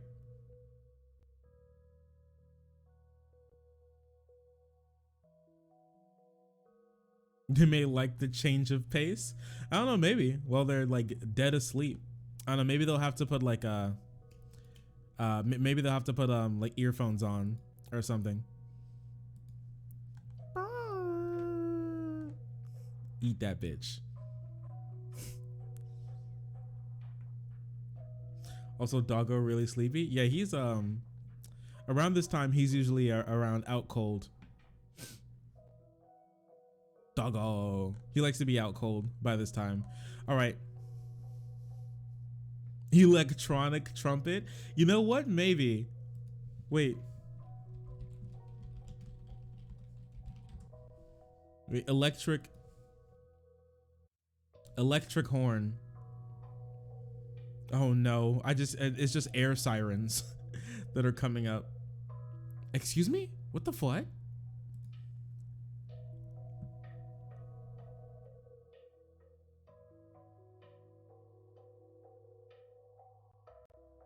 I typed in electric here. Just look at what came up for 1 second, okay? I typed in electric horn and this is what popped up. Okay. Okay. Cool. Okay. Oh, wait a second. eBay. Wait, eBay has an electric horn. All right. Look at this. eBay, Yamaha, all right? It's like a freaking motorcycle. This is the motorcycle of e-horns. E-girls, out. E-horns, in. E-girls, we have a new queen. Wait a second. This is kind of based, I'm not gonna lie. E-bard. I need my my E-bard bitches. Where they at? Where you at? Where my bard bitches at? Horn goes burr. The Yamaha, the OG digital synth gear. Oh, absolutely. And digital instrument. Yeah, they make a lot of it, don't they? Yamaha's in a whole lot. Based on what? Based on bards. All right, so who's going to donate? Wait, how much are you gonna be paid? Am I getting paid out this month? I'm not sure if I want to disclose that just yet. Who's gonna donate at the very least one? Okay, who's gonna? I know we all got our stimmy. Okay, I know you all got your stimmy. So who's gonna hit us with the stimmy to help us buy the e-horn? All right. Cyberpunk bard instruments. This shit looks like a freaking xenomorph dildo. What is this thing?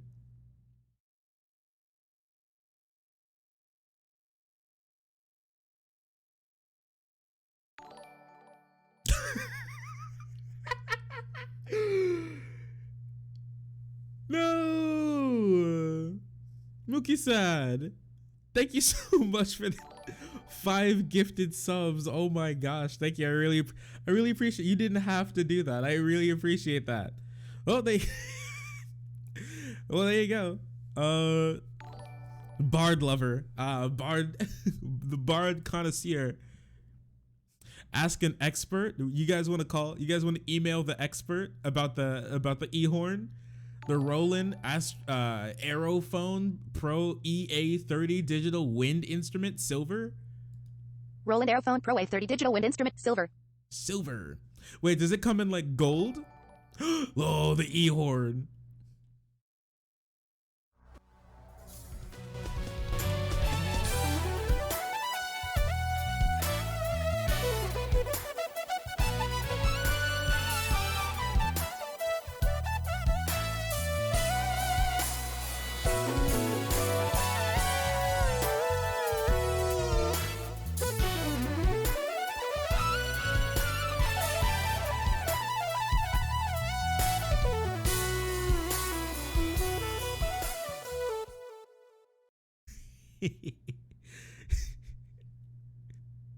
Femboys out. Bard boys in. Techno board. All right. Well, there you go. So close. We're so close to the E-Bard. But thank you once again, Milky, for that, for the gifted subscriptions. I really appreciate that. Thank you. Thank you. Thank you. Thank you. So ridiculous. 420. Well, no, it is 420. Oh my gosh. Wait here. Let me close this back down. Oh my gosh. The Yamaha EZTP digital silent trumpet with tracking number and adapter. Free shipping. Can I plug this thing up into the computer? It's silent. So can I plug this up to the computer so only you guys can hear the E trumpet?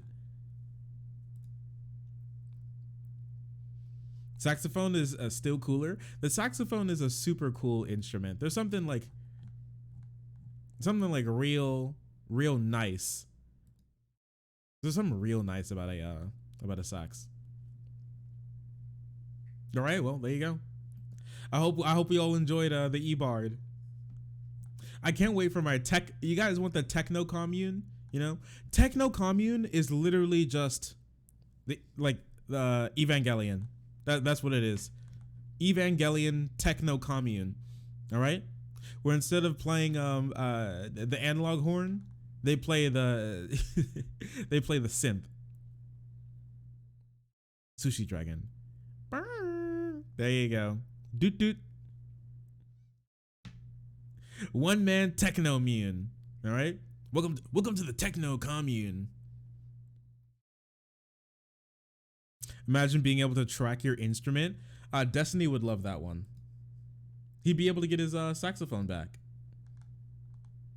Wasn't it his sax that got stolen? What was it? If you guys remember. Is that what that was? Shark, I'm in pain. Wait, are you having your period or something? The TikTok cult's building a giant mecha droid on their commune again. Can you imagine? You're like, hey, come help us out on the techno commune, and they're just sitting there building like a freaking massive freaking Gundam, you know? Like just in the middle of the night, there are like lights and like cranes going on, and they're like welding on these massive plates to the mecha droid, and they get in it like a Power Ranger suit.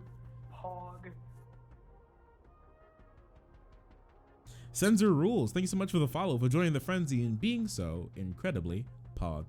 I appreciate you. Thank you.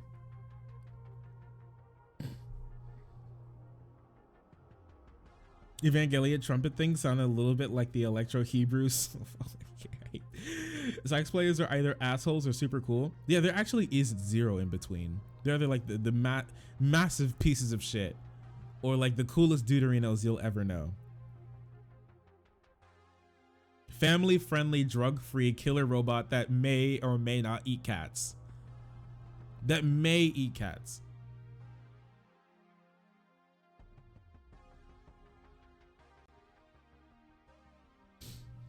I was talking to center right Griller, and he said a wild conspiratorial claim about vaccines, and I asked him for a source, and the motherfucker said, I don't know, I heard it from somewhere. He said, I heard it from somewhere?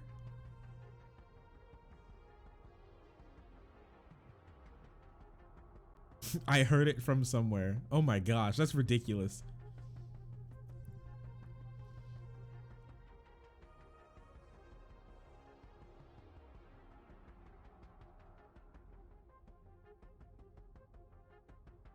It's my turn to feed the TikTok Galeon cat again. Dude, it's my turn to feed the TikTok Galeon, dude. Come on, bro. We're supposed to be sharing on the commune. I want to feed the Galeon cat. Dude, instead of eating the cat on the TikTok commune, they just turn it into a cyborg. It's just freaking robo pussy. Oh my gosh. This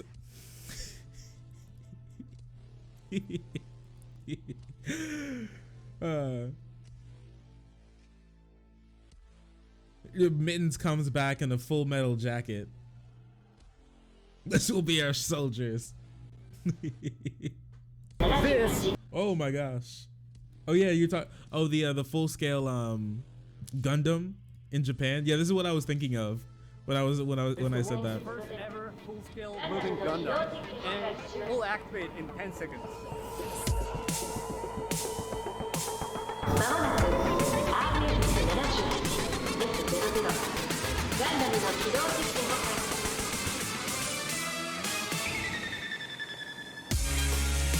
Oh my gosh.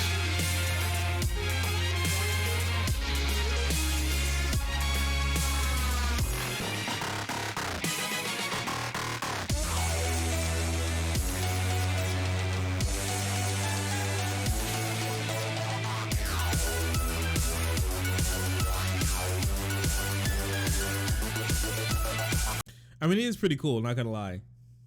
It is pretty sick, honestly.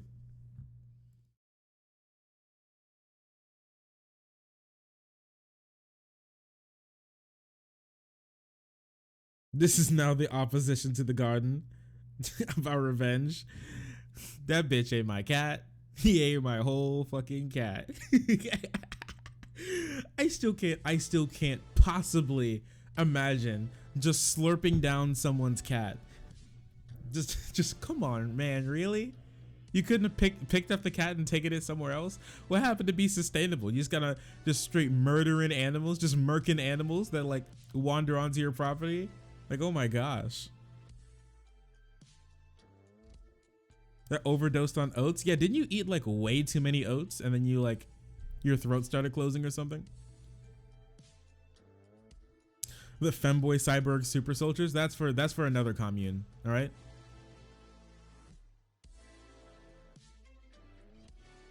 Yee, how'd that one go? Was it fun?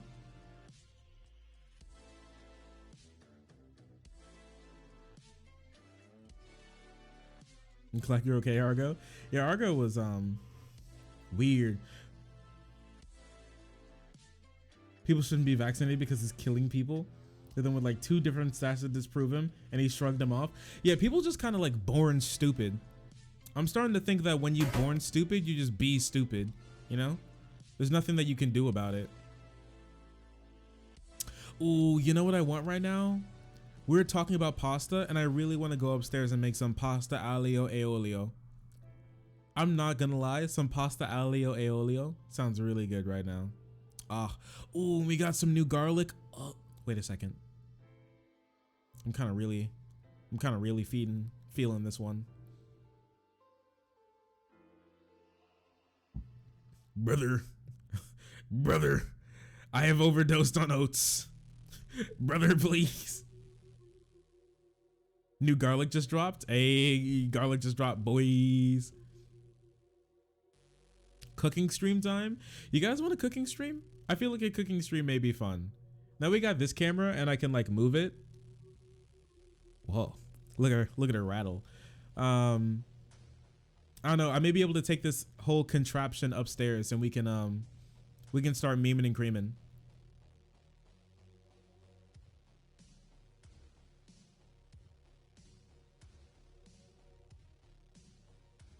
Always like a good clove of garlic. See, I have the minced garlic because I'm not sure how long it'll take me to get through all of the garlic. So I don't like it. I don't want it to go to waste. The worst possible feeling, I'm not sure if you guys feel the same. One of the worst possible feelings is being like, ooh, heck yeah, I'm gonna go eat. I'm gonna eat well. I'm gonna eat good. So then you buy a bunch of perishables and then the perishables perish.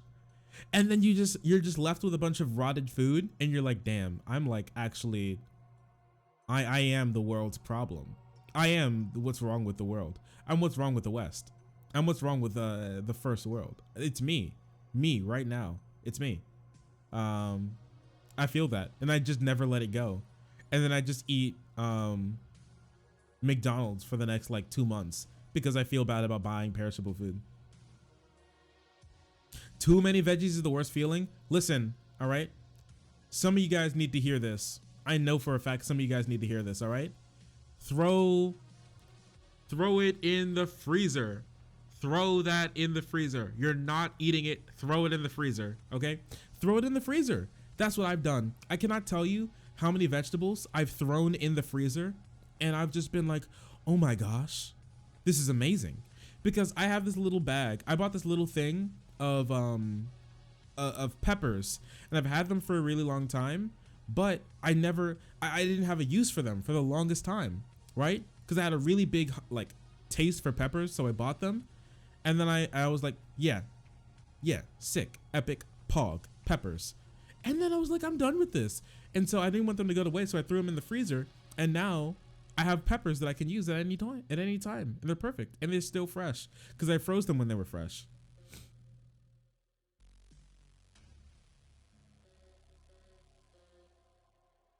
My fridge is effing small. That also helps. Yeah, being able to just blow through all your stuff. I know how to make really good gumbo. Bitch just came in here to talk about her gumbo. Oh my gosh. I make really good gumbo. Yeah, I bet. How to cook the leftist way? Yeah, with estrogen. That's how. But no, yeah, seriously. Listen, all right?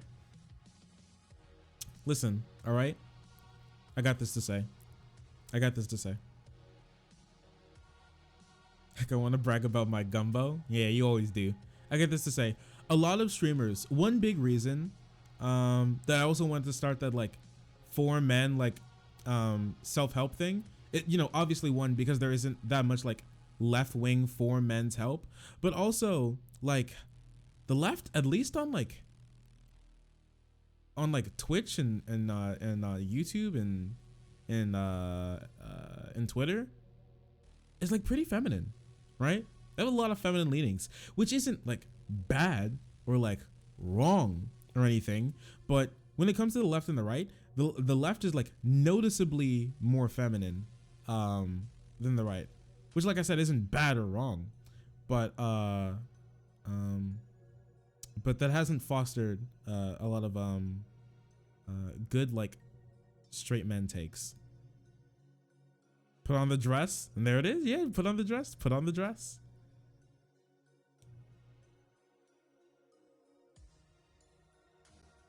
I am not a man. That's crazy.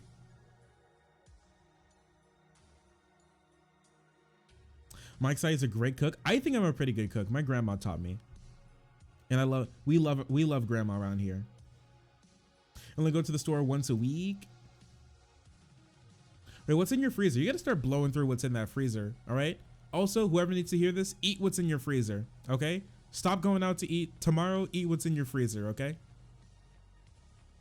My BF knows how to cook? Oh, damn, that's kind of crazy. Does he cook like traditional Polish food or whatever the hell is his family's from?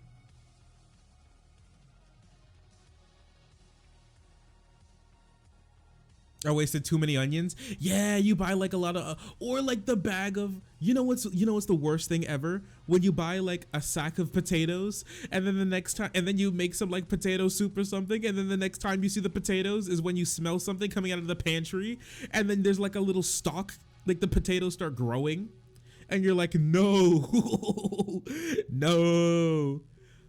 Like the potatoes have like a little stalk coming out of it, and it's got like roots, and you're like, oh, I can't eat this. Like half of them are rotted and the other half are like growing, and you're like, oh no. My BF likes pickles, and so it's weird. Wait, what? Does he put pickles in everything? Or are you just being a bully right now? You can't eat pickles? Why? What's wrong with you? I make pickles. Like in my spare time, I make pickles. I make fermented pickles. I love me some fermented stuff. Yeah, last time I made pickles, they were like these nice lacto fermented pickles, and they were so good. Oh yeah, I need to do that again. I'll do that tomorrow. I'll go to the store and I'll pick up some like canner cucumbers, some canner cukes.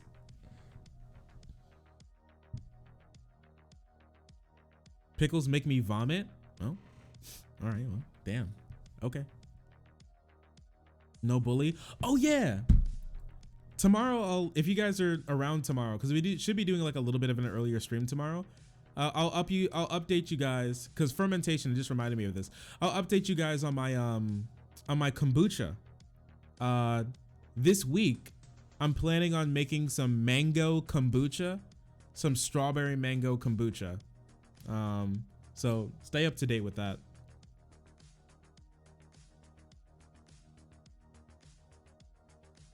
I like pickled food, but musty jar store bought pickles gross me out. Musty? The pickles you buy are musty? Mango? Mango. You fermenting? Yeah, I made a fermented blueberry honey sort of like flavoring that I put in my alcohol. Yeah, so it's this it's lacto fermented blueberries that I fermented in honey that I put on my that I mix with my vodka every once in a while, and that's been vibing in the refrigerator for a little bit. And I've been brewing kombucha for the last 8 months, maybe year now. It's just sitting in my closet. It sits in my closet and I refill it with sweet tea every like couple months. And it's like really strong, and it's just she's just been vibing. She's just been doing her own thing. I like kombucha, but I cannot be asked to make it. It can be a little, it's weird. It definitely is weird. You know, you have a girl over and she's like, what is that floating like fucking placenta shit over there? And you're like, oh, that babe, that's just my kombucha. Like, I mean, you know, it's not, I mean, if the girl, I mean, for me personally, okay, I'm weird and I think I need a weird girl because I'm just weird. I'm weird and I'm annoying. So if the girl isn't down with the closet kombucha, then I'm not sure if we're meant to be, you know what I'm saying? With the kombucha isn't a sex magnet. I do not normally collect pussy off of the kombucha. I'm gonna tell you that. But that's usually not something that I open with, you know? I don't like match with a girl on Tinder and be like, hey yo girl, want to see my kombucha? That's not necessarily something that I do. I mean, maybe that's what I should be doing. I may be engaged by this point if I was spending my time like that. But right now, no, I'm not really. It's not really something that I'm up to.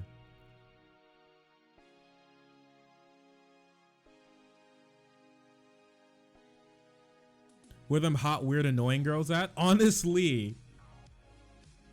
What's up, guys? Hey, what's up, Unholy Spike? It's nice to see you again, bud. Hope you've been doing well.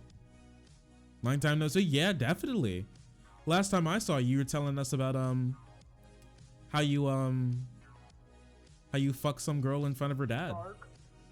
Pog, new good official. Thanks so much for the follow, for joining the frenzy, and being so incredibly Pog. I appreciate you.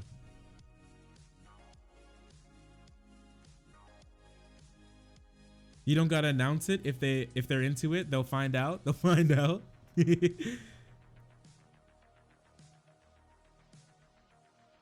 Kombucha equals aphrodisiac. Yeah, it's so the kombucha is just like semen. It's the cum jar. That's what it is. That's what kombucha is. Drink water. Okay.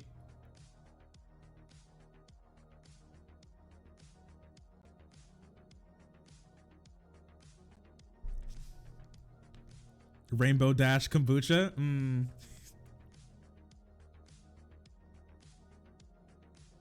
Bayonetta kombucha. True delicacy. What? What? Did I ever tell you that I found a cum collector near me? Well, I didn't find it, but my friend found it.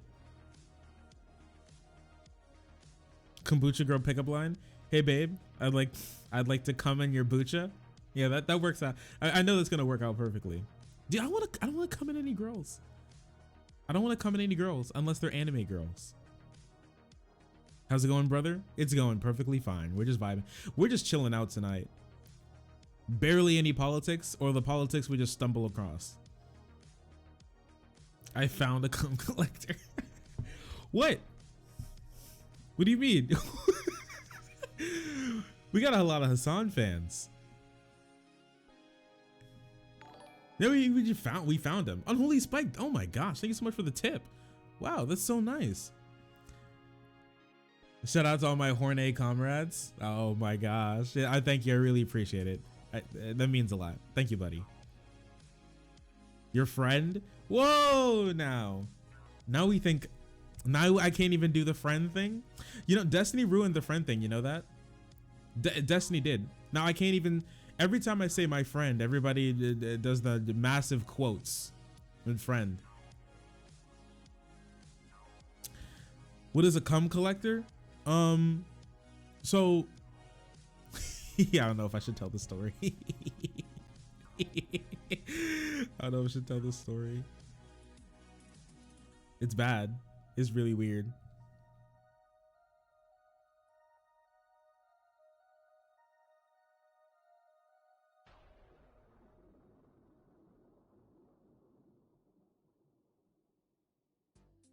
But this person, story time, please. Okay, so I am the cum collector. Stop. Do it. So there's this. So I've been talking to this person for a while. I met them when I went to U of L, the University of Louisville, here. All right. And they're bi. All right. So they're on Grindr, and so I show them some weird ass girls on Tinder, because dude, the Kentucky Tinder girls are something else. All right, I'll tell you that much. Kentucky Tinder girls are something else.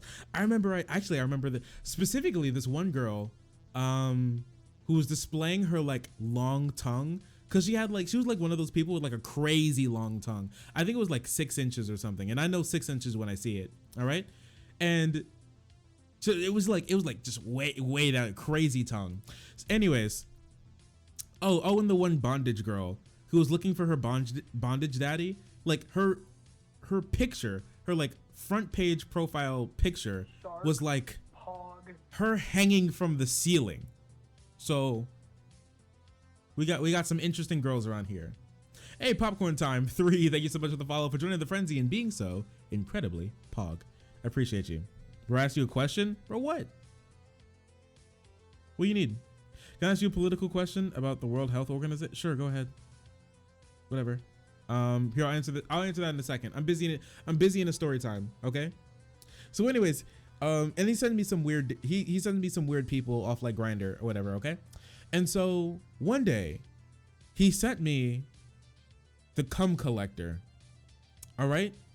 And the cum collector is this dude who hides his face. All right. He has a mask on, all right, at all points in time. And what he does is he has like dudes come over anonymously, and then he like milks them like a cow, and then he just keeps it in a jar. All right. But that's not that is pretty weird. But that's not even the weirdest part, is that he like takes it after he has it, and then he just like he just likes to show it off. He has this jar and he likes to fill it up. It's like a mason jar. And when he's done filling it, he just compares it to stuff, like the size of it. He's like, here's it next to a Coke can. Here's it next to like a DVD remote. All right, here's it next to my TV. Here's it next to my dog. And then he'll just, I think the fetish part comes in where you'll hit him up and you'll ask him for pictures of the cum jar near things. Right? Like he said he wears like a size 12 shoe, and then he'll show it next to the shoe, and then he'll put the jar inside of the shoe. It's just milk for tea. You can stop. You can stop. Scale is important. Yeah, the scale is really important. The scale was honestly really important to show me how like devilish this entire thing is. That's some dank web horror shit. That's some dark web horror shit. Yeah, it really is. I'm picturing like a brown goo. It was kind of it was like a little tan. If I remember, I don't think I have the picture. I don't want to have to go scrolling through our conversation again. But it was like tan, tannish sort of thing. It looks very thick. And it was it was just, he just compares it to stuff. That's what I was afraid of. Yeah, it was yeah. And he's the biggest problem is he's still on the hunt. Okay, you don't know who this guy is. He's still on the prowl. All right, he could be anywhere. He could be doing anything. He could be anywhere. You could bump into a guy on the street, and then you could hear like a jingle in his pocket, and that's the cum collector. Okay, he's like the back alley like watch salesman. Like under his trench coat, he has pockets and pockets full of like small like cum jars. Like I'm just so worried. I'm so worried because these people, they assimilate back into society. You don't know who this guy could be. You have no clue who this guy could be. He could be anywhere. He could be doing anything at any point in time. All right, anywhere.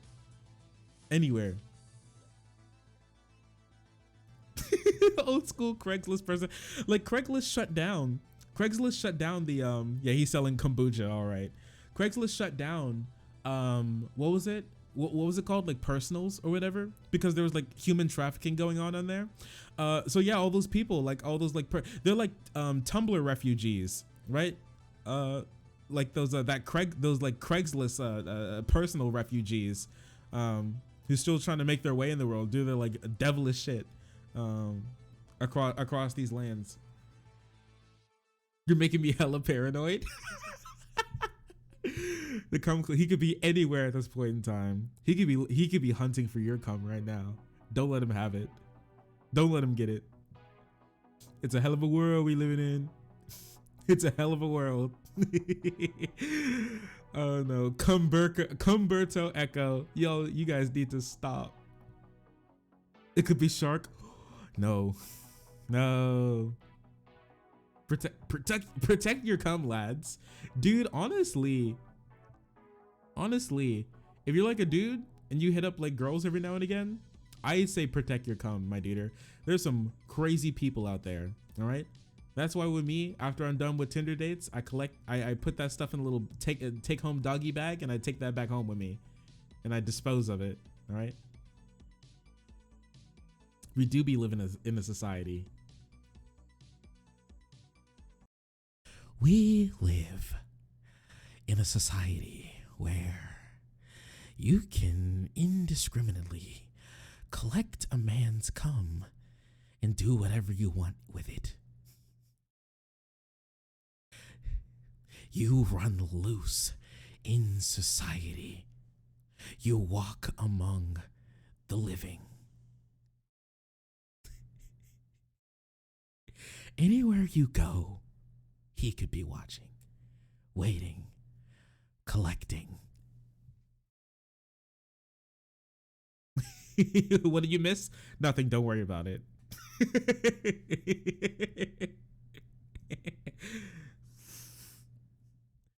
I'm just here to send a message. Hey, what's up, Gumshoe? It's nice to see you again. But yeah, it's really bad.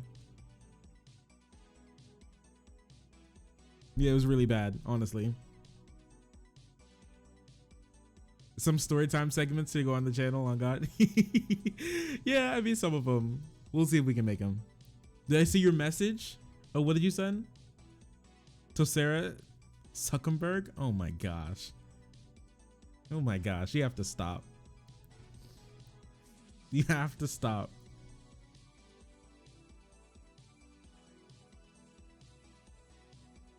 Wait, I know a guy who, when he first had sex, he tried to clean up after himself after nutting in some girl. Wait, he tried to clean up after himself after nutting in the girl? What, did he try and scoop it out with his fingers or something? What do you mean? Did he try and like, did he think the shit was poison and he tried to suck it out? What do you mean?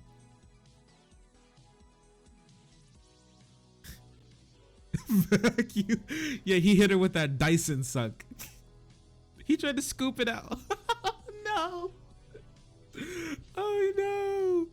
Oh, that's awful. That escalated quickly. Yeah, wait. That's awful.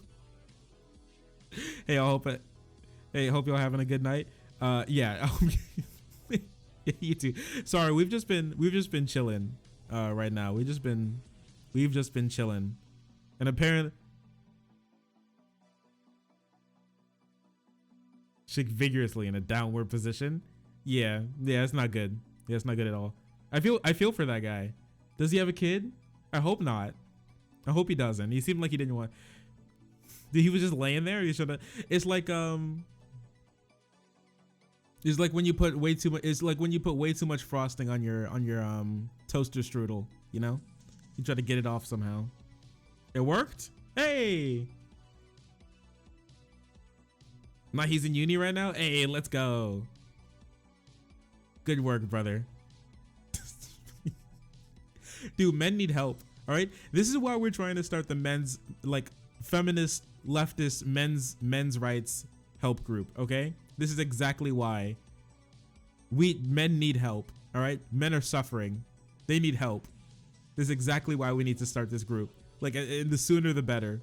All right, we cannot let another comrade fall victim.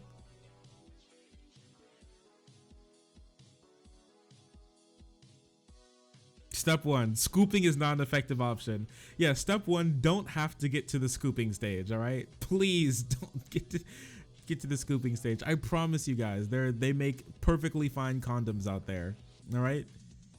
I don't know which ones you need to get. Like, they make some extra thins and they work out perfectly fine. I bet.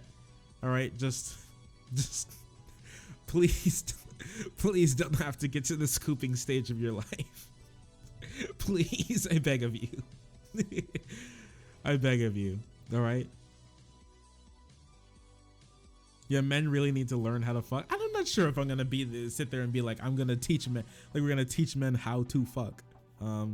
Hey, I mean, if it's your first time, then, like, obviously you have no clue. But honestly, I think the learning how to please your partner, if we were ever going to do a segment on, like, how to please your partner, I think that segment would do wonders if it was in collaboration with women. So if it was like a women's and men's panel, or just a pure women's panel where I get questions from people from the audience.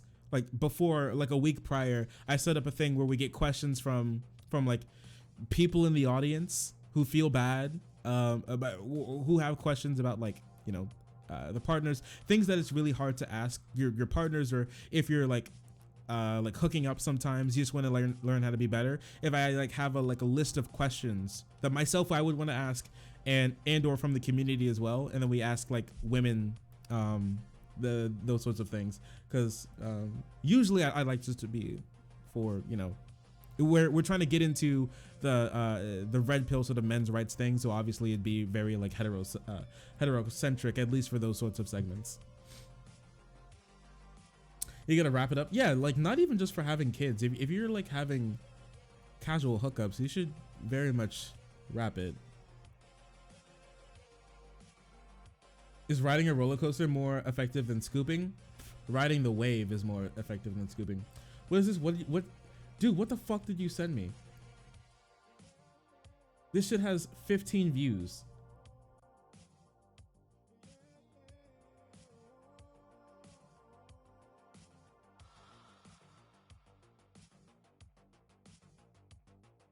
You gotta get tested? Oh yeah, please go get tested, okay?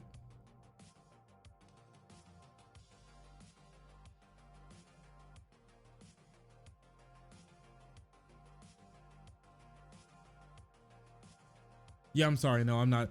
I'm sorry. I'm not playing this on stream. I'm sorry. No, I'm not playing this on stream. I'm sorry. This is not happening.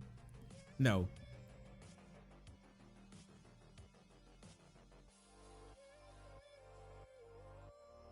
How not to fuck so much as protection and consent.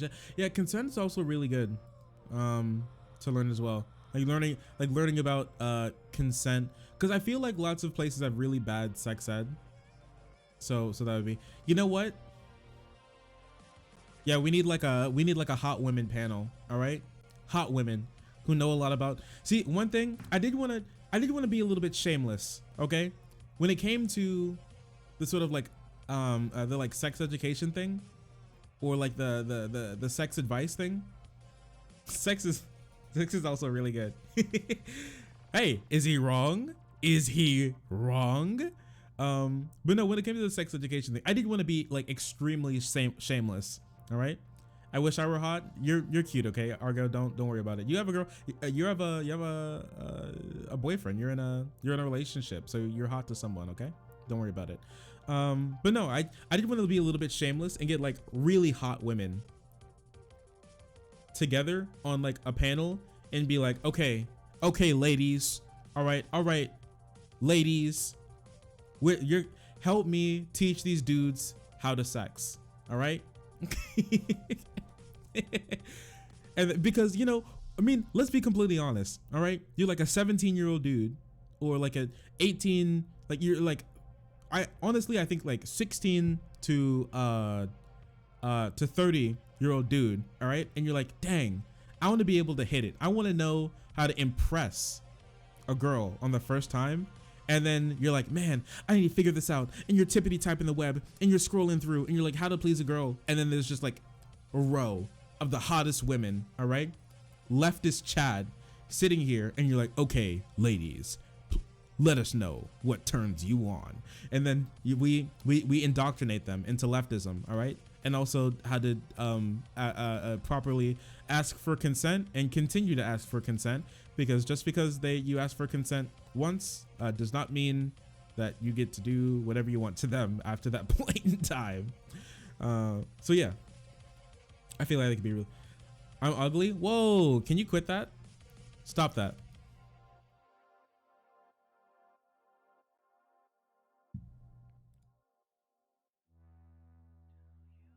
A spoonful of sugar helps a spoonful of titty milk helps the bread pill go down. That's all I'm saying. What turns me on are worker co-ops and roleplay. Ah, yes, that's how we get them. Take notes, brothers. Take notes. Booba. Take notes, brothers. Socialism. Role play. Silk. Ropes. Paddles. Okay, I got it. Oh, right there. Write that down. Write that down. Write that down. It'll be perfect. It's gonna be perfect. It's gonna be perfect. But no, yeah, I'm honestly like, the more I think about it, the more I'm like, oh yeah, this is gonna be, this would be a really good idea, because there aren't that many like men's spaces on the left, right? There just aren't.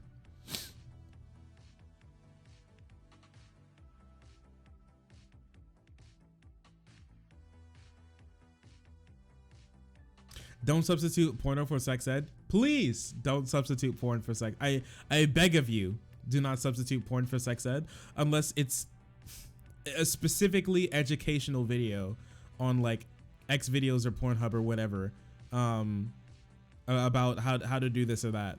Like unless it from, I would say like at the very least like a verified account or something.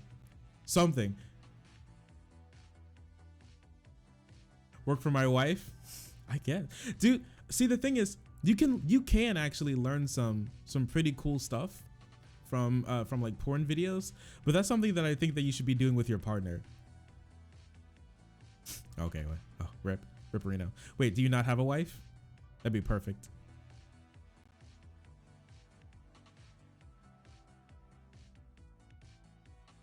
We gotta bread pill these boys. I have a, oh yeah, you do have a wife. Can you say hi to your wife for us? We love Unholy Spike's wife here.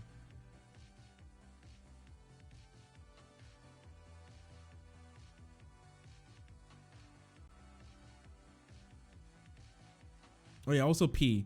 Like when you're done, go pee, all right? I promise you, it's gonna work out great for you. She's working in the coal mines right now? Oh my gosh. Working lady. Oh my gosh. AKA grocery. She's grocery? Wait. She's working in a it's 3 a.m. Where is she? Oh my gosh, what grocery store is open at like 3 a.m.? Or what? I don't know, maybe if you're on the West Coast or something? Would it be like 12?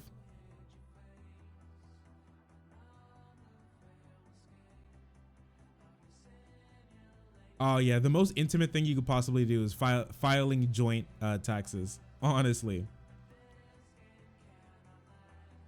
Overnight stalking? Oh, okay. Well, I mean, I wish her the best.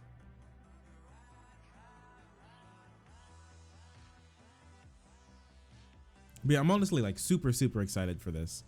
This sounds so cool, actually. The more I think about it, the more cool it sounds.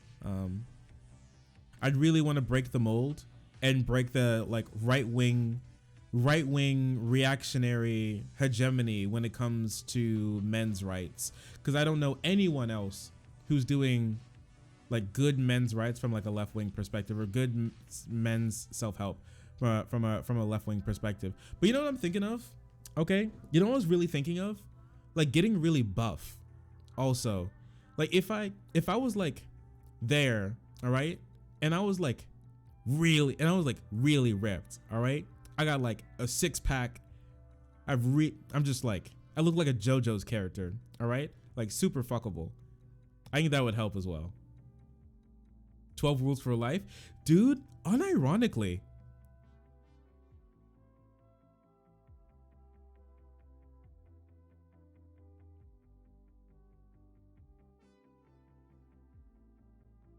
don't call them men's rights. Why? Neither women nor men deserve rights. NB supremacy, I see. I didn't know we'd be having all of this NB supremacy in chat.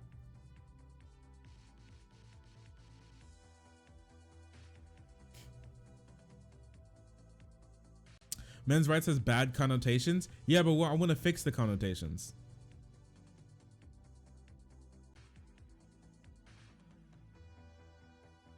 Is being horny against Shark's 12 rules for life? Yes, because sex is banned. NBD's nuts? Oh my gosh. Hey, ban that guy real quick.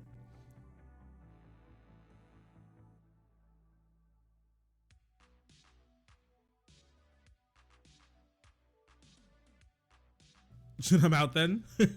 No, come on.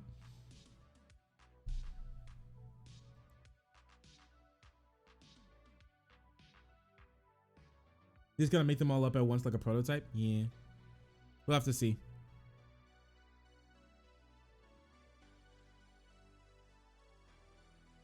Those words describe a particular attitude though. For me, I don't think so. I think it's just a connotation. I don't think it describes a bad attitude. I think it just has a bad connotation. And I think a connotation can be fixed.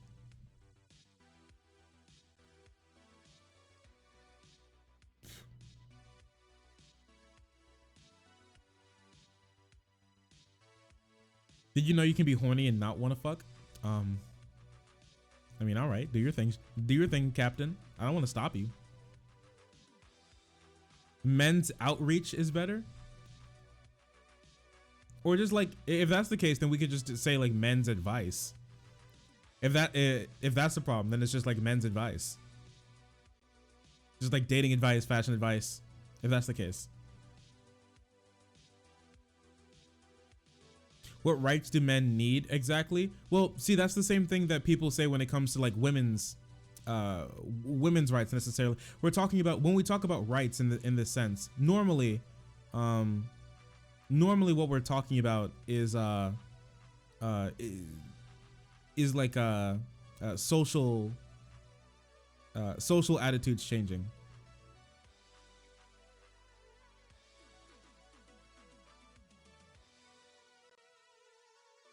Men's entitlement?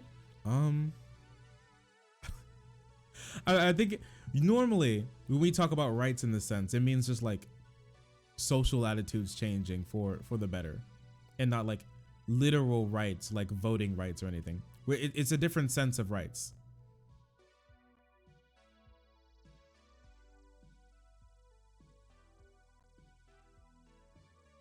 Women's rights. Dude, what happened to that link, brother?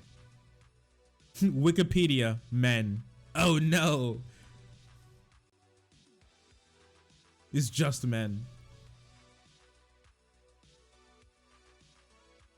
That's just being reactionary against reactionary. That makes me reactionary against that. Oh my gosh. the reactionary circle just keeps on spinning.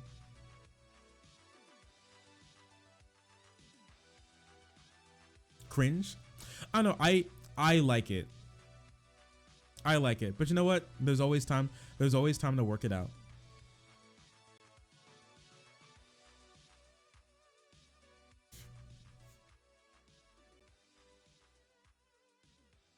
If men were so good, why do 100% of them die? Because 100% of them haven't had my my advice yet.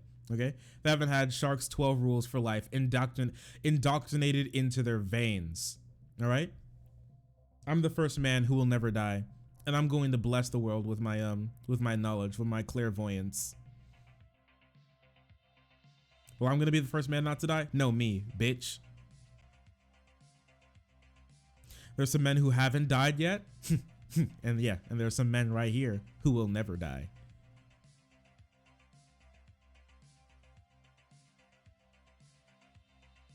Men include Hitler, so they're irredeemable. I think Hitler was actually non-binary. Who fight for the title to the death? Yeah. You can't really be the first man not to die? Yeah, you can.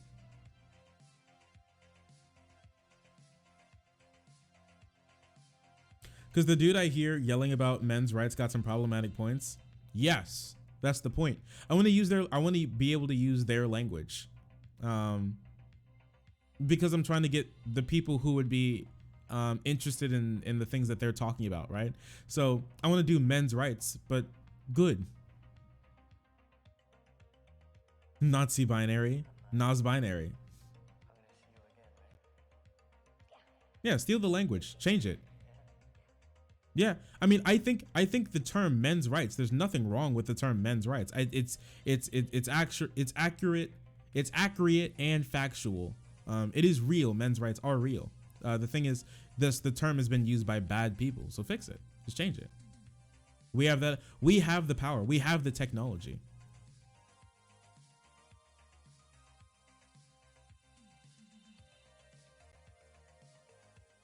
West issue like gun rights? True. Super capitalism. Honestly, I want everybody to be an owner. Super capitalism.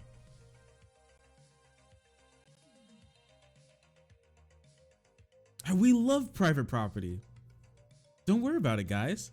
I love private property. It's a hard sale is pretty tainted. Yeah, but hard sell to who?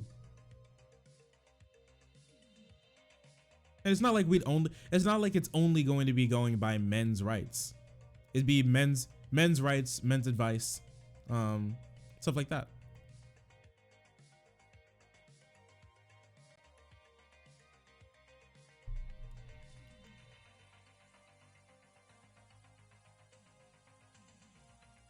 PP poo-poo advice? Poo-poo advice? Oh my gosh. I think their mom should have taught them how to poo-poo. Sorry, brother. Sorry, brother.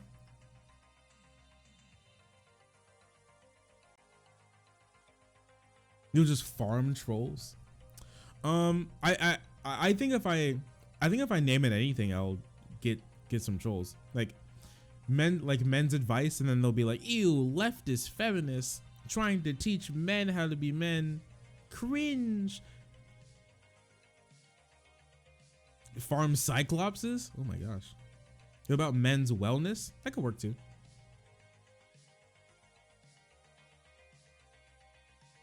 That could work too. Yeah, men's wellness, men's advice. But I don't want it to sound like super formal either.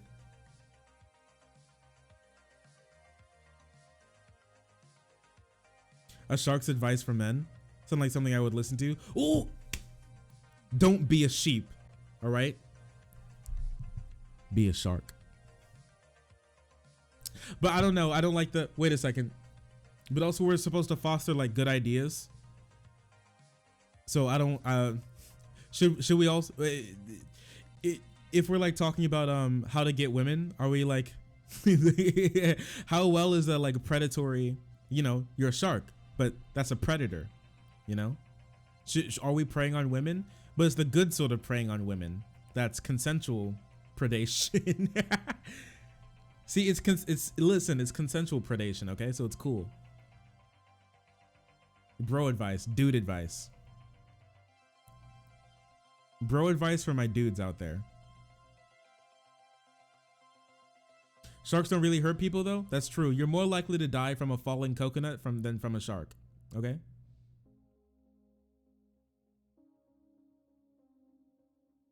He only eats small fish. I don't like the sound of that. You haven't gotten there yet. You just haven't gotten there yet. Men's wellness sounds good. We'll work on it. More like Cocoa Butt. You have to stop. He can't keep getting away with it. I mean, there are no coconuts here, but there are sharks.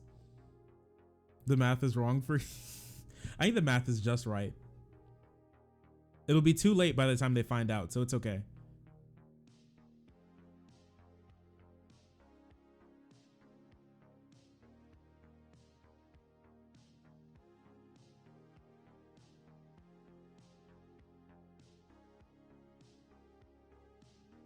But yeah, I don't know. I like the idea. Don't teach them how to smell blood in the water. Yeah, that's not good.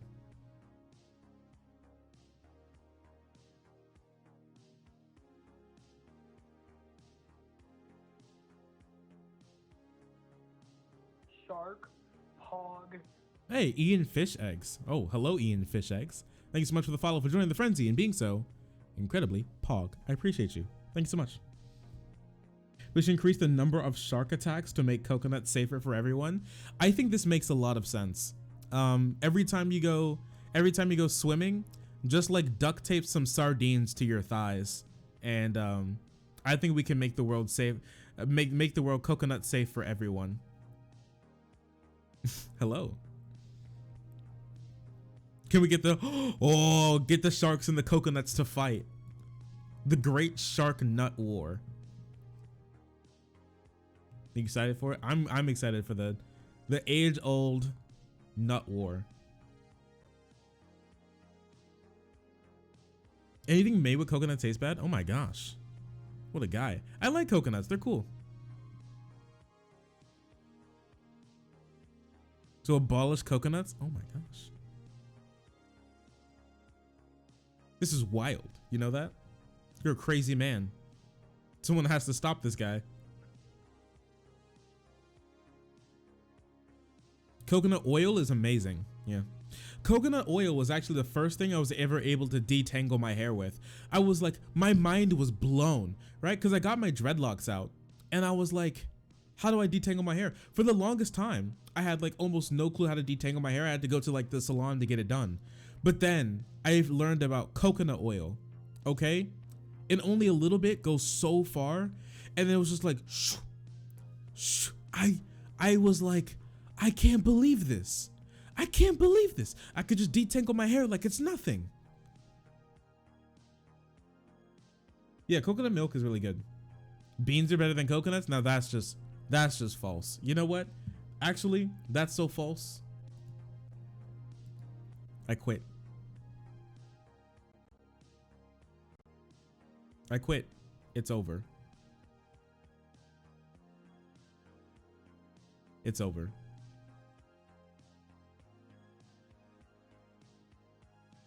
Beans are more versatile. Boy, I hate beans, but it's okay.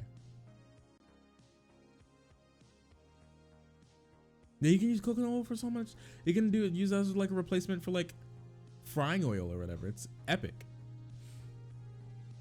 Plus farts are funny. Yeah, sounds about right. Okay, thank you everybody for watching.